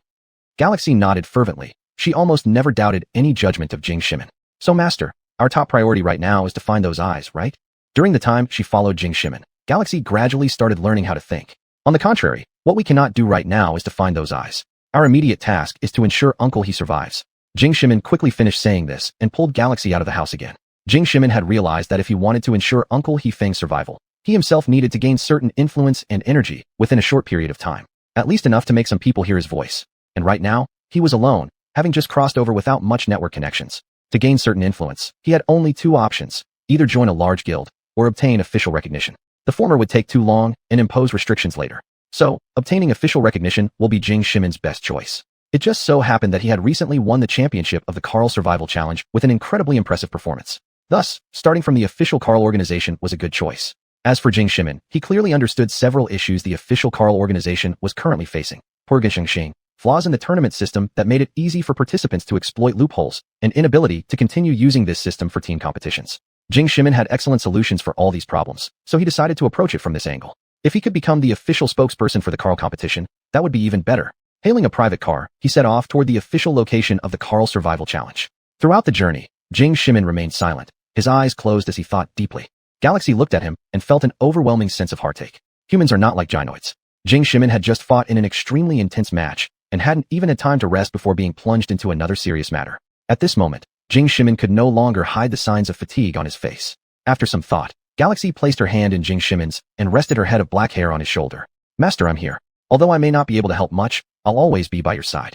Speaking softly, Galaxy's voice carried deep concern, which warmed Jing Shimin's heart when he heard it. He turned his head to feel the soft black hair against his neck, along with the delicate hand in his, and a mysterious emotion rose within him. Although during these few hours, he appeared exceptionally composed, how could he truly be as calm as he seemed on the surface? Since crossing over, Uncle Hifeng had cared for him with meticulous attention, already occupying an extremely important place in his heart. And now Uncle Hifeng was in grave danger. If Jing Shimin made a wrong decision, it could directly cost Uncle Hifeng his last chance of survival. Jing Shimin pressed his lips together and gently squeezed Galaxy's hand. How could you not be helpful? Galaxy, you're very capable and can help me a lot. After hearing these words, Galaxy's body trembled slightly, lost in thought. Jing Shimin turned his head toward the window, watching as the scenery by the roadside receded behind him, like a farewell. More than an hour later, the car stopped in front of the Carl organization's entrance. By the time Jing Shimin stepped out, the staff who had been informed of his arrival were already waiting at the door. Mr. Jing, a female staff member dressed in smart work attire bowed slightly. I've already contacted you while on the way here. I would like to meet your main person in charge. I am the main person in charge of the Carl organization, Song Qingyi. Song Qingyi gave a polite smile, leaving Jing Shimin somewhat awkwardly clearing his throat. The truth was, Jing Shimin had never expected the chief person in charge of the Carl organization to personally welcome him off the battlefield. Perhaps due to the stereotypical impressions left from his past life, officials didn't usually favor contestants, but he had overlooked the high social status of mech pilots in this world. Mr. Jing, don't worry about it. Normally, I wouldn't personally greet a champion contestant either, but Mr. Jing is rather special. Song Qingyi flashed a meaningful smile, extending her hand to indicate that Jing Shimin should follow. Her heels clicked as she guided Jing Shimin through her steps ahead. After winding around, they arrived at the top floor of an office building deep within the complex. In the minimalist yet elegant office, a cup of hot tea had already been prepared. Song Qingyi gestured for Jing Shimin to sit down and then pushed the tea toward him. This is a custom blend from Hyperion that can quickly alleviate human fatigue. Without hesitation, Jing Shimin picked up the specially prepared tea, taking a small sip. The tea water slid down his throat, and soon a cooling sensation swept away his fatigue. Even his dimming eyes from overthinking became clear again. After putting down his teacup, Jing Shimin glanced gratefully at Song Qingyi. Manager Song, I'm really sorry to bother you at such a late hour. Jing Shimin politely said a few courteous words, and Song Qingyi responded with a faint smile. Just call me Qingyi. We've already learned about the matters at your home. Time is precious, so please go ahead and speak directly. In that case, Sister Qingyi, if I remember correctly, the champion of the Carl competition gets a reward. Typically, it's an excellent module, but if the competitor doesn't need the module temporarily, it can be exchanged for equivalent other conditions, right? Song Qingyi smiled faintly and nodded slightly, signaling Jing Shimin to continue. Right now, I want to exchange this reward for equivalent exposure, with the content being that I and Galaxy will soon choose a guild, based on the conditions offered by the guilds. When Song Qingyi heard Jing Shimin's words, she momentarily lost her focus. Sure Qian, are you sure you want to exchange it this way? With your strength, you only need to post a thread to achieve the desired effect. Judging by the value of the module, you could exchange for at least 3 million worth of equivalent items. Isn't this a bit wasteful? Jing Shimin nodded and explained. I understand this. The point is, even if we spend money, we can't get the official exposure from the Carl competition. In my opinion, this reward is more than worth it. This left Song Qingyi in a bit of a dilemma. If it was just about advertising for Jing Shimin with money, it wouldn't be an issue, but it was clear that Jing Shimin wanted exposure from the official Carl competition, which posed some challenges given his current sensitive position. Jing Shimin noticed Song Qingyi's hesitance, thoughtfully chose his words again, and spoke up. Sister Qingyi, I believe with your status, you must know something about what has happened to me. As the primary person responsible for the Carl competition, Song Qingyi's status was certainly not low. The eastern region had over 30 base cities, and the Carl competition was a key large-scale event. I don't know much. Song Qingyi replied vaguely, but this wasn't important for Jing Shimin. He didn't expect her to provide any critical information either. So now, the only exposure that can protect me from being smeared is the official one. Jing Shimin continued along the same line of thought. Similarly, as an exchange, I am willing to sign an endorsement agreement with the official Carl competition. Upon hearing Jing Shimin's words, Song Qingyi felt a faint heat in her chest. As a qualifying competition, the Carl competition is considered top tier, but because its positioning is as a beginner-level qualifying match, its format doesn't get promoted as much. Moreover, improving the rules for the Carl competition had been something Song Qingyi had worked on continuously, representing the lifelong efforts of her family across several generations. Who wouldn't want their hard work to gain wider recognition and attract more outstanding competitors? From Galaxy and Jing Shimin's performance, it seemed that it might not take long before they became star players. Of course, Jing Shimin also understood that no matter how talented a player was, there was always the possibility of fading into obscurity halfway through. To tie himself to the Carl official organization, he needed to add a little more weight to the situation. At the same time, the current problem with the Carl competition is its inability to stop group behavior outside the field. This, I can improve through reforms to the rules. Additionally, the core reason why the Carl competition system has failed to become widely accepted as a standard mass tournament system is its struggle to highlight teamwork. A competition that cannot focus on teams will never advance to higher level matches. This, I can also solve, Jing Shimin said confidently, pulling over paper and a pen and simply jotting down a few special modules on the sheet. He then handed the paper to Song Qingyi. Song Qingyi only skimmed it briefly, and her prominent chest started to rise and fall dramatically. Her face flushed red, and she spoke breathlessly. This design isn't yet perfect, but your approach has no flaws. Do you have a more complete design? Seeing the right moment, Jing Shimin smiled slightly without speaking, only gazing quietly at Song Qingyi. Song Qingyi also grasped her meaning, walked to the desk, and summoned her assistant. She gave him some quick instructions. 2 minutes later, the assistant brought a contract to Jing Shimin. Galaxy analyzed the contract to confirm there were no issues before Jing Shimin signed it. 1 hour later, the exposure you need will appear on the official channels of the Carl competition, Song Qingyi said with earnest enthusiasm. Jing Shimin nodded, immediately fulfilling his promise. Before he crossed over, the Battle Royale mode was already the chosen model for many gamers. However, as a competitive game, the Battle Royale mode had several core problems. Individual contestant power heavily influencing the outcome, difficult balancing within the match, chaotic broadcasting angles, and a high barrier to entry for viewership. The disparity in mech abilities further exaggerated these defects in the Carl competition, making it only suitable as a basic level qualifying round. However, for Jing Shimin, many people had already resolved and practiced these issues long ago. Designs such as reflective arena staging, skill class planning, segmented map advancements, etc., could effectively address these flaws. After sharing his ideas briefly with Song Qingyi, Jing Shimin returned to the main subject. So Sister Qingyi, since I'm now an official endorser for the Carl competition, can I exercise some powers associated with being an endorser? Chapter 56, Black Speaks. As the official spokesperson for the competition, there are naturally some constraints and powers. The constraints are relatively clear, which mainly involve maintaining an image and not doing anything that would harm the competition's image. However, the extent of power varies in most cases and requires negotiation between the contestants and the competition's officials. Jing Shimian wanted a special clause. As the spokesperson of the competition, the spokesperson can negotiate with the official body to host friendly matches or exhibition matches. I want to hold an exhibition match in 3 days and announce the reform of the schedule at the exhibition match. Jing Shimian didn't keep anyone guessing and directly revealed his purpose. For him now, exposure was of paramount importance. Forcing people to watch him closely would lead to more bargaining, which would ensure Hifeng wouldn't become a scapegoat. Thus, his life's safety would be guaranteed. Speaking of Hifeng himself accomplishing such an assassination attempt, Jing Shimian didn't believe it for a second. There were only so many psychics in the world. Even if Hifeng had exceptional individual abilities, he couldn't possibly achieve such a feat alone. Afterward, Jing Shimian communicated with Song Qingshi for a long time. After confirming the scale of the competition, Song Qingshi slightly opened her red lips, and her mind continuously calculated. So your meaning is to start a league? Yes, currently, all official competitions are almost in cup form. For a healthy competitive environment, a league is necessary. At the same time, it could bring unexpected benefits to the organizers. The two chatted until dawn. Song Qingshi raised many questions and restrictions, all of which were answered by Jing Shimian one by one. Finally, Song Qingshi expressed that she needed to communicate with multiple parties and then called in an assistant to start preparing various matters. After confirming that there would be at least one exhibition match in 3 days, Jing Shimian and Galaxy took the official helicopter back to the urban area. Upon returning to the city, Jing Shimian didn't rest but went straight to meet Dao Du. They agreed to meet at a restaurant, after which Jing Shimian immediately took Galaxy to the destination. Because Dao Du's location was quite far, sleepiness overcame Jing Shimian, who leaned on the chair and dozed off. An unknown amount of time passed, and when Jing Shimian looked up again, he found that Dao Du had already arrived, while he himself had slept for a long time leaning on Galaxy's shoulder. Cough. Sorry about that. I've exhausted a lot of energy. Jing Shimian let out a slightly awkward cough, then reorganized his thoughts and expressions before resuming the topic. Before we officially discuss, I'd like to ask why you chose me. As far as I know, unless a participant withdraws from the competition, exclusive commentators and agents cannot change binding arrangements. Jing Shimian's expression became a bit more serious. Although Dao Du gave him a good impression, this matter certainly required careful consideration. Dao Du seemed to have foreseen that Jing Shimian would raise this question and smiled gently. I started paying attention to you during the Black Hole Breakthrough competition. You have extremely strong operational skills, boundless imagination, and creativity and courage that most participants don't possess. With my years of experience, I am absolutely certain that it won't be long before you become a globally renowned star competitor. Dao Du truly lived up to being a professional commentator. Her voice was crisp, pleasant, and well-organized. Her simple compliments also slightly increased Jing Shimian's good impression of her. And more importantly, everything you did in the Kale Survival Challenge. I am a pure commentator. I always hope that all competitions will become increasingly exciting. But these past years, large guilds have gradually started manipulating things outside the arena. This is a desecration of the sanctity of the field, to me. I have been looking for a competitor who can change all of this. Dao Du stared intently at Jing Shimian with bright eyes filled with admiration. Being looked at by such a beautiful woman made Jing Shimian blush slightly. He quickly picked up the conversation. So do you think I am that kind of competitor? What if I'm just putting on a show? When the words left his mouth, Dao Du let out a soft laugh. You disdain to do that kind of thing. With great confidence, Dao Du clasped her hands together.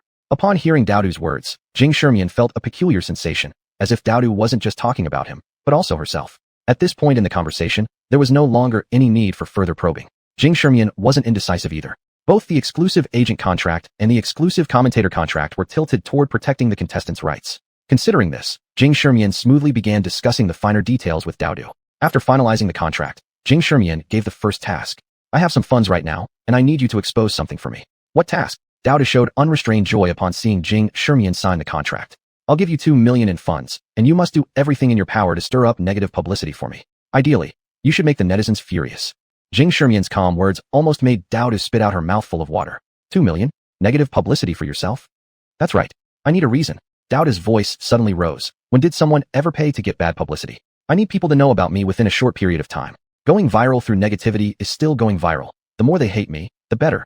As for whether I can gain real fans, you can handle that over time. I need a large number of internet users to become my haters. I just signed an endorsement contract with Kale Survival Challenge's official body, and in 3 days, there will be a performance match where I have personally improved the rules. At that time, I will need many well-known players to participate and then be defeated by me. As Dao Du listened to Jing Shimian's shocking words, she felt speechless. According to Jing Shimian and Galaxy's current momentum, as long as they performed decently in the subsequent competitions, with the endorsement from Kale Survival Challenge's official body. It wouldn't take more than a few months for him to become a star competitor, but now he was deliberately ruining what he had worked so hard for. Seeing that Daodu didn't speak, Jing Shimian continued to explain. Let arrogance be the focal point. I looked it up, and the online sentiment towards me currently seems positive. We can stir up some controversies around topics like how I refused off-field transactions simply because I looked down on those competitors. Of course, you can operate behind the scenes to protect your reputation. Do you even realize that this could harm your reputation? Daodu moaned. She never imagined that Jing Shimian would begin with such a drastic move. And now that she and Jing Shimian were tied together by a contract, which would officially be filed after signing, there was no way to hide the fact that she was Jing Shimian's exclusive agent and commentator. On the other side, Jing Shimian also understood that this action would significantly affect Daodu. If it becomes too troublesome, you can temporarily refrain from participating during this period. You can submit the contract to the official body once my image improves. Daodu gritted her teeth, feeling somewhat foolish for getting herself into this predicament. I already said a few days ago that I wanted to be your exclusive commentator. Even if I don't submit the contract, the actions you take will still impact me. Daodu complained bitterly, simultaneously steeling her resolve, thinking to herself that since she has mostly been dealing with backlash over the years, these few weeks wouldn't matter much. Alright, let's proceed as you suggested. But to cause bad publicity, it doesn't require money at all. Wait and see, by tomorrow at the latest, the internet will be flooded with your detractors. After communicating some details, Daodu left angrily. So master, why are we doing this? Galaxy, despite respecting every decision of Jing Shimian, still couldn't help but ask questions due to her insatiable curiosity. She also worried that her questions might not be appropriate, so she nervously poked her fingers. To become famous requires time and background. The best way to achieve instant recognition is through controversy. For example, xuanhuan became famous this way. Jing Shimian leaned back on the chair, speaking with ease. But, what benefits do we get from such negativity? Galaxy was still very confused. It's only that people in this world still understand traffic too poorly. Black traffic is still traffic. With traffic comes attention, and with attention comes money. But master, you just signed an endorsement deal with Kale Survival Challenge. Won't you have to pay breach penalties?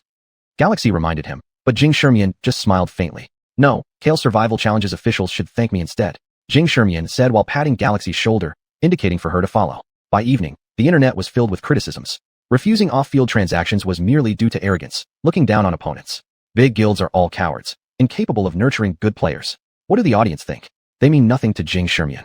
These topics caused a great uproar online. Daodu's approach was rather straightforward. She first showcased her contract with Jing Shimian in her live stream room. Then, she directly turned on her mic, engaging in fierce verbal battles with his detractors. So what?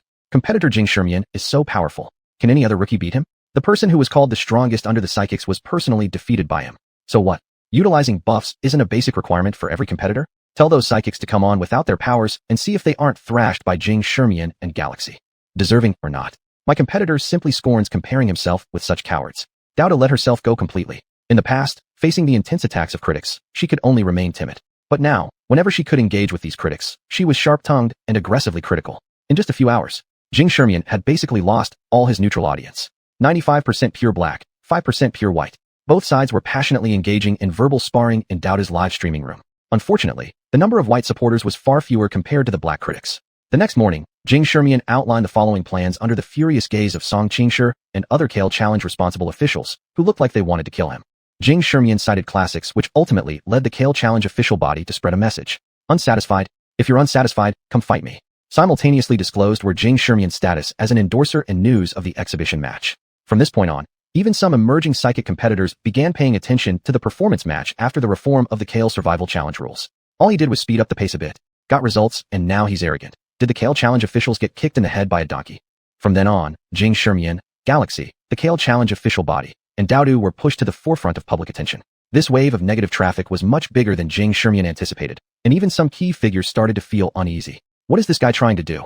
He-Feng should be locked up first. Extraction plan temporarily interrupted. Keep an eye on the Psychic Alliance and Hyperion's actions.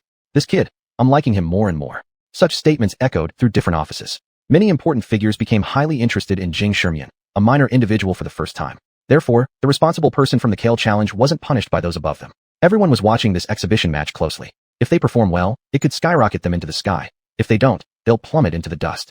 The gambling stakes have been set. Now they just need to see where things will lead. However, since there was still some time before the start of the competition, Jing Shimian didn't sit idle. After handing over all the rule reform contents to Song Qingshi, he began focusing on another key matter. Led by Galaxy, Jing Shimian arrived at an abnormally luxurious mansion.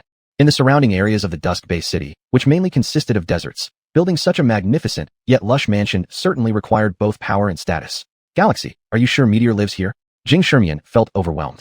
He had thought about various possibilities of how strong Meteor might be, but never imagined that the place where Meteor lived would be the most luxurious estate within the entire Dusk-based city, without any doubt. I'm sure, Master. I even messaged Meteor to confirm. Galaxy assured with her chest puffed out. It took her an entire day contacting Hyperion to finally connect with Meteor. If it weren't for her remarkable performances, she wouldn't have even had the chance to reach out to Meteor. Jing Shermian slightly adjusted the shock inside him. Under the guidance of the maid robot, he arrived at the entrance of the most central building in the estate. Mr. Jing, the commander has already been waiting inside. After completing her task, the maid robot left straight away. Gulp. Galaxy, stop gulping down saliva. Like me, calm down. But Master, the pillars are gold-plated, encrusted with diamonds. All the plants are precious ones, and the materials used in this villa are the most luxurious ones. Conservatively estimated, this house alone costs 10 billion yuan. Galaxy couldn't keep her mouth shut. She kept looking around while exclaiming excitedly. Jing Shermian held his forehead. Even he was stunned, let alone Galaxy. But still, Jing Shermian brought Galaxy inside the villa. Meteor was already reclining half-lying on an expensive-looking chair. A throne-like chair emitted an authoritative dim glow. Her silver hair cascaded like a waterfall under moonlight, gleaming coldly. Meteor wore a white dress with golden patterns, her slender fingers lightly resting on her legs. Her exquisite and flawless face seemed carved by the finest artist. Even the extravagant decorations were only enhancing her nobility. Jing Shermian could never have imagined in his wildest dreams that Meteor, who previously seemed like a neighbor's elder sister, was actually an indisputable queen. She lay there quietly, seemingly resting or deep in thought. Perhaps hearing Jing Shermian's footsteps, Meteor's red lips parted. So, causing trouble finally makes you know to come find me? Chapter 57, Calling Out.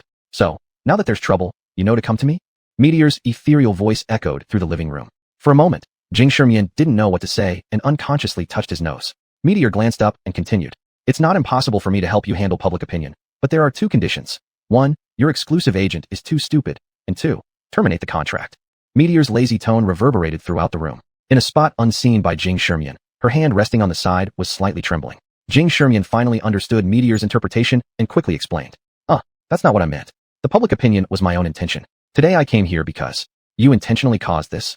Meteor suddenly opened her eyes, glaring at Jing Shermian with irritation. You intentionally released negative information so everyone would dislike you? Do you even realize how important fan support is for an athlete? It can determine your future achievements. Meteor's voice became sharper, her expression filled with frustration over his lack of understanding. I'll arrange someone to deal with this, but don't let it happen again.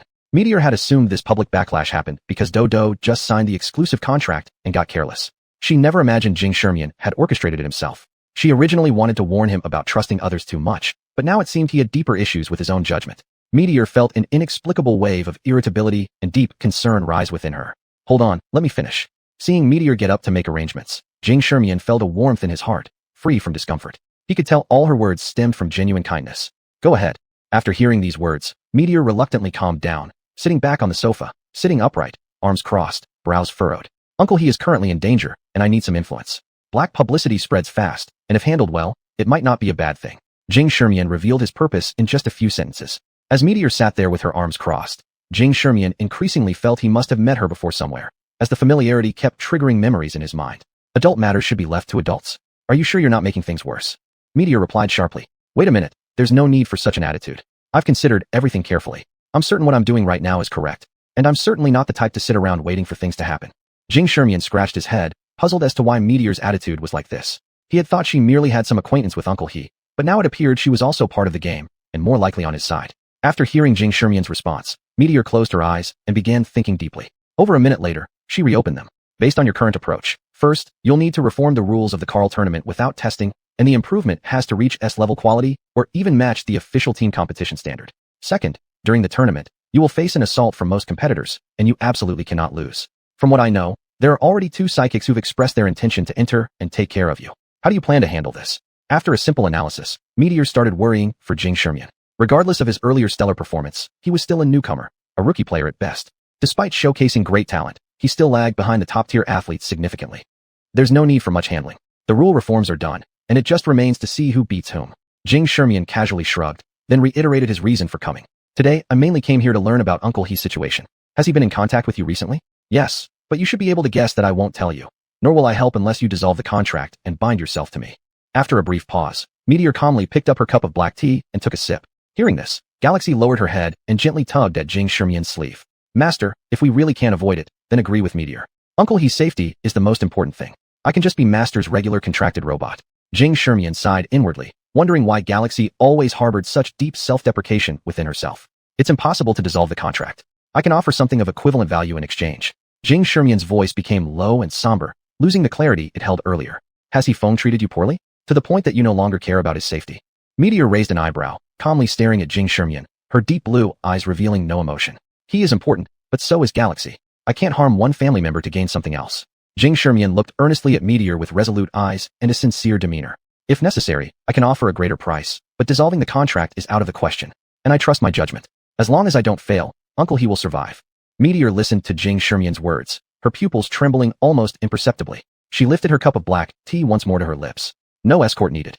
The moment those words were spoken, Jing Shermian turned around with Galaxy in tow, leaving the room without looking back. As Jing Shermian left, Meteor stared at his retreating back. A layer of mist began forming over her deep blue eyes. Since she's your family, am I not? Can you just hurt me then? Time migrant, unless you properly apologize, there's no way I'll forgive you. Meteor felt a great deal of emotional distress, standing up sharply only after confirming that Jing Shermian and Galaxy had truly left. Why do you think Yifeng has survived until now? In her agitated state, she stomped her foot hard. Her whole face reddened from the strong emotions. After quite some time, she calmed down slightly, worry crossing her features. But Yifeng, whether or not you can truly survive is all on you now. This is as far as I can help. At a certain underground prison within Jiang and Bay City, Yifeng was bound to a cross. His arms and waist were locked by shackles. His clothes were torn, his body covered in blood, his breathing shallow and weak. What luck!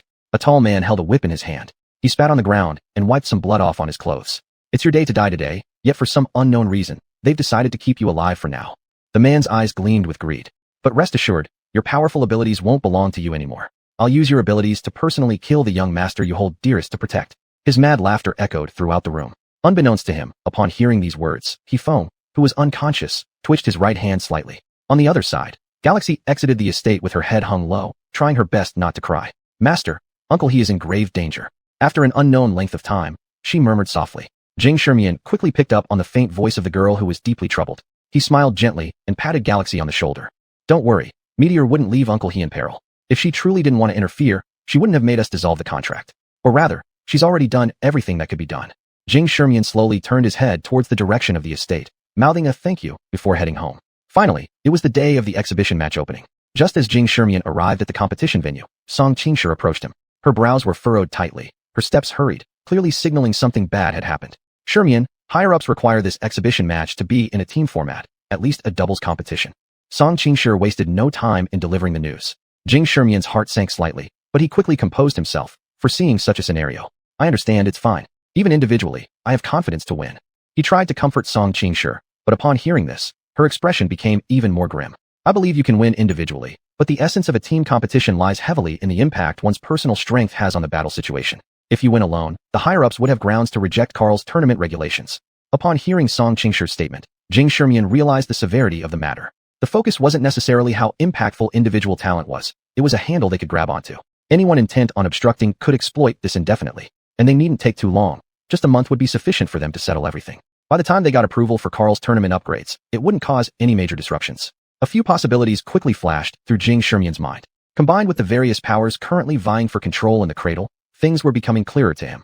Just as Jing Shermian was contemplating this, the Clear River Guild, Twilight Guild, and Bloodthirsty Guild all loudly announced their participating players. Even the rookie members from these three guilds weren't excluded, but instead, the backbone forces were dispatched. Leading Clear River Guild's team was Jing Shermian's old acquaintance, Jingwei. The other two guilds had all excluded the psychics. Thus, the number of psychics participating in the Carl Survival Challenge exhibition match had now reached 4. The assistant promptly informed Jing Shermian and Song Qingshi of the situation. The matter is getting more complicated. Song Qingshi's face darkened. The Carl competition was almost tied up with Jing Shermian by now. If something went wrong with him, the Carl officials wouldn't know how to wrap things up either. Is there any special relationship between these three guilds? Even Jing Shermian, who had been calm all along, frowned at the current situation. These three guilds all belong to companies under the same group. This group is a giant entity ranking top 3 in the Eastern District, Longting Group. Song Qingshi was very familiar with such information, yet her tone became increasingly desperate. Longting Group, a behemoth at the top tier of the Eastern District, was involved in practically every industry. That was far beyond what Jing Shermian could deal with. And being targeted by such a massive power, Jing Shermian suddenly felt immense pressure. Just looking at the competitors in the match itself, Jing Shermian wasn't overly worried. But if their plan was to trip him up outside the arena, taking advantage of his lack of allies, then indeed Jing Shermian didn't have a very good response to that. He had only been in this world for a month or so, and he still lacked connections.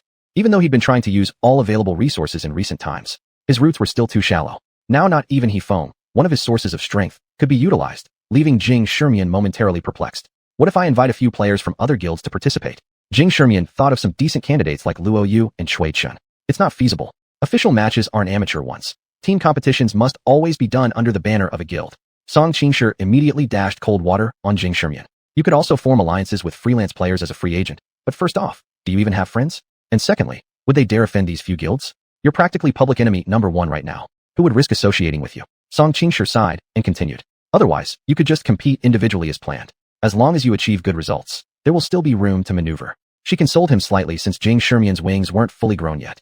Excessive pressure might only yield the opposite effect. After pondering for a moment, Jing Shimian patted Galaxy on the shoulder.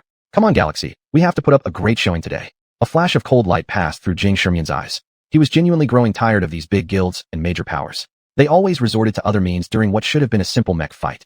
Jing Shimian firmly believed that as long as his performance was dazzling enough and his skills overwhelmingly superior, such schemes outside the arena would collapse on their own eventually. As time gradually flowed by, the reformatted Carl Survival Challenge exhibition officially commenced, with the Carl competition authorities formally publishing the detailed content of the contest on the official website. Dowda's currently hottest livestream commentary channel saw no drop in popularity.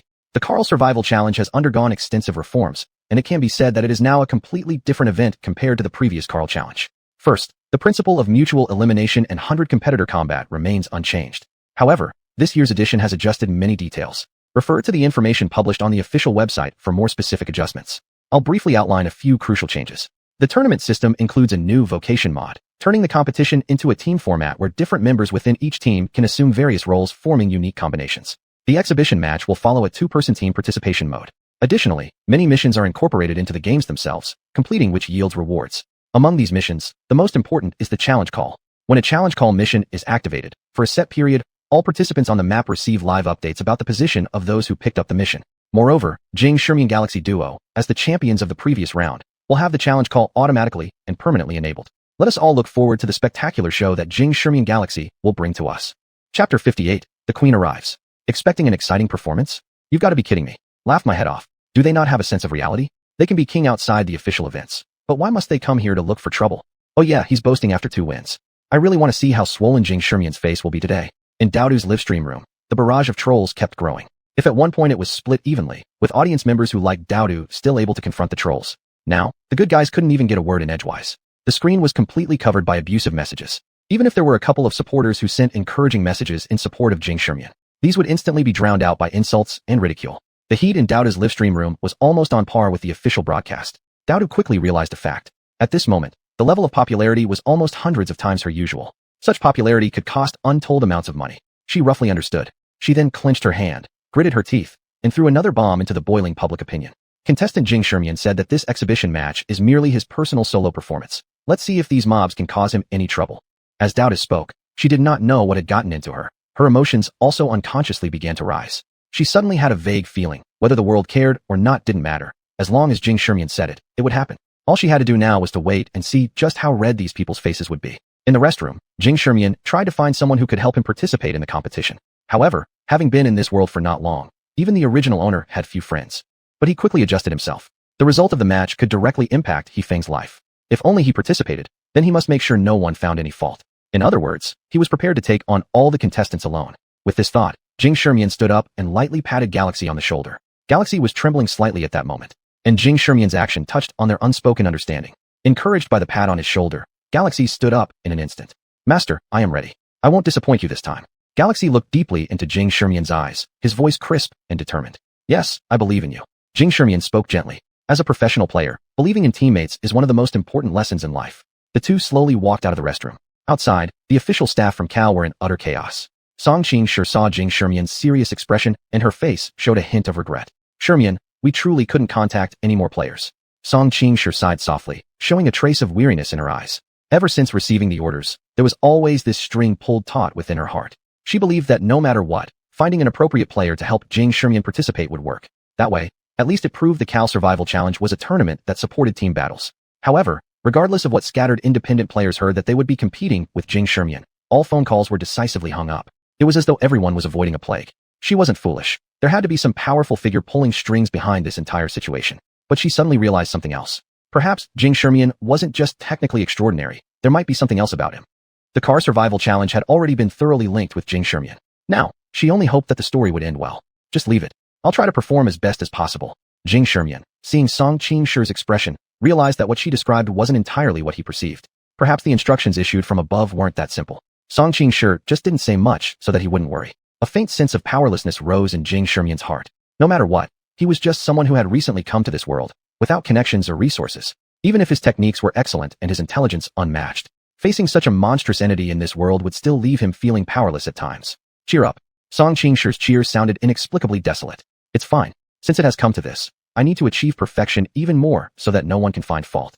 Jing Shermian consoled, but in fact, his own confidence lacked strength. One-on-one, he feared no one, but unconditional challenges and darkened public opinion. All players targeting him at the first opportunity to gain sky-high attention. Neither Jing Shermian nor Galaxy had transcended the realms of humans and mech girls. Moreover, some contestants had already surpassed the boundaries of humanity long ago. Psionics. According to the records, each psionic had a unique ability that could be further amplified by mech girls. In other words, the mech piloted by a psionic was on an entirely different level from those driven by ordinary contractees. Additionally, Jing Shermian was participating in a team event alone. Every battle would be 1 versus 2. Describing this situation as a hell seemed pale and inadequate. Under the watchful eyes of the official staff from Kao, Jing Shermian and Galaxy slowly approached the competition preparation area. Next, he would board the plane heading to the competition venue under the gazes of all the contestants like prey being eyed by hungry beasts. As soon as Jing Shermian and Galaxy entered the room, all the participants' eyes immediately turned towards him. Humph. Huh. Mocking sounds came one after another. The mocking gazes converged into a palpable pressure that descended upon Jing Shermian. At that moment, a dark green mech appeared in front of Jing Shermian. It belonged to Xuanhuan, Thorn. In a certain sense, you are a competitor worthy of my respect. Xuanhuan's voice carried no emotion. Old Su. Come on, you wouldn't interact with this guy who's rumored to have replaced your status as the top person below psionics, would you? At that moment, a golden mech arrived beside Thorn. Jing Shermian had observed this mech not once or twice. Even when he first arrived in this world, he had aimed for this mech's level. Ranked 10th among district-level players, the youngest psionic to date, and the captain of Twilight Guild Team 3. This was a player famous throughout the Eastern University and across the entire world. Long Chi, Eternity. Upon hearing the audacious remark, Xuanhuan couldn't help but furrowed his brows. Thorn mech instinctively began operating. Although it was quickly brought under control, the faint sound of engine operation was still picked up by everyone on the field.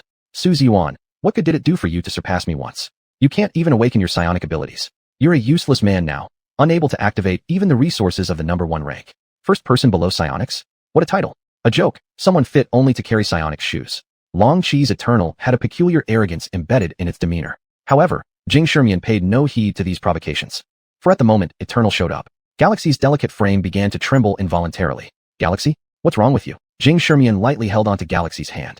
His inquiry rang through Galaxy's mind. When Galaxy heard this voice, she finally shifted her gaze away from the sight of Eternal before her. Master, Eternal also belongs to the YH family, and its designation is 02. Upon hearing this sentence, Jing Shermian instantly grasped the meaning behind Galaxy's words. The prefix in the mech girl designation indicated which family they belonged to. Furthermore, mech girls from the same family shared somewhat similar capabilities. Thus, internally within the family, they were both predecessors and successors, as well as direct competitors. And Galaxy had almost become the sole defective unit in the YH family once. Galaxy? That's a pretty name. But when does a piece of junk mech girl dare to shamelessly participate in mech battles? Eternal's mech transmitted the voice again. But this time, the voice wasn't filled with Long Chi's typical arrogance and pride. Instead, a cold, detached female voice came out. From the moment this voice sounded, the lighting in the airport seemed to dim down. Holding onto Jing Shermian's hand, Galaxy transformed into her mech form. Under the ink-black glow, a dark mech appeared in the sight of all present. It looked as though carved from the same mold as the Golden Eternal. I'm not a waste mech girl. Galaxy enunciated each word distinctly.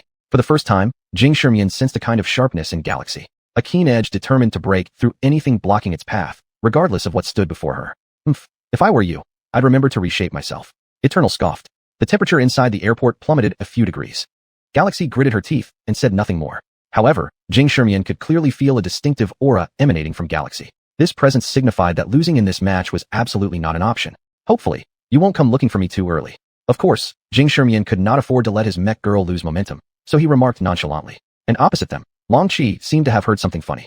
Ha ha ha ha, so you're threatening me? Let me just say it straight, I'll be waiting for you at the center of the map. Long Chi's arrogant words echoed in everyone's ears. Subsequently, the golden mech strode away from its original spot. It seemed like his opponent's thoughts were completely irrelevant to Jing Shermian. Flames of determination flickered in Jing Shermian's eyes. Been such a long time since I felt this way. He murmured softly to himself. At that moment, an electronic prompt sounded. Please draw lots to decide the boarding order and numbers, contestants. Please draw lots to decide the boarding order and numbers, contestants.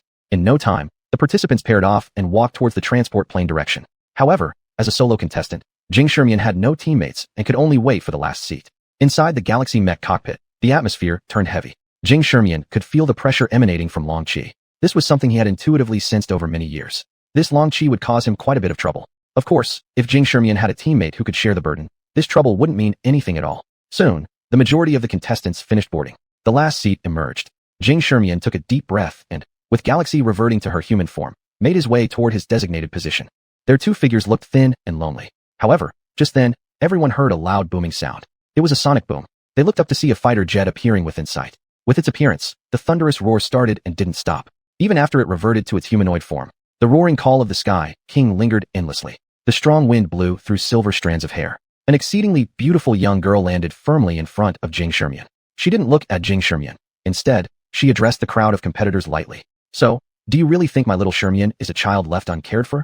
Somehow, every single person present heard this statement. Moreover, Meteora didn't seem to be addressing the other competitors directly. Rather, her words seemed directed at those silently watching from afar. The regal aura enveloped the entire competition area and streamed into live streams worldwide. Everyone stared at this noble girl as though waiting for her next command. Meteora gave xuanhuan a casual glance. She slowly approached Galaxy and took the small hand of Galaxy. Galaxy, right? Don't be afraid. I'm here, and no one can bully you.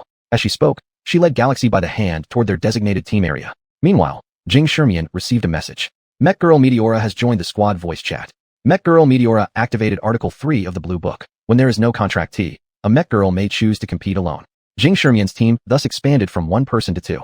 This unexpected turn of events left xuanhuan somewhat lost.